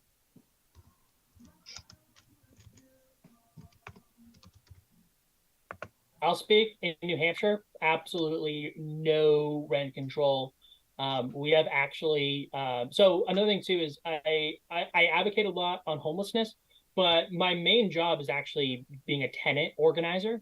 Mhm. And so we've actually experienced tenants who have had their rents doubled with only 30 days notice, which is completely illegal here. Yeah, other states have That's more insane. Oh, it is insane. But also keep in mind, our state legislature consists of 400 people and they're virtually unpaid. So think about who has the ability to drive to the state capitol 3+ days a week for zero money. Mhm. Landlords. So out of those 400 people, I don't have an official count, but we have more landlords in our state body than we do have tenants. Mhm. So there's also kind of that self-interested corrupting influence there, Mhm. where I believe if you're a landlord and a piece of tenant legislation comes up, I think that you should be forced to abstain from that vote. But Mhm. we don't have such provisions. So, you know, our motto here is live free or die. And that's true if you have money. You can live free if you have money, and you can oppress people with less money than you here. So I just looked it up, and the state that I'm in right now has no rent control policies whatsoever. I could answer that question from I live in the state of Rhode Island, so I can answer that question. I think so. There is no state mandated rent control law. In fact, and although I would like one in the next legislative session, I'm actually more concerned about a preemption law that would get passed that would ban rent control, such as I think in California there's the Costa Hawkins law, something along those lines, where they've banned rent control in terms of allowing individual cities and towns to pass their own rental caps to protect their renters. I'm sorry, y'all. I'm still wrestling with my daughter here. She's like climbing. But All right, she's a valuable participant. Right. For sure. In the city of Providence, we're moving towards a few things. The first thing is we're really behind other cities. I'm really excited that this is actually. I'm sharing an exclusive here with everyone. I don't think anyone from my state is watching this, but if you are, you're getting exclusive too. But we're putting a rental public. I'm sorry, I can't even talk to right now. One second. a public rental registry is on the docket that we're going to pass through city ordinance, and we are well behind other cities. So basically, we don't have a way. If we're truly living a housing crisis, we don't have a way to get metrics to inform how we tackle this crisis. And so what do I mean by that? In the city of Providence, we do not know anything about our housing inventory. We don't know which units are vacant. We don't know we don't know how many bedrooms per unit. We don't know which landlords are violating are making code violations. And you can hear my door in the background. Oh my goodness. So I'll be quick because I'm having to. But we don't know a whole lot about our housing. And so the first step is to get this registry passed to mandate that landlords annually give us report info about their units, and even reporting out how much they charge their tenants each month, so that way we could get a clearer understanding of how much rent is across the city.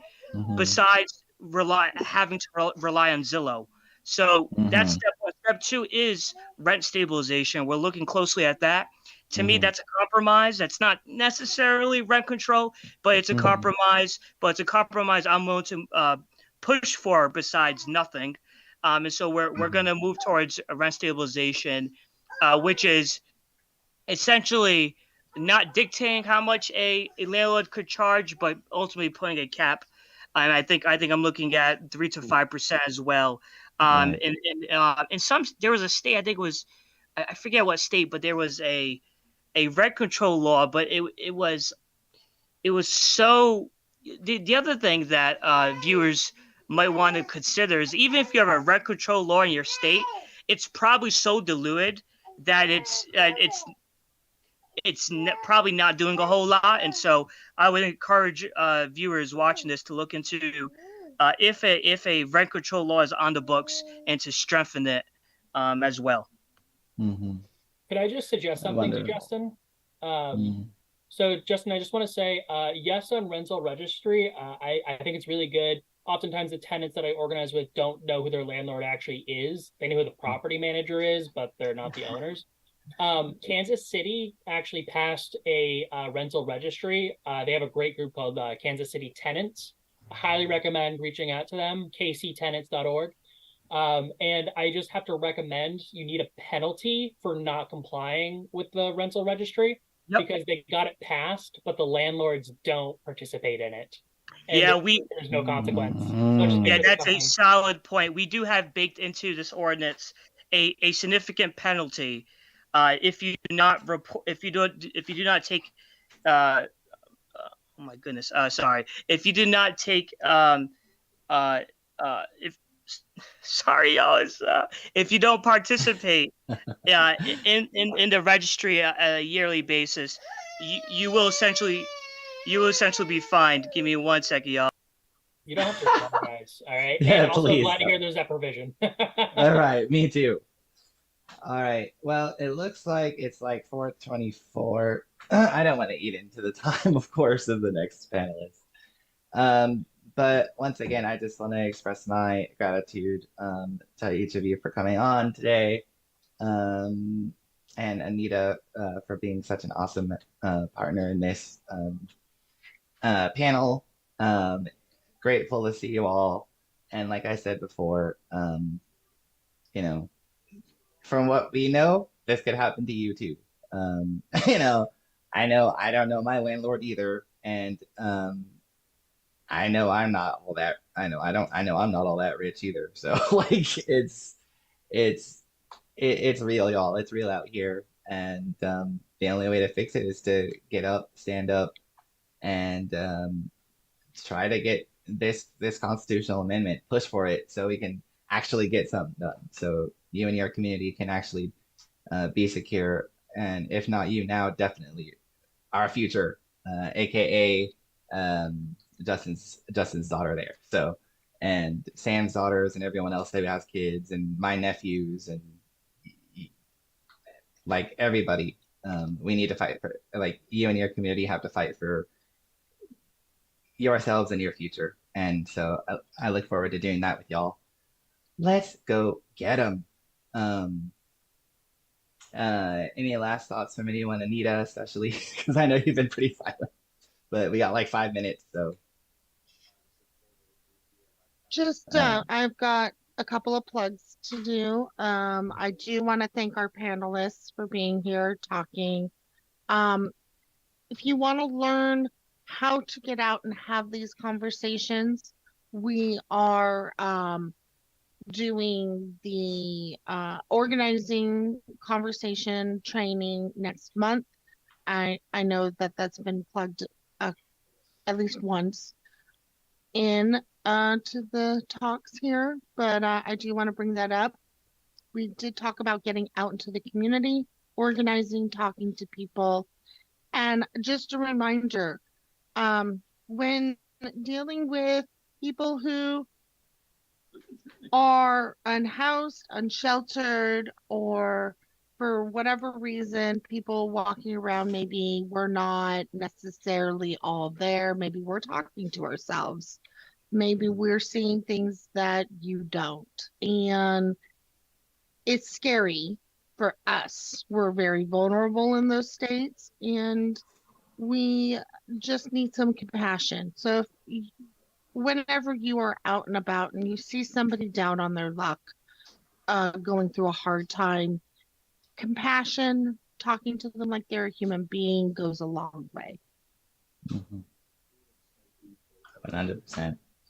Appreciate you all. Appreciate you, Anita. Appreciate you, Brandon, Justin, Andrew. Keep fighting the good fight, y'all. We're standing beside you, and we're gonna keep fighting this until we win. Appreciate you. Yep. Please take care, everybody. For having me. Mm-hmm. And thank you for the questions, audience people. Yes. You're awesome. Oh, absolutely. Yeah, You Brandon, sure are. Andrew, great to meet you guys virtually. Hopefully we can do this again, but next year in person. We used to do our workshops in person, but we haven't since the pandemic. So this year we did it to try to increase finances so we can be in a better place to do it next year. But yeah, if anybody's able to help there, please let us know. But yeah, we're going to do it hopefully in person next year, so we'll keep you posted. I think I wouldn't be opposed to that. All right. I will warn you all, though, I'm shorter in person than I look like I am online. I'm only 5'7", man. I'm 5'2". What are you talking about? Okay. Great meeting you, man. All my friends watching the YouTube stream are laughing at me right now. Yeah, it's been great. Thank you all for the opportunity. Yeah, absolutely. Thank you. All right, let's get there's Jody, Kimmy. Y'all got access?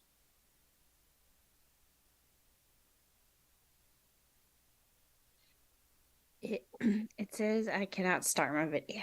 Okay, cool. Let's get, there we go. You now have the power. I took a shower thinking my hair was gonna look better. Now it's like too wet. That's all right. We'll be here for 2 hours. It'll dry up. What's up, y'all? And then, okay. Hold on 1 second.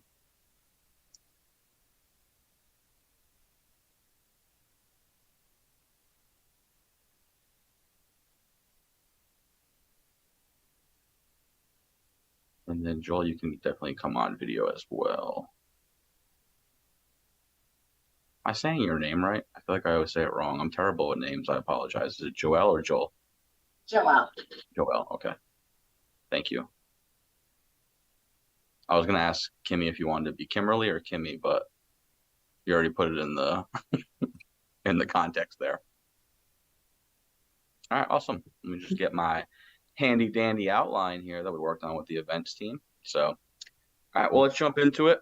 As many of you know here, my name is Josh Aces. I am the national director currently at Wolf-PAC, the only full-time employee. We're going to be launching a fundraising drive to change that with your help, of course. We definitely want to hire a nice part-time staff to be able to build the volunteer army we are talking about here.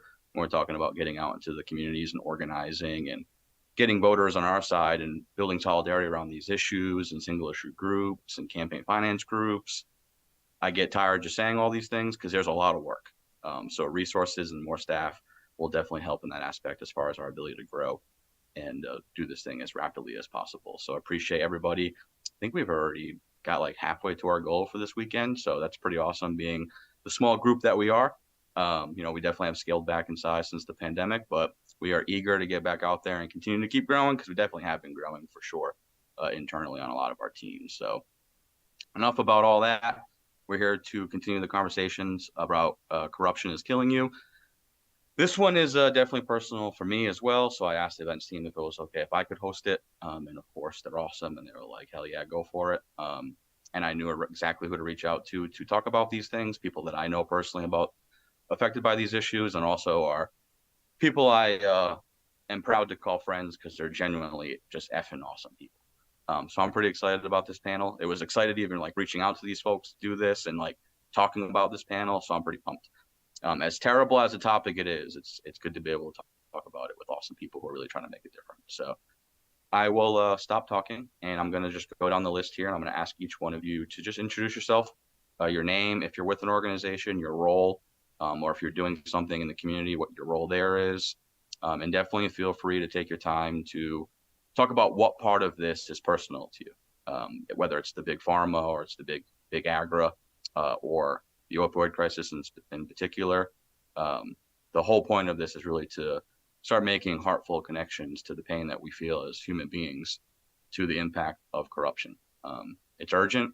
I know it takes time to talk about these things, but I feel like America needs a good kick in the ass to realize how important this is. So with your help, hopefully we get that Buddha kicking. So let's kick it to Joelle. You want to go first?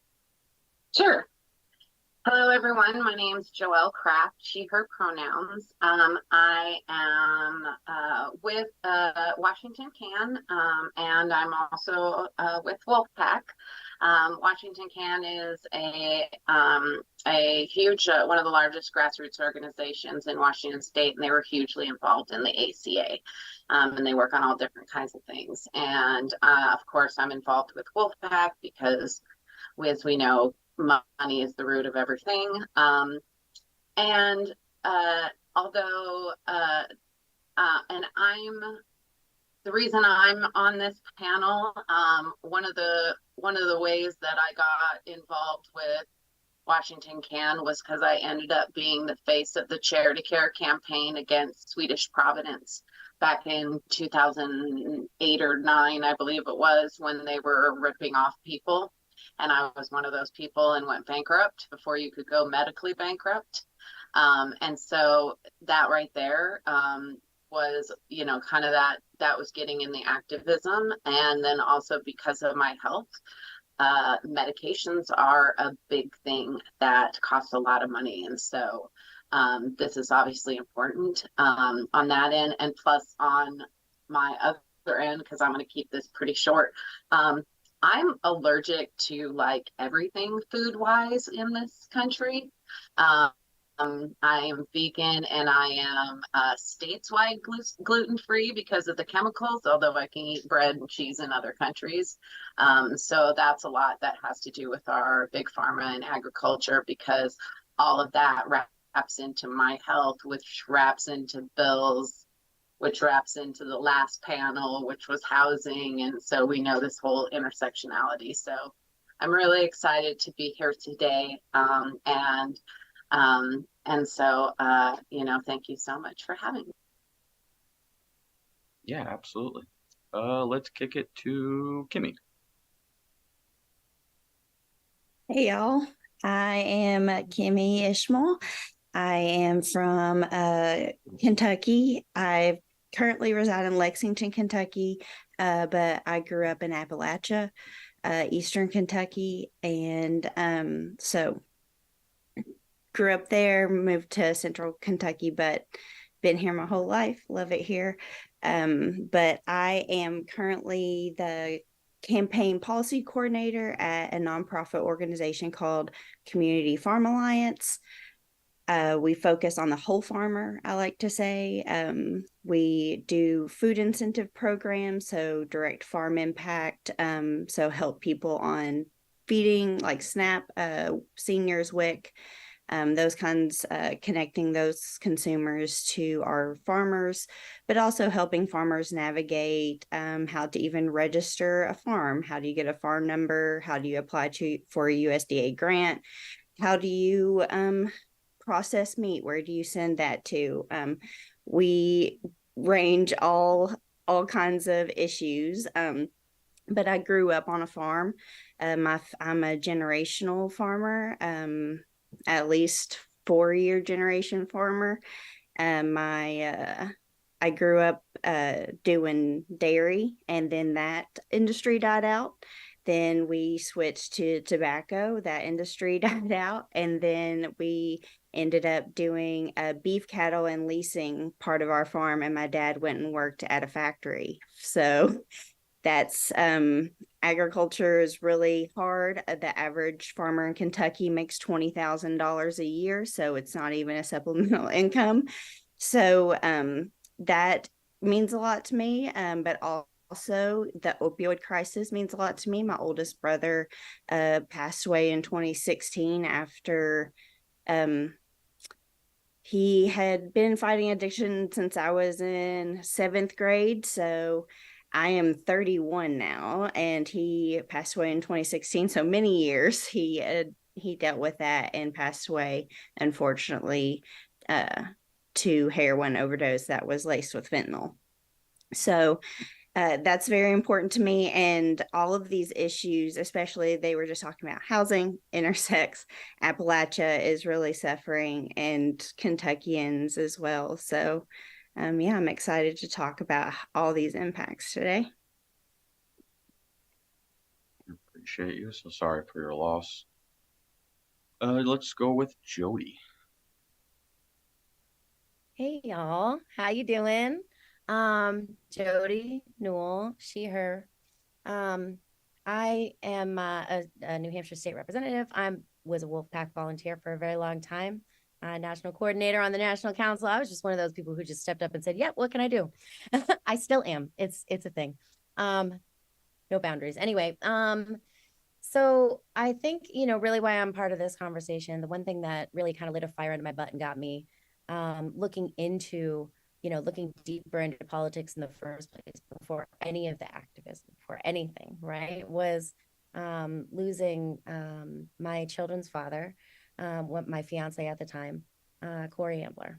And he was, he passed. Our oldest was a year old. He's about 13 months. And our youngest was born 2.5 weeks later. So now those same children are 14 and 15 years old, fast approaching 15 and 16. And the numbers are still rising. The overdose deaths are still rising. So knowing personally myself, the impact of that, not only on myself, but on my children, and being scared as hell that my children now 15 years later, we're looking at the same situation that now my children have to deal with. Yeah, about, I would say, what was it, 9 or 10 years ago, that was when I really started getting active and things like that. I found Wolf-PAC because that was kind of what fuels the fire, right? So, we have all of these things. This is how I like to put it. And anybody who knows me and has heard me speak from the Wolf-PAC, y'all have probably heard this kind of way of going about it, is that I constantly feel like we're running around, we're putting out fires, putting out fires, putting out fires, putting out fires. But at the end of the day, what fuels all of these fires is the corrupting influence of money in politics. And so really that was kind of, okay, I have a limited amount of time. I'm a single mom. What can I actually do that's going to be helpful and useful and, really make a difference with this limited amount of time that I have? And that was Wolf-PAC, in working on money in politics. And now I'm very happy to be in a position where I can actually try and make moves kind of from the other end of it. Wolf-PAC taught me how to do the testimony and, how to strategize and organize a committee hearing. Now I am on the committees and hearing these things and thinking like, I know how all of this works because Wolf-PAC taught me. This is what we learned. Yeah, so it's really nice. I'm able to do it from a different way. And I'm just, I'm a sponge, show me what I can do. And in the same way, show me how I can be helpful. So right now, that's what I'm doing. I'm looking for opportunities to make a difference in whatever possible way I can, in whatever capacity I'm in. And this just happens to be the one I'm in now. So thanks for having me. I appreciate y'all. I skipped a step because honestly, I kind of needed a minute. But I appreciate y'all. I'll introduce myself super quick. But my name is Josh Aces. I'm National Director here at Wolf-PAC. I didn't really get involved for any particular, really hardcore issue like this. I got more like kitchen table in the very beginning, just working in corporate America, feeling like a number on a spreadsheet instead of a human being.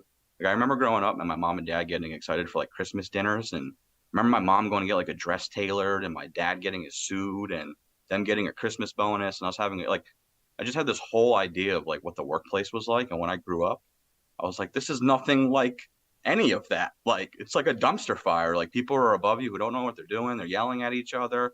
It's like a constant chain of everybody yelling, you're not doing your job. You're not doing your job. And yeah, it didn't take long for me when I started getting involved in politics just to connect the dots and be like, wait, America is kind of like my work. What is the difference? And it's money. It's all it is. It's people's lifestyles, their comfort of living. And so I got in it for that.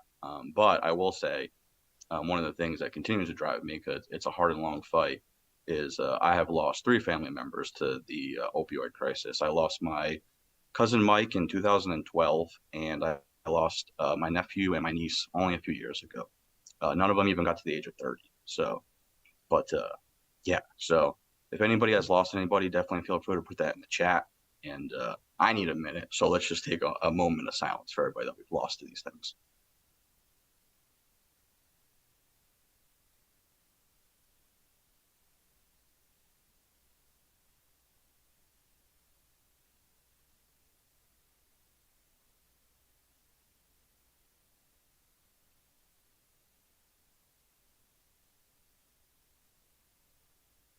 I asked to do these things. I know I'm going to get emotional.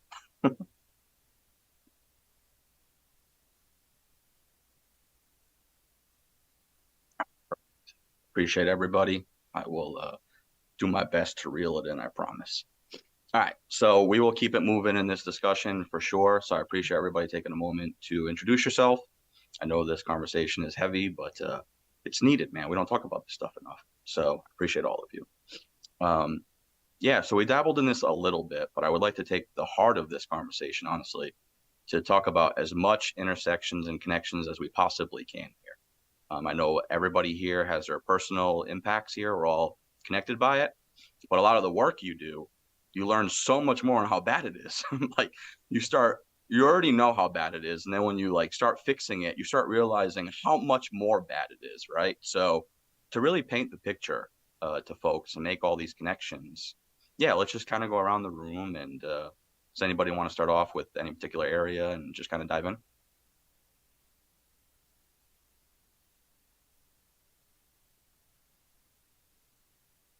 Don't be shy. Okay, I'll go first. I was waiting. I'm that person that always steps up real fast, so I'm trying that step up, step back thing. And maybe that's all of us, so this will be funny if it is.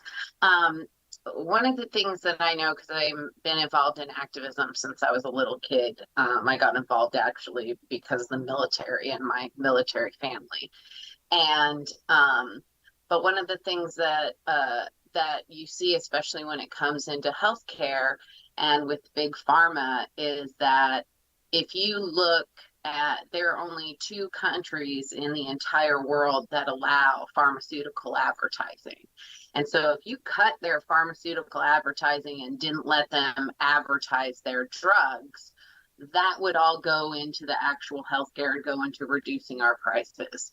The other thing is that, you know, you've got them, literally we're charged the most in the entire world for our drugs.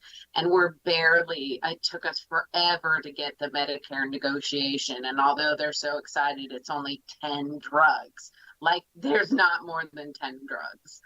And the problem is that this keeps this cycle of not having the healthcare that you need. And getting the healthcare that is so for profit, it's this huge cycle because like me, I was diagnosed with multiple sclerosis when I was 16. I was the youngest in Washington State at the time, and I had never even heard of it back then. I'm now almost 46, so it's been 30 years. And the problem is I was fast-tracked on disability. And so I make $14,000 a year. So when you said the $20,000 a year, that's why I went, oh yeah, you can't live off of that at all, anywhere. It doesn't matter. But I still got to pay my medications. I still got to pay for stuff. And then you're also in hospitals with chronic illnesses, and this is where we get into the opioid crisis. Every time I go into a hospital when I'm having an MS flare-up or something, because of the way that we have treated people and because of the way that the people who were pumped out the opioids, and then we're also on the back end of also owning the opioid the drug rehab centers, because that's in the court cases, is that they actually owned both. So of course they were pumping out more drugs so that they could get more people in the rehab centers because they're making double the money.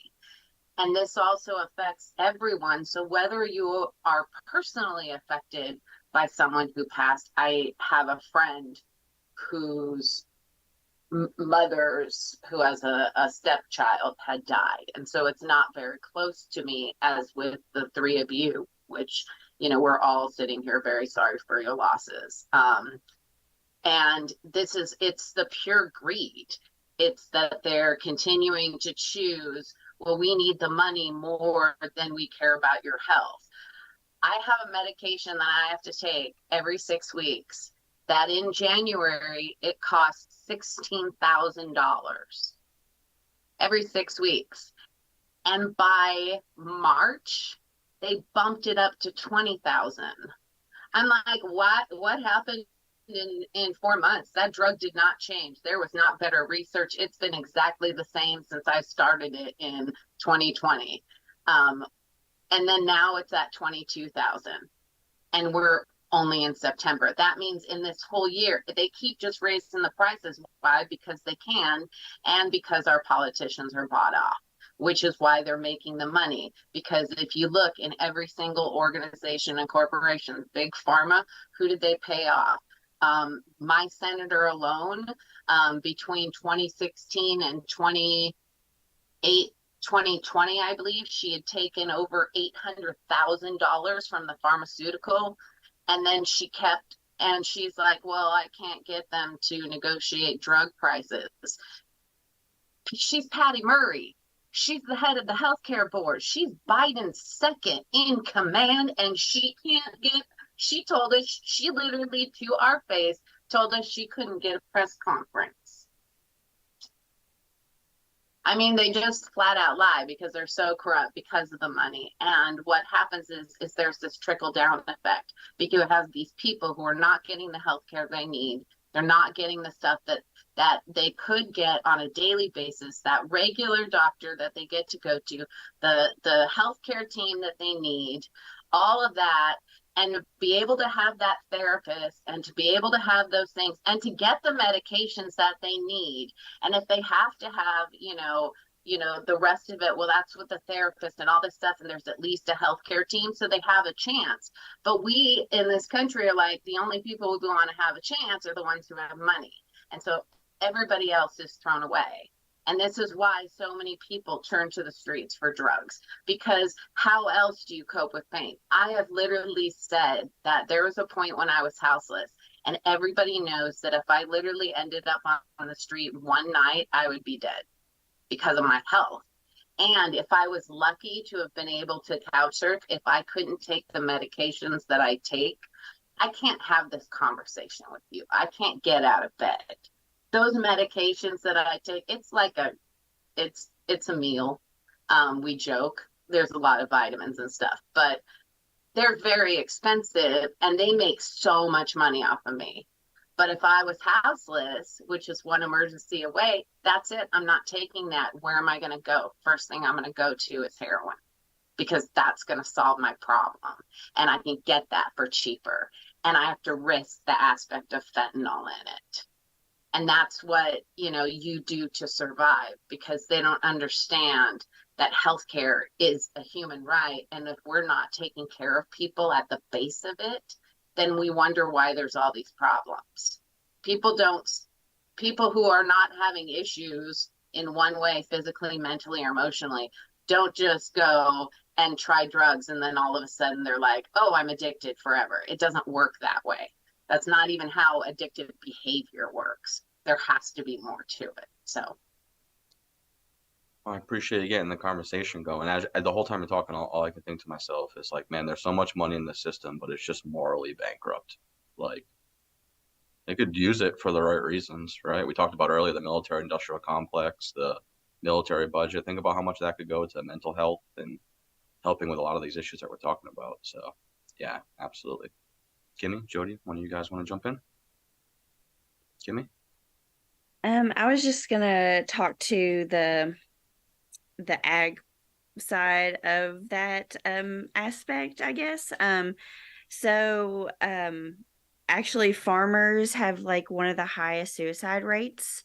My organization got started actually in 1985 as a suicide hotline for farmers during the farm crisis in the 80s. It was a time where farms were like getting repossessed by the banks, and a lot of times farmers would resort to committing suicides so they could leave their families, their farms. That was like one of the only loopholes out of keeping the farm in the family. And we all know land is generational wealth. So without that, they wouldn't have anything. So, and a lot of times your whole entire livelihood depends on the weather. So climate change is deeply, deeply, deeply impacting our farms right now and our farmers. So you're one flood away from literally not being able to survive the winter. And then you the reporting is so hard here in Kentucky for SNAP and WIC that farmers it's so hard if you're a seasonal worker or some sort of, if your income is seasonal, it is extremely hard to get SNAP and continue with SNAP, especially throughout your growing season and things like that. So, because you're making more money during your growing season, but you're not going to make that much all year round. So, so yeah, the mental health aspect and just health care in general, we need we need universal health care. I mean, it's just obvious.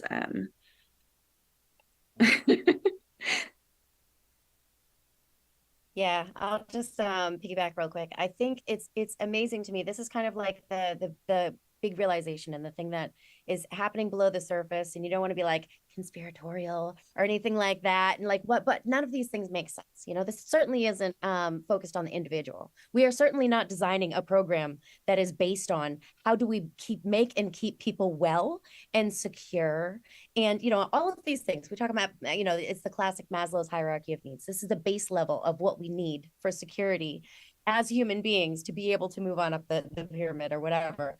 And we can't even make sure that we have that. I mean, how does that make sense? If we are successful as a society, we should not be having these problems. We know how to solve them. So at the end of the day, you're sitting here thinking, well, how does this make sense? Now, I don't like to just say like, oh, people are nefarious, Mr. Burns style, with the mustache, behind the scenes or anything like that. People throw around a lot of sinister words. I think that it is human nature. Things like reciprocity, I mean, these things that this is the art of persuasion. This is human nature. We can take human nature and we can design a society or a system that says, hey, these are the ways that human nature can be exploited for bad ends. These are the ways that we can mitigate these factors and our tendency to go off in these directions. We know humans, we know how to do this, and yet we're not. So you get to the end of this, and here's what I think is really, really clarifying. I mean, the first time I stood up at the Wolf-PAC Warrior Workshop and started talking about this, I'm talking about how Big Pharma was the largest campaign contributor the year before, by far. Well, okay, you can say that. That's a connection. But you know what we have now? Now we have these settlements, these lawsuits that are literally clarifying exactly all the ways that this was absolutely intentional, that every entity, it's not just Purdue Pharma, it's not just the Sackler family, okay? It is a variety of consultant groups, of distributors, manufacturers, pill mills, all of these, I mean, doctors, everybody, all along the way. And we know exactly how this happened intentionally with gross neglect and intent and to the extent of the harm that it did today. You know what Corey and I started out doing? OxyContin. That was why, because we had a friend. We thought, oh, we'll use this recreationally. And, and this is fun. This is an experience enhancer. This is this is in 2006, 2007. I mean, I think at some point I may have heard that name, like OxyContin, like a brand in somewhere out in the universe, but it was not something to me that, at least for another couple of years, it wasn't something that I was like, oh, this is really bad. People are dying, It was a real shock to the system. But I think that it's really clarifying to have these settlements coming down, because now we know that it went before a court of law, that it has been proven in a court of law. It has been demonstrated. It is not us just saying, why is this happening? Yeah. This is really crazy. It's been very clearly shown. And I think that, that's really clarifying as far as why these things are happening and why they don't add up. They add up for some people, just not us. That's well said. I started watching the Painkillers, I think, on Netflix.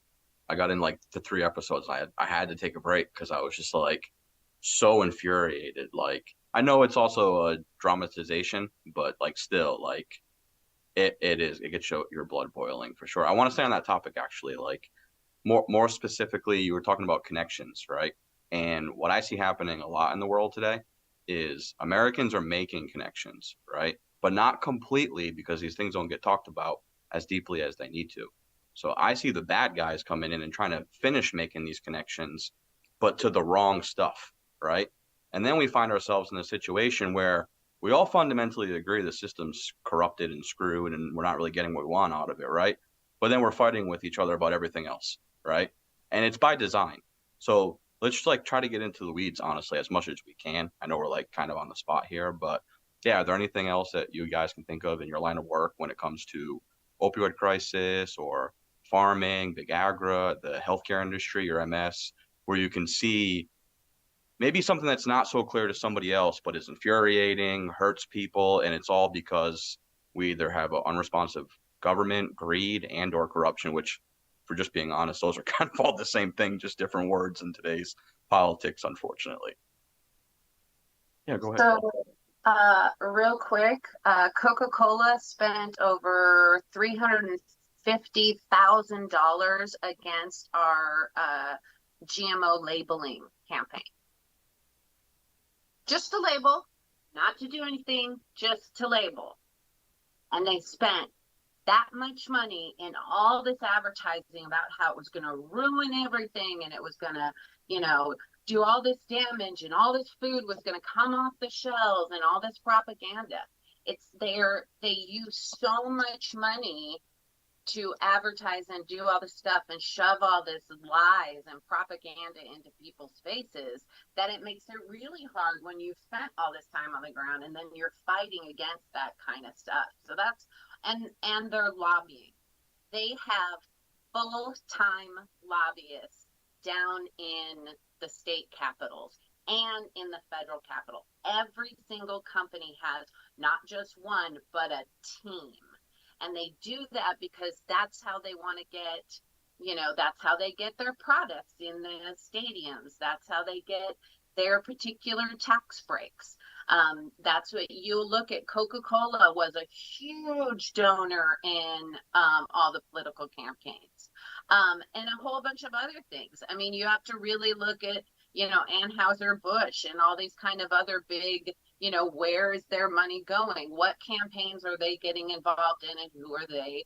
Who are they particularly, putting money into? A lot of them put them into both sides, but then if you look at which ones they're doing, it's like, oh, okay, they're doing this one, the very corporatist ones on each side. And then you see the triple effect of how it affects us with our food prices, which then makes it even harder for farmers who are getting paid nothing. And then they're trying to eat too. But yet if they go to the grocery store for their basics that they can't grow on their farm, because you can't grow everything on your farm, we don't have that anymore. It's not a way to survive. You can't live off it.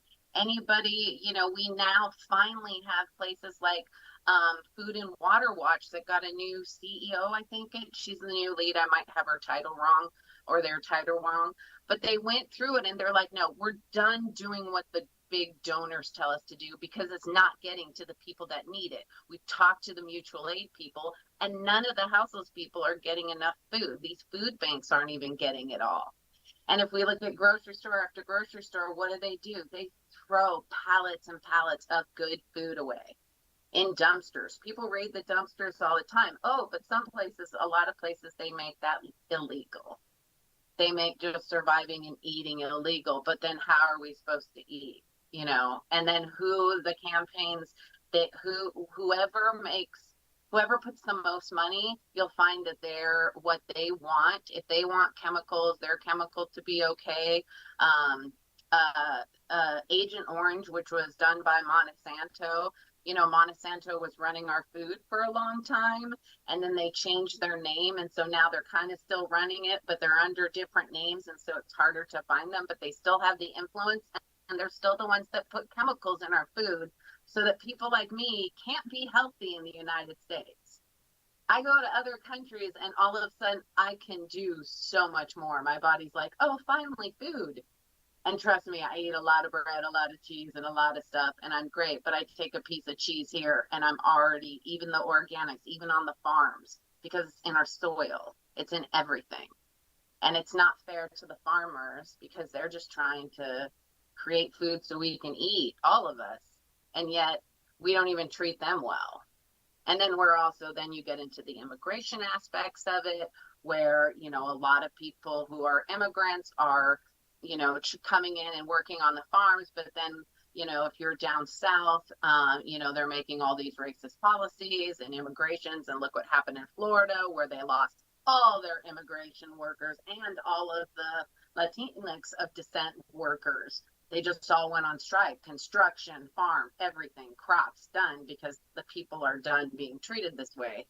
And so it's one of these things that, you know, that's also a part of the stuff that we have to do. And I'm kind of rambling, so I'm going to stop because I don't want to take up too much time. No, that was great. We have an hour, so you are totally fine. We baked this conversation to, I was saying earlier, we want to do longer ones in the future on like one issue and really dive in it. But this was like us getting our feet wet, so we went with 2 hours to get a feel with it. But I am so into the 3-4 hour Joe Rogan one-on-one, just literally getting into as much as you possibly can on this stuff.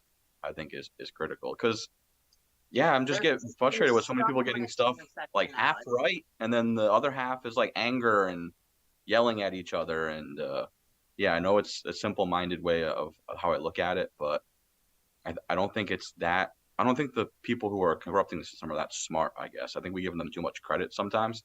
And what they do is really simple. You know, they've done this for probably thousands of years in different varieties, right? It's just looks different today because we have social media and news organizations, you know. But I'm sure they used to do it with pamphlets back in the day in the town square. I'm sure they've been using their bag of tricks for a very, very long time. And yeah, I definitely appreciate y'all continuing to dive into this and have this conversation. Does anybody else want to jump in and keep it going? Yeah, I'll just throw in a little something, because I think, you know, when we talk about, I mean, essentially, you know, blaming the individual, right? Putting all of the responsibility on the individual. Although we have created this system and people exist in, you know, in a system that, you know, we set the conditions for people. So, you know, we do have societal responsibility for that. But the idea of putting the onus on the individual is very much tied up. I'm sure that you guys are aware, and it's starting to change over time, bit by bit by bit, but the stigma around it, you know, and vilifying and dehumanizing, honestly, dehumanizing people, allowing for people to be treated in ways that that you don't treat a human being, because now you have labeled them, and I hate this word, but a junkie, or, you know, I mean, these words that we use to refer to people as essentially less than human, you know. And then what flows from that, you know, Corey is facing 15 years mandatory minimum in jail. 15 years. Like, I mean, just what do you, for possession, what does that do to a human being to be facing that, you know, with a 1-year-old and another one on the way? And then we say, oh, get better now. Yeah, right. Anyway, the idea that we are vilifying and putting the blame on individuals who are in this situation. When we come to the holistic matter of it, these conditions, it's the housing is part of that. The healthcare is part of that. The food we eat is part of that. When we talk about farmers, man, I'm going to pass it off to you, Kimmy, but honestly, the idea of talking about farmers and using them the way that they get used in so many ways, and then they also get mistreated, you know what I mean? Tokenizing and putting people out there as like, we care about the farmers, and then they throw them right under the bus. Just like our veterans. Yep, absolutely. Just like the conversation we had earlier, right? There's a pattern here. Like, this is literally why I got involved, because the spreadsheet shit, man. Like, people think we're like cogs in a machine, like you're reading a manual, and like we're humans. Like, we've lost people, like you've lost a pet, and you had a bad day, you stubbed your toe, like you got issues going on. Like, we're all human, we all got shit going on. And I just feel like that just just that heart is taken out of these conversations just too much. So yeah, Kimmy, you want to jump in? Yeah, so just kind of reflecting on like my work and like what I do and how this where I see the big money and everything. So, with my job, I'm currently, it is a dirty word. I'm seeing it in the chat. I am a We'll get to it. There's already questions, I Kimmy. am a We'll get lobbyist. to it. I am too, so we'll get to it. Or I have. So, it feels gross and icky when you It are does, like a but we'll get to it. registered lobbyist and like you get paid to actually lobby for things. Um, but in my current role, so I focus, like I have always mainly strictly been just state policy, but this last year I really dived into federal policy and I'm running a campaign right now for the Farm Bill. So if you don't know what the Farm Bill is, it is literally one of the most important pieces of federal legislation that we can have, and literally nobody knows it exists. Nobody knows it's important. It has to be renewed every 5 years, and it houses SNAP. That's what people know as food stamps. So I mean, if it doesn't get renewed or extended, like, we're gonna have some major problems, and then we're facing government shutdown here. And I've been in DC every single month since December, like lobbying on farm bill issues for our members. And I've taken farmers to DC to talk to congressmen, but like it is legitimate that first of all, they're staff people, they don't ever know anything. Like it's you can tell what organizations that you're working with. You can tell, okay, I can get, if I need to meet, Representative Stabenow, she's the chair of the ad committee, so she's obviously important. I wanted to get a meeting with her, and I just so happen to know this one organization in DC who is really nice with her, so he gets in. But like it's really hard to reach out if you're just a regular person and don't know anybody. So like it's been a really crazy journey in developing relationships, and also the differences between freshman congressmen and seasoned congressmen. And that goes with legislators as well. Like our one freshman Congressman McGarvey in Kentucky, he's great. We talk to him all the time one-on-one. I've only got to meet James Comer a few times. I've met with Massey. I've got to meet with everyone in person except for McConnell and Rand Paul. So they always make you meet with their staff. So but yeah, the Farm Bill, it houses so many things. Crop insurance, people don't understand the corruption that comes with crop insurance and how much we subsidize commodity crops like soybean and corn and things like that. And we do not incentivize diversified crops like farmers having, broccoli, corn, and squash and multiple different crops. We do not make it easy for them to do that. So, yeah. I could go on and on, but Farm Bill really is something that could be looked at for something that really houses a lot of things that we are probably going to talk about today.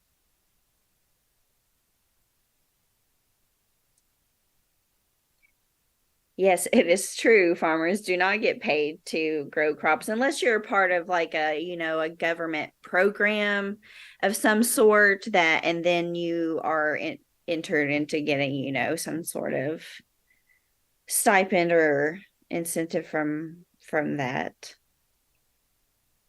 But yeah, you grow your own crops, and then but the biggest farms get subsidized. Of course. So, Story as old as time. Well, yeah, and look who owns those farms. Yeah. And their connections to the politicians and what kind of money they donate, and that's why they keep getting, their stuff. It's all it all comes, and it's just this big trickle effect where, going down to the farmers who are literally creating the food that we eat so we can survive, and they're just like, we don't need you. It's like, yeah, we do, kind of do. I don't want to just eat corn. We can't live off of just corn, peeps. It's Yeah, like or corn. What is the corn fructose syrup? Whatever the hell that crap is. Like high fructose corn yeah, syrup. there you go.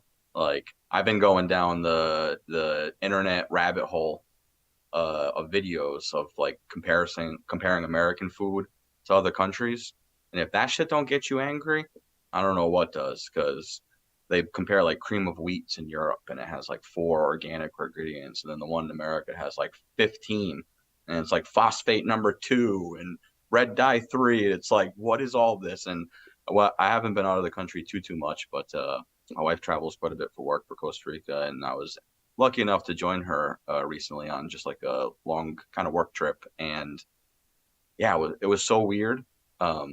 I was dying to try like the fast food, just see if it was different. Definitely was. And they even advertise everything there instead of like Coca-Cola is Coke Zero. Everything's in glass bottles. Actually, just recently they banned plastic, like everywhere basically. So everything's in glass. And yeah, it's just amazing what happens when you eliminate corruption, and it's people trying to just do good by their land and their people. You put them first. And I'm sure there are plenty of issues in other countries. I'm sure there are plenty of issues in Costa Rica, but now that I do this kind of work and I see organizing everywhere, I'm constantly paying attention to this stuff. Annoyingly, like on vacation, asking friends, like, "Hey, what's the politics in Costa Rica? Like, let's talk about it," And they're dealing with the same stuff over there for sure. And many of us have gone through this multiple times. But even the organizing for power training with Jane McAlevey, it's every year. I think it's in like March. They do 6 weeks of training on Tuesdays. There's 2 classes. You get a certificate at the end, which is really cool. But I remember the first time I went on it, there was like thousands of people on the call, and it was from all around the world. And then you hear them fighting labor in Europe, and you hear them fighting labor in Africa and Ireland, and you're like, man, the struggle is everywhere.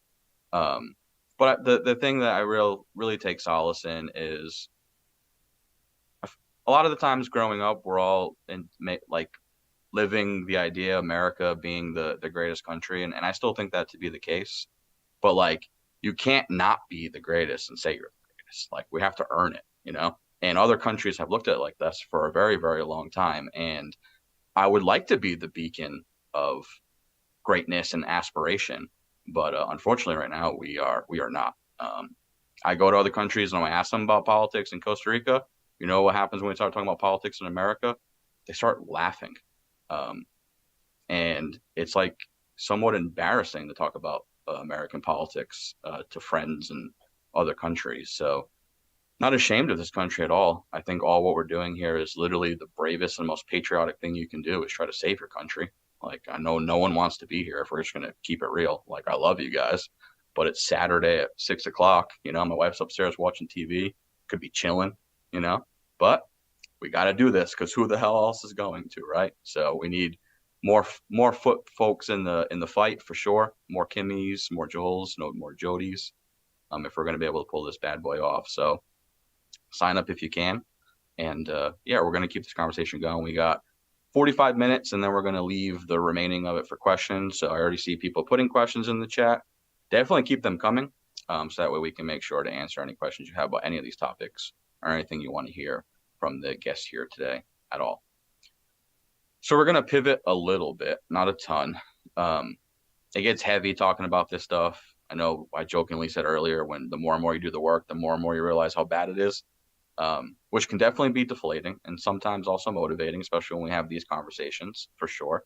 But yeah, let's talk about changing shit, That's what we're all here about, right? We want to talk about these issues. We want to give them the voice. We want to empower folks and lift voices up. At the end of the day, we want to win, right? We want to change shit. So I really want to dive into any of your experiences here in your current roles, past roles, getting legislation to address these issues, working in these issues, any groups that you work with or know of that are working on these issues to organize. Maybe they haven't had the big win yet, but they're building a groundswell for like an eventual win. And yeah, I know I want to hear about it. So anybody want to kick us off? Can I just start off with a little bitty Yeah, go for it. Right? Because now it's interesting starting out with Wolf-PAC, and I mean, what at the Warrior Workshops we did these whole, learning how to set up, do your testimony and blah blah blah and all these kind of things, and y'all have it right. Okay, I'm just saying that people are not as organized as you are at all. But anyway, it's funny because now I'm like, oh, am I like OCD? Because now I have like the Wolf-PAC frame. Hey, the struggle is real. Just gonna keep it honest. It's not easy organizing a committee here. Yeah.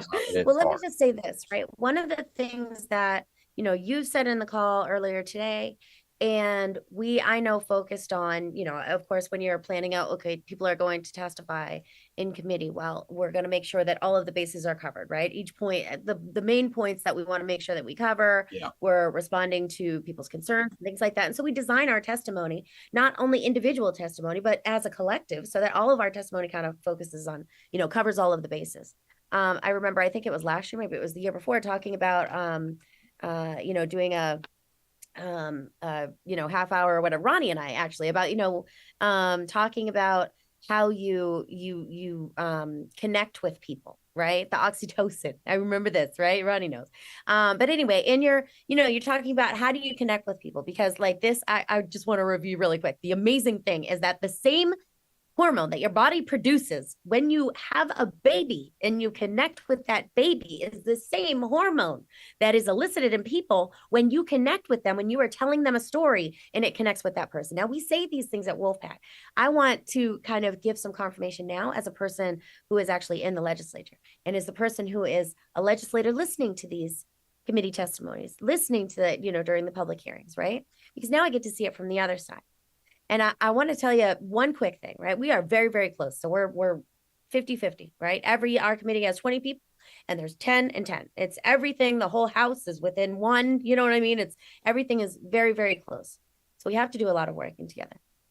We're an executive committee and executive session, and this is when we vote, right? We've had the public hearings. Now we're scheduling the time that we as the committee are going to vote on a recommendation, different in different legislatures. But this is what it is. And we're having this conversation, and each legislator is, we contribute, hey, this is where I'm coming from. Maybe this is why I'm going to vote. Hey, is there something that, I just want to clarify this, in advance. And, we're a bunch of legislators. So we like to talk. So there's a lot of conversation. And my friend, Representative Selig, this is a vote that is on immigration checkpoints. I was actually a co-sponsor of this bill, to notify about immigration checkpoints, because the Border Patrol will come and set up immigration checkpoints. They have jurisdiction over 100 miles from the border, and that is basically all of New Hampshire. So they could just set up a checkpoint whenever they want on the highway. Tourists coming, great, wonderful time to stop everybody for hours and hours and hassle people and never catch people for actual illegal border crossings, but catch them for cannabis or things like this. So we're talking about this bill. And, this sounds like a pretty lib thing, right? It sounds like a pretty lib thing. We're going to get the Dems are going to vote for it and the Republicans are not. Well, that was what it was looking like it was going to end up being, right? Now, my friend, Representative Selig, God bless her, she tells this story. She says, I just wanted to talk about this. This is why we're having our legislative conversation. She says, I was thinking about it. And, I'm an American citizen, but my dad was a diplomat overseas in India when I was born. So I was born in another country. So I'm an American citizen. He was doing work for the American government. That's what he was doing there. But yet I am a person who needs to carry my passport and all that. So I got stopped in one of these immigration checkpoints, and you would never know to carry around your passport with you. But here's this person who gets held up for hours and hours and hours. I mean, fortunately, she didn't have a little nug in her, her console or something like that. But hours and hours of being, held up. The chair of the committee, Rep. Roy, says, you know what? He says, actually, I'm thinking about it. I was overseas. I was in the service, and my son was born over in Germany because that's where I was stationed at the time. So if my son were to get held up in one of these checkpoints, if he didn't have his passport, then he would be in that same situation as Representative Selig introduced.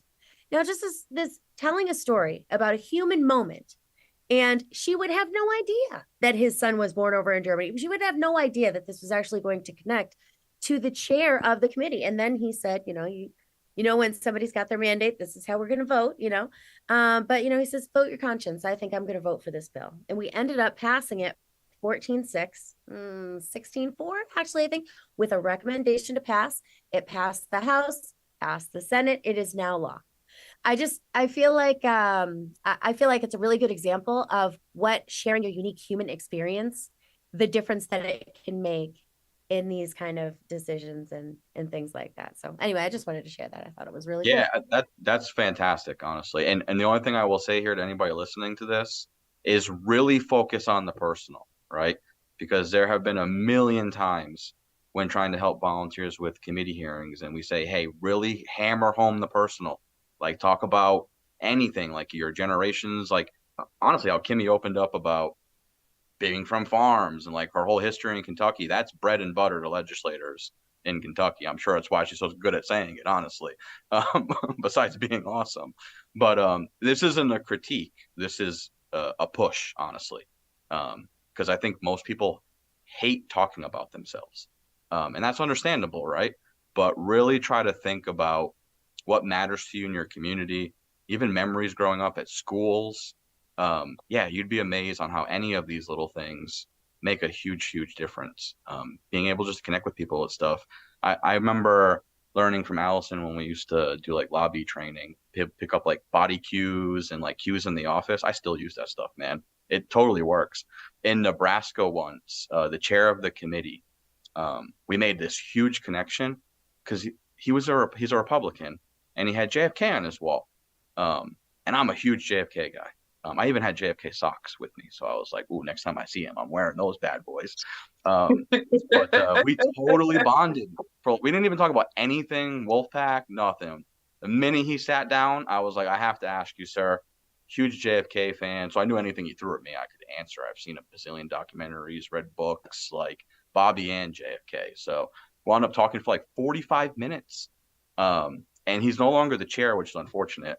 But he still is in the building in other roles. And to this day, there was even a year gap where I didn't go to Nebraska and I went the following year and I saw him. He was like, hey, Josh, how's the Wolf-PAC stuff going? Like, to this day, a year gap, still knows me. Like, he has gotten me meetings. Like, I've gone in his office and be like, hey, would you be able to get me a meeting with this Republican? He's like kind of dodging me. Has helped there for sure. So yeah, I will reaffirm that for sure. I have a million. I'll do one more. Pennsylvania. We were sitting in an office and the legislative aide was cold as ice, like wouldn't open up to us at all. He was like, who are these guys? Right. And he had what do they call those big, like aluminum jugs, a tumbler? Is that what they're called? Where they put all the stickers on them and stuff. So he had like one of those big water aluminum things with all the stickers on it. Right.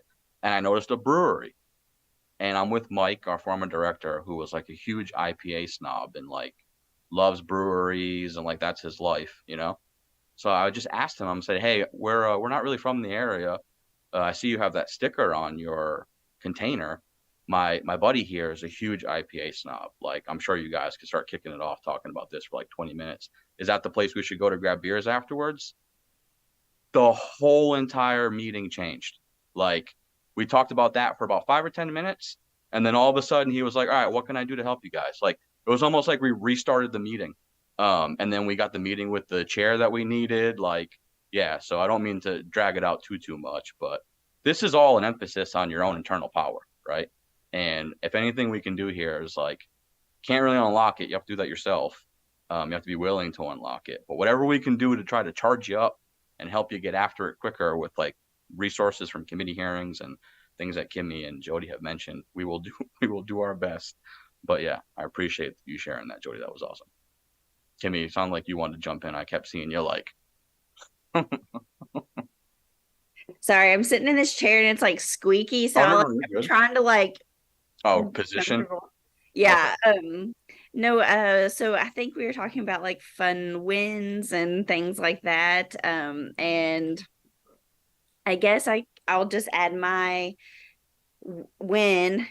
We haven't actually won yet, but it's getting there and it's really close. So I'll just say how I realized also the game of the Kentucky legislature and how people play it there, because so Kentucky, I don't know if everyone in here is familiar with the Kentucky legislature, but we have a Democrat governor, but a super, super, super, super, super majority Republican legislature. And I'm talking like not even a fourth of the legislature is Democrats. Okay. Like it is a very minuscule. It's hilarious. Like, and we all know each other. And that's the thing, is like, I know those legislators, but like they hold no power. No offense to them. They're great and I love them and they support all the work that we do. And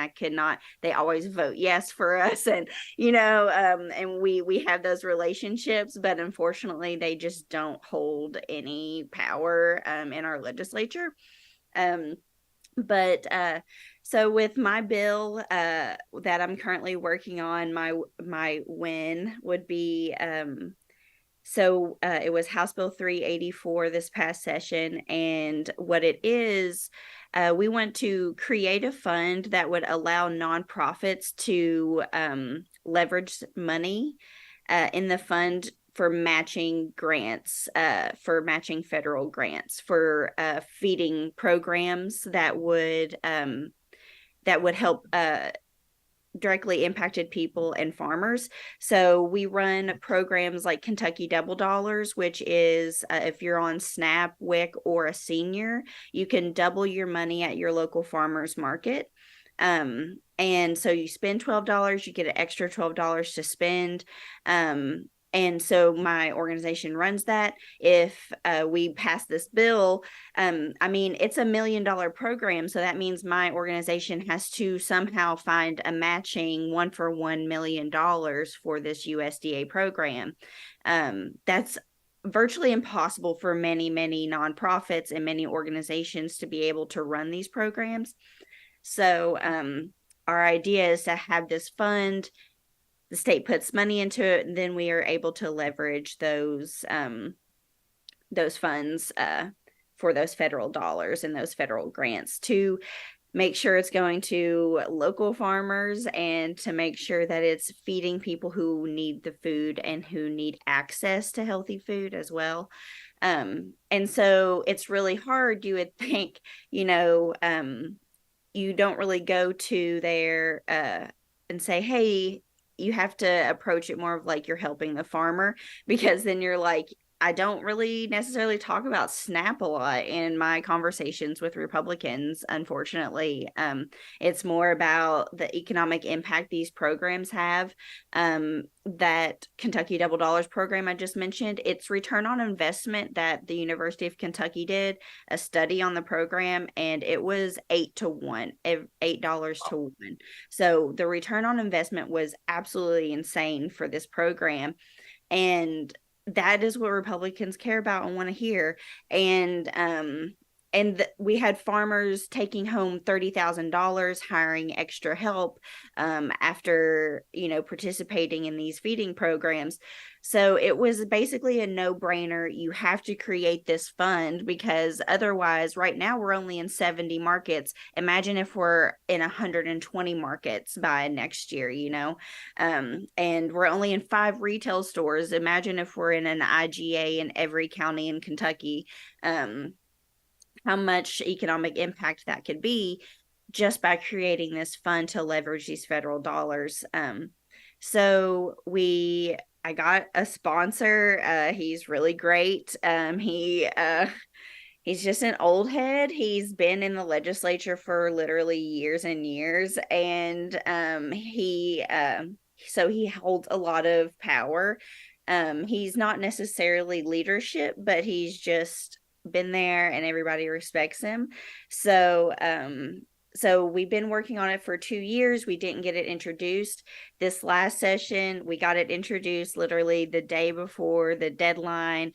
And then we got voted unanimously yes out of committee. And then we got 2 readings on the House floor. And then unfortunately, the session ended and we ran out of time. So we did not get the extra vote that we needed to pass. But we're already pre-filed for this session. So everything looks great and ready to go. So yeah, we're really hoping that, we can pass this and leverage some federal money to come down to our state that we can utilize and put back into our economy here, because Kentucky is really suffering here, health wise, and poverty wise, and these local programs that these organizations are running are really making actual impact locally. So yeah, that is my win. We didn't get there, but it was great. Josh, Jody, you all know, and maybe other people do too. Like when you get yes, yes, yay, yay, yay, yay through committee, and then it's gavelled, and you're like, oh my God, because like that's your next step, but then it's on to the next. But sure. It's just, yeah, that was great. And but talking to those people, talking about connections on that ag committee, I have only talked to maybe 4 of those people on there, and one of them was the chair, and he whipped everybody. So like he told everybody to vote yes, and they did. So awesome. It's also who you know and the relationships that you've built. I feel like everything, like I'm sure we all do, happens like really slow. How often, like, how long does it take you to get something like that done? Like to build the support for it, Kimmy? What was that? I'm sorry. How long do you feel like it normally takes to like build up the support needed to get legislation passed? Or do you feel like you can't? It just takes forever. No, so I think I might have mentioned this to you, but I learned this from Wolf-PAC, and I got my training. I started out at Wolf-PAC. I did not actually mention this in the beginning, but I started volunteering and getting active in politics mainly through Wolf-PAC, and I started here in Kentucky. There was nobody here. My other person who guided me was from PA. And we schemed for a long time, and I eventually built a great group of team members here in Kentucky, and we started building relationships here, and yeah, that's where I got my organizing groundwork. But I learned that it takes on average 3 legislative sessions to get something passed, and that is so true for me, at least right now. This upcoming will be my 3rd session. I'm already pre-filed. I already have the votes. I have the committee whipped already. I know, but that was because last year it was a lot of educating. It was a lot of talking with legislators. I was at the Capitol every single day. I had 40 plus meetings. I was having 3-4 meetings a day. Like I was just running around. I was attending all the committees because I wanted to make sure, because I want them to see my face, and then they run into me, and then they just know who I am because I'm always there. And then they make jokes that I'm always there. And it's just like, you get to know them. And then you find the sweet spots of the building.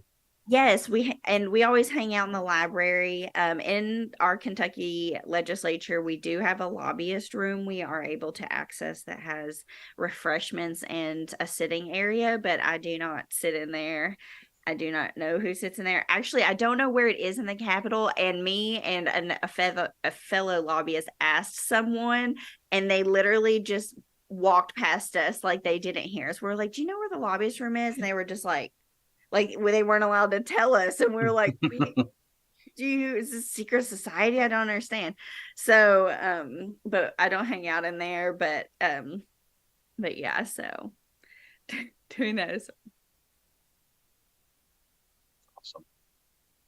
All right, yeah, keeping into the conversation about how do you change things, Jody, I'm gonna ask you, how did you run for office? Like, tell us your journey on getting to the point of being state rep.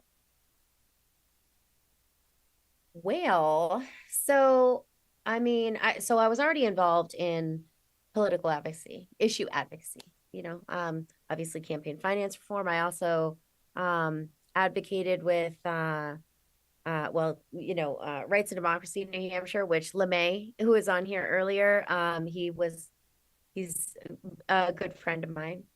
And he does housing. I actually was the overdose crisis organizer for a little bit, but it was a short-term contract and onto the house. But anyway, so I kind of like I said, I'm one of those people who just kind of steps up, right? And oh, what do we need? Okay, cool, I'm there to do it. And so I kind of started plugging myself in just by volunteerism, by reaching out to my legislators. At first, reaching out to my legislators, my predecessor, two of my predecessors are people that I first reached out to talk about the constitutional amendment. Sat down for coffee because that's how New Hampshire is. Meet them right down the street and hang out and grab coffee with your senator and whatever. So I started getting to know people through advocacy, and I think we had kind of a little progressive takeover of the of the Cheshire County Dems and then the Keene City Dems, and so I became an at-large delegate for them. And someone, a good friend of mine, probably, I mean, yeah, I could call her my mentor, came to me and another single mom. She also lost her brother. It's just amazing, like the kind of, coincidences in that. Strong ass bitch. And she is my state representative. And she came to me the way things work in New Hampshire. You have like wards and then you have flotarial on top of it. So she is also my legislator. I am not her legislator because she lives, outside of my district, but whatever. So it's overlapping things. So she is my legislator. She came and she asked me if, there was an at-large seat available on the Keene City Council. And City Council was really not like, it was not really my place that, I took a step back and I said, all right, well, let me think about this and, let me see if I think I can be helpful. Cause I'm not going to step up for something that I don't think I can actually be useful in. Right. Like I'm not a fake it till you make it type of person. If I can do this, I'll do it. If not, I'm not going to take the position from somebody else. That's silly. Not that I thought I had any chance, but so I thought about it and I kind of, put my mind together. Okay. What would I be able to do in this role and this kind of thing or whatever. And, I thought, okay, yeah, sounds good. And I did. And I stepped in for that. Right after I put my hat in the ring for, the one available at-large position, another counselor who is no longer a counselor because he moved out of his own ward decided that, oh, he's going to run for at-large now. So he had already been a counselor. He already had the name recognition. I'm thinking, oh, geez, there's no way. But you want to know what? At the end of the day, I got a lot of really positive feedback. I talked to so many people. I knocked on doors. I made so many friends and had so many conversations. It wasn't about me. None of it was about me. If you ever heard of deep canvassing, you go out, you go and you talk to people and you listen to what they're concerned about. And I learned so much. And it was just absolutely amazing. I got to meet people and learn so much and all that kind of stuff. And at the end of the day, I lost by 36 votes. At the end of the day, I call that a win. And the nice thing about it, I didn't feel too bad about it. I actually felt really, really good about that, like that I just didn't get just blown out of the water. And then because I had actually gone around and I had knocked on doors and and I had, gotten myself out there, a lot more people knew me. So when Sparky, my predecessor, when he decided that he was done with his service in the legislature, he came to me and said, "Hey, Jody, I heard you might be interested in running for my seat. I'd feel a lot better about stepping down if you did." And so that was how that came about. And I had a lot of really good support, and I just like to talk to people and knock on doors and all that kind of stuff. And so, I mean, at the end of the day, I think that's really what matters. I really pride myself on bringing the voices that we don't necessarily hear, the houseless. I'm the thorn in the side of people is what I am. The houseless, the people who are directly impacted by the overdose crisis, not the people who are heads of, I don't know, shade to anybody, but at the end of the day, it's the people who are actually going through the systems, navigating these systems. These are the people who can tell you what it's like to navigate those systems. They can help you identify where the gaps and the barriers are. You know what I mean? And I think that so often we don't have that. We don't seek that out. And people, you know, especially when we're talking about stigma with the overdose crisis and in a variety of situations. It's hard to stand up. It's hard to be vulnerable. It's hard to put yourself out there. But that's what people need to know. That's what legislators need to know when they're in there making these decisions. So anyway, yeah, that's it in a nutshell. Awesome. So we got about 20 minutes. I got a couple more questions. I wanted to go to Joelle. Excuse me, I'm like losing my voice here. Yeah, let's hear a little bit about your personal experience. I know you work with Wolf-PAC, you work with Walk-In, but anything else from your life that you've experienced in regards to this stuff, or anything in regards to solutions? A lot of solutions I know is changing the narrative. One of the biggest things that we have to change is the narrative, and this is kind of basically with any topic, because right now the narrative is that, you know, anybody who's on opiates, they're junkies, you know, they're just this. They have this horrible rhetoric. And it trickles down because then people with chronic illnesses who go into the hospital are thought of as junkies and drug seekers and all this stuff. When we're like, dude, I got a medic alert bracelet. Can you just do your job? You know, and then you've got the moral crisis of what's happening actually in our hospitals with the hospital staff, the doctors, the nurses. There's been articles about how they're having a moral crisis because of the healthcare system and because they're not able to treat people. People are leaving because they can't afford it. They're afraid, or honestly, they just, you know, it's just too much. The insurance won't pay for it. You know, the constant fighting doctors have to do with that kind of stuff. And one of the things that I've noticed with my organizing is synergized with both of this, is with telling the personal story and basically putting yourself out there and making that connection, was when we had the charity care, it's now called financial aid, campaign against Swedish Providence. And the one thing that we did was we put out the voices of the people with the lived experience. And I got up in front of the cameras and on TV and said that I had gone bankrupt, which at that time was the most embarrassing thing to say, because if you had gone bankrupt, that means you were an absolute failure. When in fact, when we went and did the bankruptcy, the judge was like, wow, no, this is perfect. This way you don't lose your house. You know, it's all because of these medical bills, but we have to wrap everything else into it, and it's going to affect you for the rest of your life. Oh, and your child, because you'll be banned from all these institutions, but at least you won't lose your home, and, you know, this is all great. And then you find out the next year that Swedish Providence should have just paid off my bills because I was under the poverty level. And according to state law, every hospital, for profit and nonprofit, has to give 34% charity care or financial aid. It is in the law, and they just didn't do it. Well, so then they, you know, they paid the rest of my bills and all that stuff later, but that didn't help me. You know, here we are in 2023, and my 17-year-old is still having to be at a bank. It can't go to the institution he wants to go to because he's not old enough to get his own bank account without an adult parent, and until he's 18, because they can't be under a contract until legal year 18. And so but I'm banned from these institutions because of that bankruptcy. But it wasn't my fault, but it doesn't matter because on paper they don't care. And that bankruptcy meant that when I got divorced, I couldn't get into the housing by my child because they're like, oh, well, you've been bankrupt. It doesn't matter what's in your bank. You've been bankrupt. You can't live here. We don't trust you. All of this, the housing, all because of honestly, their greed. They make so much money off of me. I mean, the pharmaceutical company alone, they get $16,000 or $22,000 every 6 months.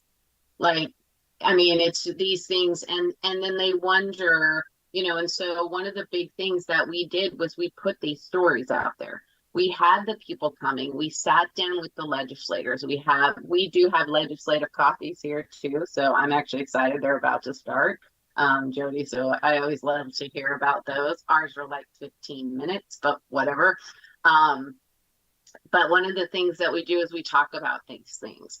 Washington Can works on three basic things. We work on healthcare, we work on racial justice aspects, and we work on something else that I can't remember right now, which Anita's going to throw in the chat because my brain's spacing at the moment. I have an innumerable amount of lesions in my brain. It's fine. So you get somebody with MS, sometimes with good stuff. But this is also the thing is that, you know, we aren't even, we look at our healthcare system and what they see is they see all of us as the bottom line. All we are is their stuff is a product and they're selling it to us. So they want us to be sick in a sense, because otherwise they don't make money.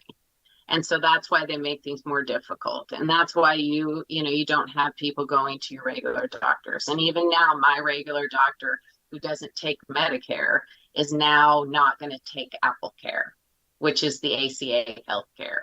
Like she's just going full privatized. And I don't blame her. She's a wonderful doctor, but now I have to pay out of pocket.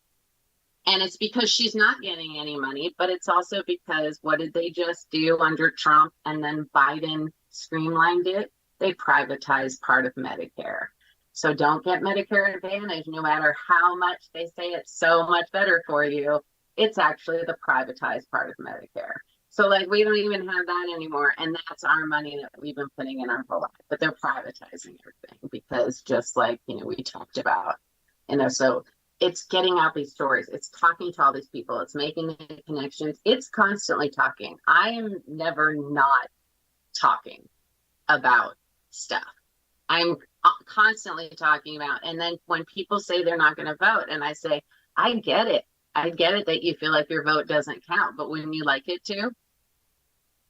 I said, if we really want our votes to count, we have to get this money out, because any issue that we want, and just like you said, when Kimmy, you're talking to certain people, you do it this way. You don't talk about SNAP with the Republicans, because that's all they see is Black people. All they see is the racism and the white supremacy and those people. But you talk about the economy and stuff. Pramila Jayapal does that. She will constantly not put her name on something, but if it gets the bill done, she doesn't care if a Republican takes credit. She's like, doesn't matter. That's the thing we have to do. It shouldn't matter. It's not about who's doing it, but we got to bring in the people with the lived experience, because without their voices, and not only do they need to be there for the committee hearings and the stuff, they need to be there when the bills are being drafted. They need to be the ones, because they're the ones that are going to get affected. Because what do? Where did the DAPL pipeline? Was it going to go in the white neighborhood? No. We have to go in the native land, because it can't go in the white neighborhood. That's not, the rich neighborhood. So it's the same thing. Well, how did they get that? Well, they pay for their politicians. So it's all this huge intersectionality, and it's destroying everyone. It's even destroying them up at the top, because a lot of them are getting caught up in the opioid crisis too, because it, in a sense, isn't some people, it's not the class part, because if you get something laced with fentanyl, it doesn't matter how much money you make. And, and so this is one of the things that we really, really need to just, I think that we really need to look at all the intersectionality of every single issue. And if we're not bringing in the people who are not only the most affected by the problem, but will also be most impacted by the so-called solution, then really you're not doing anything for those people. You're just using their story to get what you want. And that's one of the biggest things that I've seen with a lot of our stuff that we've been able to get through with criminal justice reform, with housing and rental rights that we've gotten, is bringing in those things, like telling people about why having to pay first, last, and deposit is a safety issue when you're dealing with domestic violence. They don't know these things. It's bringing in these stories. So, and getting your own story. It took a while to get my story crafted. Now I can say it like there's no tomorrow. diagnosed with MS when I was 16. I was the youngest in what, I mean, like, I've said it so many times. In fact, we're doing a big thing on it because there's a whole, line of it. And knowing where your story will impact that particular senator or representative most is going to help. And yes, there are great lobbyists out there, and we do need the good ones. So, because they gotta help us out too. You fight fire with fire sometimes. So For sure. Yeah, speaking to the talking to different people throughout the country, I want to emphasize it isn't fake, right? Like when you think about those who are corrupting the system, they hire literal think tanks to do conversations with Americans, to do polling on word choice and how they label their bills, how they word their bills. They're doing all of that stuff, right? So it's not being fake, it's being genuine. If you really want to connect with people, you have to try to walk in their shoes, understand how they talk, how they think about things. And it goes back to what Jody said. At that point, when you're already thinking that way, it's not about you. You're thinking about the person that you're trying to speak with, and not in the goal of making an argument, but making an ally. And it's not easy to do. And there will be situations where you have to walk away, right? Like not everybody's movable. We have bad people. That's the world we live in. Not everybody's great. Not everybody's good, but it would be hard to convince me that we don't have 65-75% of Americans who are decent human beings, who would want to work with us and work together to save this country from the corrupting influence of big money in our politics. I don't think you could ever convince me otherwise of that. Are we going to be able to do it? Big question mark, right? Do I think it's doable? Absolutely. But yeah, we have a lot of work to actually make it happen, for sure. And the only reason why I'm even somewhat pessimistic is I think we all should really harbor in the idea of just urgency. I don't know how much time we have. It's hard to gauge, we obviously have things battling against us when it comes to climate change and other issues that are pretty pressing, but it's pretty hard to gauge what year is it going to be too far away for us to get money out of politics because the system's too corrupted. It feels like that sometimes, if I'm being honest with you. But what gives me hope is these conversations, because at the end of the day, what really changes the tide is if there was an organized mass bodies of individuals in America who are willing to use their voice and willing to use their vote to change shit. And we just got to get through this WWE of politics today, the Yankees versus Red Sox of politics, where literally nothing gets done. And then all they're doing is oh, the Yankees are such a bad team. Look at them. Give us money. And then the other side does the same damn thing. And then literally nothing changes. And then we even have people who run on changing thing and they get elected because people are desperate for change, and still nothing happens. You have literally Obama running on change. You had Trump draining the swamp. And, I love my Republican brothers and sisters, but I will argue with you. This will be maybe the one argument I will get in with you is, he didn't do anything to drain the swamp, in my opinion. So I think the swamp is very well probably the worst it's ever been, especially with a lot of these lobbyists. And we'll get to that question in a minute for sure, being in key positions and in cabinet positions and so on and so forth. So I really appreciate this conversation. I know it's not easy, but these are the kind of things we have to get at, so that the bad guys can stop rewiring people to get us to fight one another. Because as corny as it may sound, I've been saying this tagline quite a bit. I really just believe when we cut through all the BS and we talk with each other, this is what they don't want to have happen, because it's pretty easy to find common ground. And then as soon as you start finding common ground, you very quickly identify a common enemy. And I think that's the fundamental reason why they're bloop, fight, because of that specific, because it is that easy. You can believe in a bazillion conspiracy theories, but I think the grandest conspiracy is happening right in front of us, which is our entire government is literally being bought. It's legalized bribery.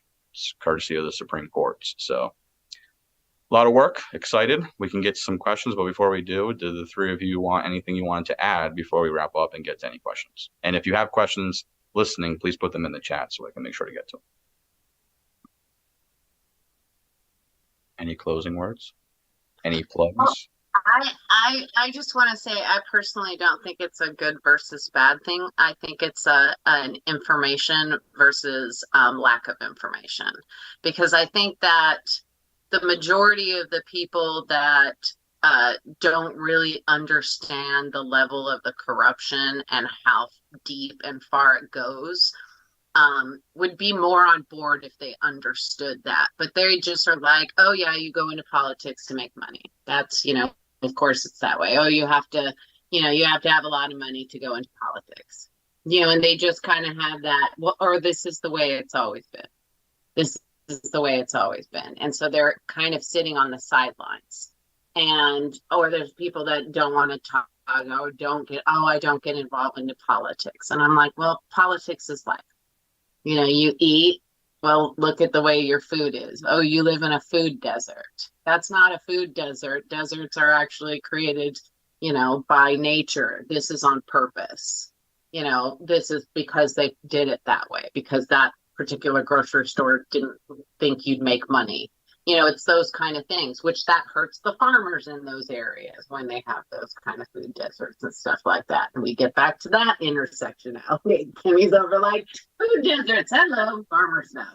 It all rounds about. And so people need to understand that they may hate politics, but politics is life, and they need to understand that we're not here because we want to bug them about politics. We're here because we want to create a better space. And so it's just throwing information out there, because I even got a Trump guy to vote for Pramila Jayapal, and he invited me to his barbecue, which I was like, yeah, sure. No, he was one of my neighbors with a Blue Lives Matter sign, but I knocked on that door and did that common ground, which was we both hated, quote, welfare queens. And even though I knew he was talking the racist, I was like, oh yeah, those big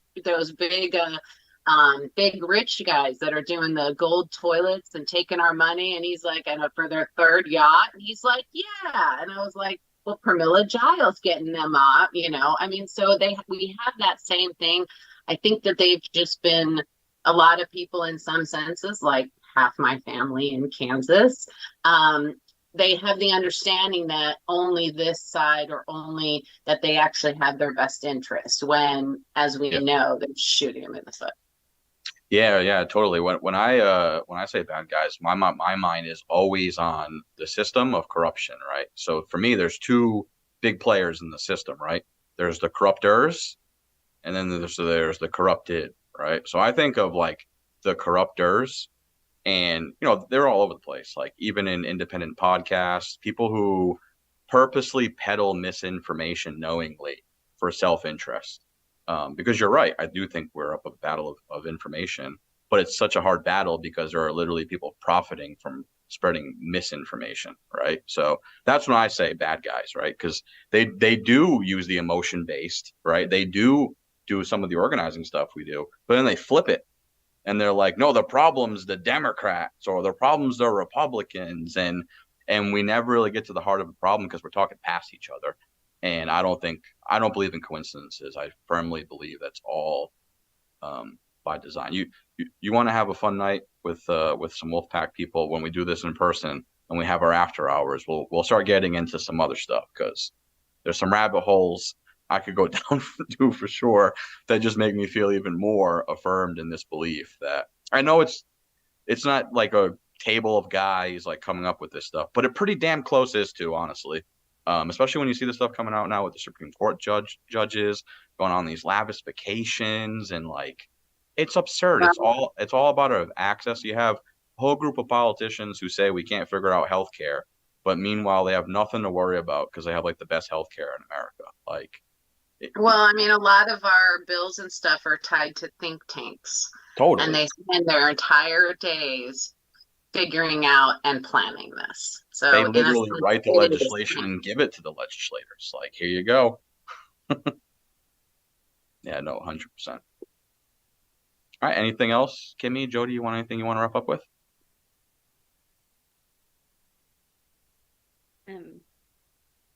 Love y'all. That's all I wanted to say. Go ahead, Kimmy. Yeah, just, I'm so happy to be here. we really have to fight for agriculture here and our farmers and make sure that it gets down to the nitty gritty of even the being built on racism and oppression, and how Black and Indigenous people also get pushed out of agriculture. So that's also a big thing. So just, yeah, big money in politics is very deeply rooted, and there's places that you can definitely go. Definitely start advocating, educating yourself, volunteering, participating with Wolf-PAC. Like there's so many things that you can do to start movements, to start change. It might feel slow and impossible, but I've been in this world now for since college, and that's been 13 years now, and I'm just now hitting the tip of the iceberg. So, it takes time and it's a slow burn sometimes, but it's worth it. Awesome. So we will see if we have some questions. I will do just a couple of announcements and plugs just based on some of the stuff we talked about here. We've referenced organizing a bazillion times. We've referenced the training as well, but I put the link in the chat if anybody's interested. We're going to have our advanced organizing training starting on Tuesday next week. It's training that was adopted from that same 6-week course I talked about with Jane McAlevey that a lot of us have gone through multiple times. And then the amazing volunteers here have spent quite a bit of time adapting it for Wolf-PAC purposes. And it's condensed for sure. It's 3 2-hours versus the 6 2 hours, but still pretty meaty.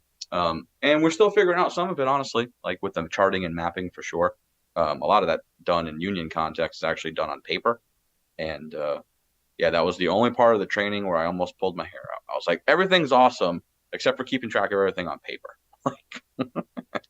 So we're working on software and ways to do all that visually and in a way that we can use that data and harness it for our good. Because again, with the idea of urgency, time is very valuable, right? So anything that we can do to make the organizing work easier because it's so hard is what we're looking to do here in the next, well, we've been doing it, but for the next few months, we want to get a lot of these things up and running so we can get back to it next year.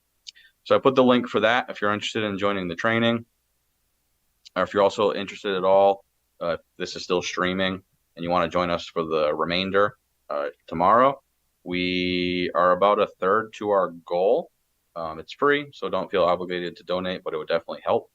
We're going to start raising funds specifically to hire staff so we can have an ability to kind of shoot some adrenaline into all of this and speed up the process.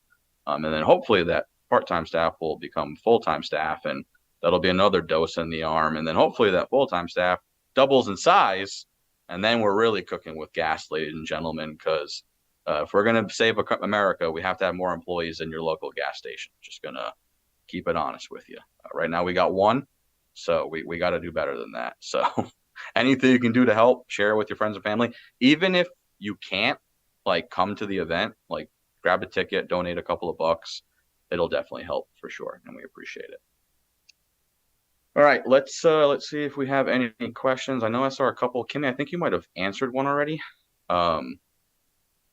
You mentioned, maybe you did, it was David's about do farmers get paid to what was it? Is it true that farmers get paid not to grow crops? Yeah, definitely in ways you register your farm, and then you have a registry with the USDA, but the government does not pay farmers to farm food for us unless they are part of a crop commodity program or a specialty program with the USDA. A lot of times farmers will have to enroll themselves into different grant programs or classes or things that are offered to get some sort of money outside of their other farm business to get income from the government. But no, they don't get paid for that. So all right, we got the big one here. that we all touched on a little bit, so I'm sure all want to get in on it. But it was, if we want to get money out of politics, does that have anything to do with, or would that mean eliminating lobbyists? Like, are they correlated? So we've talked about this a little bit last night in regards to our resolution that we work on here at Wolf-PAC, and the goal of getting an amendment. We don't have any specific amendment language. Could there be things that impact lobbyists? Hell yeah, like contributions and maybe the revolving door, because that's a huge problem of, individuals working for the military and then getting huge jobs at Lockheed Martin, and same thing with pharmaceutical industries, tobacco, as we know famously, with the dude passing out checks from tobacco, and then he gets a job there when he retires Speaker of the House many years ago. So that is a very real thing. So yes, it could. It wouldn't. I would never see a scenario where they get eliminated. Because me and Kimmy kind of want to jump at this earlier. Lobbyists aren't bad. Like the first time I ever had to register, it definitely felt gross. I'm not going to lie. But it's the same thing we were talking about earlier about misinformation and talking about this stuff. When you actually learn what lobbyists do and like what their role is in the government, it's actually pretty important. And if we were to get rid of it, then folks like Kimmy and I wouldn't be able to go to state houses and lobby for legislation like this. So it's really important. The reason why it's so perverse today is because the system isn't working like it's supposed to. A lobbyist is supposed to know their shit and go talk to somebody and then convince them that this is a good idea. That doesn't happen in today's politics because they don't have to convince them. They just write a campaign donation or they hold a fundraiser for them. And that's the quid pro quo that happens in the politics today, which is why we all have a bad taste about lobbyists, because that is what the majority of these lobbyists who get paid. I've seen it. Like I've been in Nebraska where they rent out the whole entire top of the hotel and it's all free food and they invite all the legislator. I've been to them. Like I took advantage of it. Don't get me wrong. I had myself a steak. I had some cigars with some legislators. But yeah, all in the effort of rubbing elbows and being in that room and making relationships to help get our Wolf-PAC bill passed. And I got invited once to go play bowling with all the legislators, the Democrats. And when I went bowling, every lobbyist I saw lobbying that day was playing bowling. Like they were on teams with legislators, like they knew their name, like, oh, go girl, like best friends. So it is very much relationship based for sure. But that access, man, getting that door open happens really easy when they know there's a check following it for sure. And that's what we're up against as the good lobbyist, is trying to convince people to maybe not take the campaign donation and focus on helping their people. But that is why the system is literally, not the whole reason, but a big reason why it's fundamentally broken. Anything you guys want to add to that? I just want to piggyback on that and kind of tie in something Joelle said earlier, with like being a lobbyist. Joelle said, people need to hear from directly impacted people, and things like that. And that's how I see my role as a lobbyist. A lot of times I'm the liaison to for the directly impacted people to my connections with the legislators. I bring them to meetings with me. At least if for some reason I can't somehow get a farmer or directly impacted person in a legislative meeting with me, I'll go by myself. I mean, it's fine. But a lot of times you also you want to think about leadership development and those things. Like you're helping these people tell their story. They're talking to legislators. They are gaining this real life experience, and they're watching change actually happen in front of them. So you're actually creating movement with this job. And so that's what I love about my job, that I wish everybody looked at it like that, because it is truly some of the most rewarding work I've ever done in my entire life. I work with directly impacted people, and I know she would be 100% okay with me telling her story. But I work with she's a directly impacted mom. She has 2 daughters. She's on SNAP. And she recently got her GED in December, and now she's in her second semester of community college. She's like doing this shit, you know. And she started out, she lives in Section 8 housing, and she heard of our network, and our network helps people figure out technical assistance when it comes to SNAP and WIC enrollment and things like that. So she was really confused because Kentucky makes it really confusing on our website to sign up for SNAP. So she reached out and she attended one of our phone calls because they're open to the community. And she took our information back and she started organizing her housing unit and started talking to all the moms there. And then it was the building next to her. And then it was the building across the street. And now she's got all these women around ready to talk to these legislators. And she has the greatest inspiration and one-liners. She's like, she says, you know, a lot of people want to call me low income, but there's nothing low about me. And I love that saying that she says all the time. She says, we were in a meeting with a congressman back in March, and she said, you know, when I was a kid, I didn't understand what poor was. So I asked my dad, like, you know, what does being poor mean? And he said, poor is when you give up.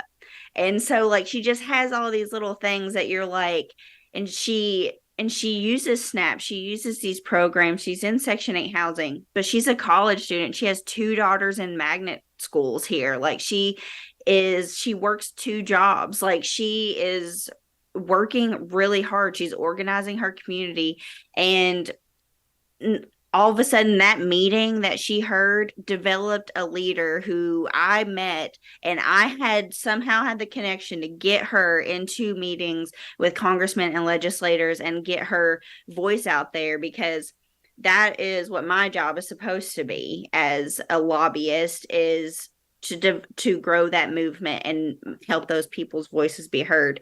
But yeah, directly impacted people, that's who's gonna like really change these decision makers' minds. I might be able to make an argument there's not enough lobbyists. How about that for a hot take, huh? Huh? I mean, there's plenty of lobbyists, but I can make an argument there's not enough in the right area, you know? We need more lobbyists advocating for policies that Americans want versus private companies, you know, but yes. It's not a lot of money in that other one, unfortunately, because lobbyists do make. I just want to throw one thing in, which is a little bit off topic, but not quite. If we had universal health care, unions wouldn't have to have that as something that they're working with their negotiations, so they could just have the better protections and the pay raise. We'd all get paid better because our companies wouldn't have to pay into to pay into our particular part of the medical. You wouldn't lose your health insurance if you get divorced. You wouldn't lose your health insurance if you lose your job. You wouldn't lose your health insurance on the operating table while you're having your heart attack, like my friend did, because he lost his job while he was on the operating table, almost dying of a heart attack. But, healthcare being tied to our spouses or our employees and stuff like this, it's this stuff that, and we've already seen, even the Koch brothers did the study, and it showed that if we do universal healthcare, we will save money. Like the Koch brothers did that, and they were against universal healthcare because, they were trying to bias that as much as possible.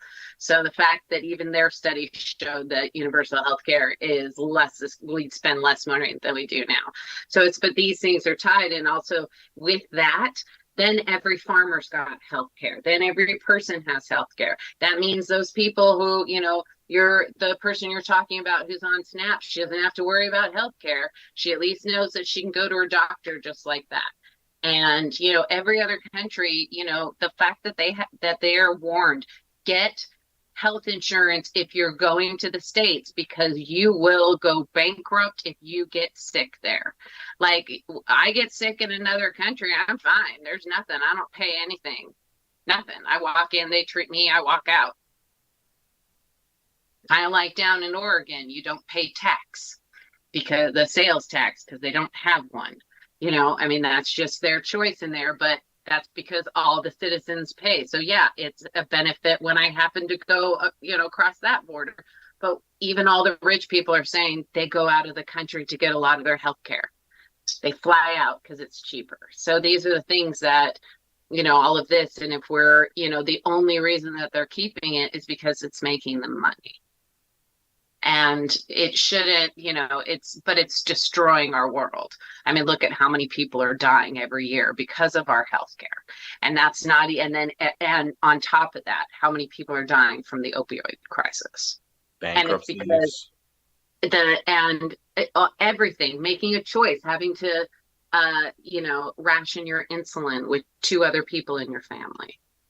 I mean, this is, and they're, upset, they're raising the prices. And we just had, Eli Lilly, who had all their stocks tank because they just said that they were going to make their insulin for free, but it was that person that got a Twitter account because of that big thing over on Twitter.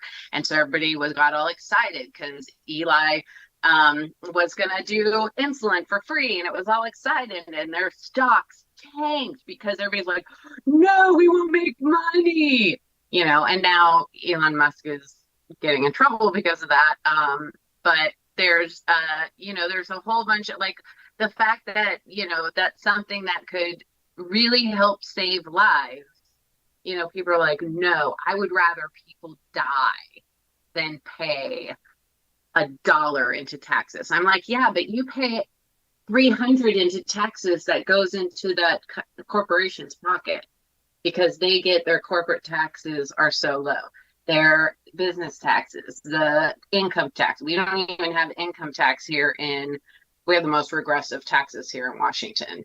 And, and we're constantly fighting for healthcare and getting things taken back. So it really is, it's getting in, talking to those people. It's the lobbyists can be very good if they're, if they are talking to the people with the lived experience, because that's the point. So for those who are, it really makes the big difference. As an organizer, you have to kind of bring that about, because you can't, you have to have your own story. But if I don't have all these other people's stories, then it's not enough to just bring that. Yeah. And I know, like, the goal here was to try to get into some of the weeds, but as you can tell, this conversation, like, there's so many avenues to go down that could take so many long conversations. Because even as you're saying that, we didn't even dabble at all talking about, like, R&D and, like, how American funds, like, almost all of that, and then they make bazillions of dollars off of things that we funded, and it's like this never-ending vision. It's why it's so infuriating with the whole argument of, like, there's not enough money. Like, I totally hear you. We should be physically responsible. We shouldn't just, like, throw it around like it means nothing. But that's what we're somewhat doing now. Like, our systems are super inefficient. They cost us more money as Americans to, like, deal with it all. Like, to this day, I still don't quite understand why I need to file my taxes every year. Like, just take what you need and, like, leave me alone, like, I don't want to, like, I don't even care if I don't get anything back. Just take what you need and, like, that's it, but that's all propped up by the H&R Block lobbyist industry. And, they were fighting recently because they were talking about making it free through the IRS to file for, like, single, and they, like, the H&R Block's like, no, like, got to stop that. Like, and that's all it is. There's always a middleman trying to make money. Exactly. As a child of someone who was in the IRS for my entire childhood and life, they get so much pushback and stuff from the rich and the laws that they get pushed on them so that they can't do it. That's why the money that the Democrats had given them, it was basically funding the people that were retiring and for those new hires. So funding the retirement pension and the new hirees to replace the people that are in. And what are the Republicans doing? They want to cut it, because even IRS people go, yeah, the reason we go after the little guy is because we can afford to go after the little guy. We don't have the money to go after the big ones. And because the big ones are in the office and they're the ones that give us the money to do our job. And so that's, you see with the appropriations bills. And so they're the ones that are saying, oh, well, we'll give the IRS money. But then what do? They turn all of us against the IRS and be like, ooh, taxes are bad. But way back in the day when taxes were super high and corporate taxes were high and income tax was high, and how are we all doing? We were doing great. But see, they don't want that. And that's where it's become for the biggest thing is it's not that they just want, the money and stuff, they want the power. And they've lost sight with that power. I have a really close friend of mine. I hope he's not watching. I won't say his name, but he works in insurance, like kind of like the whole brokering of selling health insurance. And he was telling me like how much money is involved in like agents and how like lucrative it is. And, we got into talking about it. And even though he like it's his career and he makes good money, he talked about how it's such a waste of money and like it could be so much better if it was more streamlined and there weren't like a million healthcare providers and there wasn't all these middlemen grabbing at the pot, whether it's the hospitals or the insurance companies or the brokers or the company that hire the brokers. Like everybody's getting a slice of the pie, and as a result, that's why the pie is so damn expensive. And I just said to him, hey, I'm glad you're doing good in this world, but just know I'm coming for you, because like, yeah, I'm coming for you. Like, like people in insurance will get jobs working for the government for universal health care. They'll be the ones that'll have the codes. They'll get retrained. That's what I always kind of say. There's going to have to be people that do that. So yeah, it doesn't go away, like the need to oversee a healthcare industry. Like you still have to do all of that, the billing, the coding, like all that still exists. You're just cutting out the middleman, therefore cutting out significant amount of costs. All right, perfect. We only got 8 minutes. I don't see any other questions. Does anybody have anything in the chat or anybody here on the panel that they want to add before we wrap up? I just wanted to say that as a homeless advocate, I would really appreciate it if we could make my job obsolete.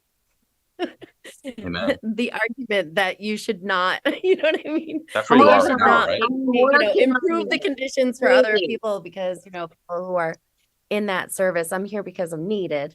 I would like not to be needed. I can put my energy somewhere else. It's just a ridiculous argument, in my opinion. But anyway. We don't want to have to do it. I don't want to do mutual. I can show solidarity there with you, Jody, for sure. Maybe we can throw Kimmy in there. I feel like we would all be working to end our jobs, right? Because if we did it right, there's really not a need for it anymore, right? So, I mean, maybe one day we'll talk about the nonprofit industrial complex, because that's an interesting conversation too. So, not per se, we'll save it. We'll save it. But yeah, I think many of us would like to work to not have to work. Yes, food should be right also. So everybody should be able to eat. There should be no difference between organic and other food. Everything should just be organic. Like, that doesn't even make any sense. What's the alternative organic? Fake? Like, then it's not real. Like, I don't know. It just blows my mind how expensive organic food is. And it just blows my mind that organic isn't like the standard. Like, so, yeah. And that's the other thing with money in politics, crop insurance. It is so hard to get crop insurance for organic crops. It is very complicated, and becoming a certified organic farmer is also one of the most complicated processes with the USDA. So, yeah. Of course, they want to make it harder. Someone said because they already got the other ones, the agricultural, the manufacturers, they've got them all down, that stuff, and so they want to keep that big agro giving them the checks. Yeah, someone said I got triggered by that response. Hell yeah, I got triggered when I saw my grocery bill. Like, that shit's tripled. Like, I live with 6 it's people. like $7 for a gallon of organic milk. That's a fact. I'm not even exaggerating. Like, it's like $4.50, $5 for organic eggs. Like, it's crazy. And why? Just because it's raised the way it probably should have been and not with chemicals. So I have to pay extra money not to eat poison. Think about that. I have to pay extra money not to eat poison. we import our flour so that I can eat it here. Yeah, so I that's can have crazy. bread. Just absurd. Everything I eat is so much more expensive than anybody in the house. And I live with 5 other people just because I can't eat all of the other stuff. But, they always say, oh, it's super cheap to eat healthy. I don't know why people have such a problem. We had a question in the chat from Nicole. I think I can answer it pretty quick. It was, would you ever be teaming up with Justice Democrats as a possibility as they advocate for candidates to take corporate PAC money or dark money donations? So in the very, very, very, very beginning of Justice Democrat, when Cenk first founded the group, when they had their platform page and they launched, every single candidate actually supported Wolf-PAC and Article 5 conventions to get money out of politics. That was like one of the things Cenk had all the candidates to agree to, and that got removed from their slate relatively quickly. And they don't really have a ton of money in politics stuff on the website, if I'm being totally blunt. But the biggest thing is like they're strictly partisan. Like I know a lot of the issues they hit on, like we do, aren't. But yeah, once you associate yourself with a completely partisan group, then you're a partisan group. If there was an equivalent to that, we would totally work with just Democrats and like a Republican equivalent. There's also a possibility, like absolutely nothing set in stone. But some of the feedback we got, if you were with us last night, we kind of went through a whole journey of Wolf-PAC, and one of it was during the pandemic when we did like a big debrief and spoke with every leader and compiled a list of issues and pain points. There were many leaders within the organization that suggested that Wolf-PAC also get involved in elections. It's actually something we never talked about as an organization, but I could totally see down the road being something that would have to be talked about as like a decision internally, bottom up, if that's something that we would do. Personally, I think it would make sense. I think it was Brandon earlier mentioned the KC tenants, and I actually reached out to them. I talked to them about Jody too. I saw them in a video on YouTube and was blown away with the idea of like a renters union and organizing renters. Like that's awesome. And that's how they were able to get those things that Brandon was talking about passed in that state. And one of the things I saw in the video was how they talked about how they grew their power. They were able to get some things done, but they still felt like they lacked legislative power. Even with the people behind them, they still weren't able to get their bills and laws passed as quickly as they thought they should with the amount of people they had. And now they are beginning to have candidates run under their platform that they support. And of course, when they get elected, they're seeing their policies get enacted quicker. So yeah, not saying it's anything that we do. That's just my own personal thing, but stay tuned. Down the road, it might be something that we absolutely do to make sure we're tackling this issue and giving us our best chance of winning, if we're just being honest. I hope that answered your question. I wasn't trying to dodge it, but we do have to really maintain being nonpartisan while also working with everybody like Justice Democrat. So it's a tough road to navigate, but something we're always very mindful of. All right, I think that's it. We got a minute, so nailed it, I guess.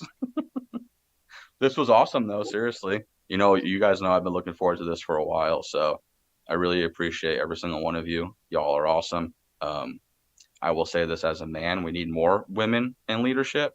My personal experience, men hate me all you want. Men are way better at this stuff than us. Y'all are awesome. I think men sometimes it's the ego thing, and maybe not sometimes, maybe all the time, for being totally honest. I think it just has a lot to do with organizing work. It involves an empathy and like checking your ego. And from my experience, especially with my friends, because I'm like the biggest cornball teddy bear of them all, and I get made fun of all the time for crying and being emotional and all that stuff. And I'm just like, whatever, bro. Like, you think that's a weakness? To me, that's my superpower, homie. So you can make fun of it all you want, because at the end of the day, yeah, people who really struggle, and the reason why we're pointing the fingers and yelling a lot of the time, it's as corny as a bumper sticker as it may be, is hurt people. And being an organizer and understanding that, like, there's a lot of hurt in this world.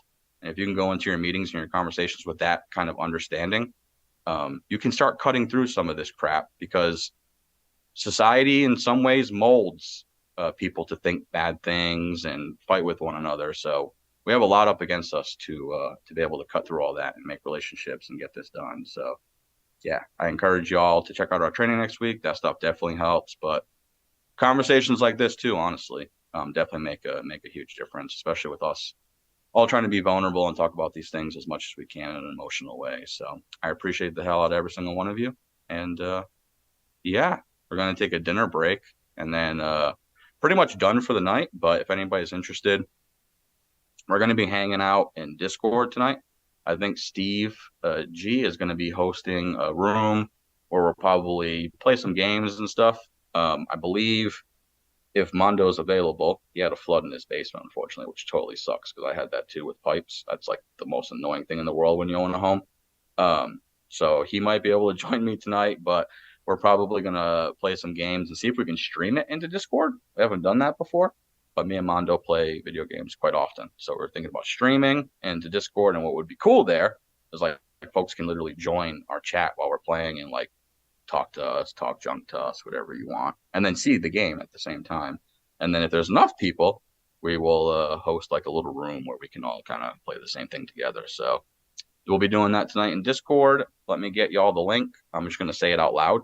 It's wolf-pac.com/Discord. Just make sure it's a lowercase d. It is case sensitive. And that will get you into our Discord server. And then at the very top of the Discord server, you will notice there is a Wolf-PAC workshop section.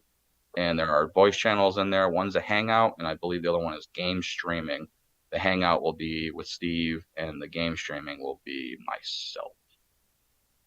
Thank you so much for having me, Josh, and Kimmy and Jody. It was great being on this panel with you, and I got a lot of great information, and it's always nice to see other people all around doing the same thing, and then hearing about stuff that, because I read a lot, because that's like my big thing. I dive into it all. So listening about Kentucky and stuff, and I'm like, oh yeah, I know. Yeah, or where, all the different stuff. So it's good to hear, and I appreciate all of you, and thank you, Josh, for me. Absolutely, you're absolutely welcome. It feels weird saying thank you and welcome. I feel like that's been like beaten out of me with organizing training. So it's like you're welcome, but like it still feels weird. I don't know. I have to get over it. I'll get over it at some point. Steve, you're gonna jump in real quick. Yes. So I have prepared a couple of different original games if people happen to be interested in going into that game room at 8 o'clock Eastern time. Yeah, we're gonna take a lunch break for sure. I mean, a dinner break. Sorry, lunch. What am I thinking? Dinner break. All right, awesome. Does anybody have any last minute questions, comments, concerns before we wrap up here? Because we're gonna close down the Zoom. So if anybody wants to keep chatting, like that's what our Discord's for. You have the same kind of functionality, but in Discord, so it's way cooler and better. So head over there, and we can definitely keep chatting. And links in there. So if anybody needs it, I just posted it. I will post it again. But in case you don't see it before I wrap up, it's wolf-pac.com/Discord. And like Steve said, we'll be back around 8-ish to start hanging out and playing some games tonight and just chilling. All right, everybody. I appreciate you, Steve. I will see you shortly, man.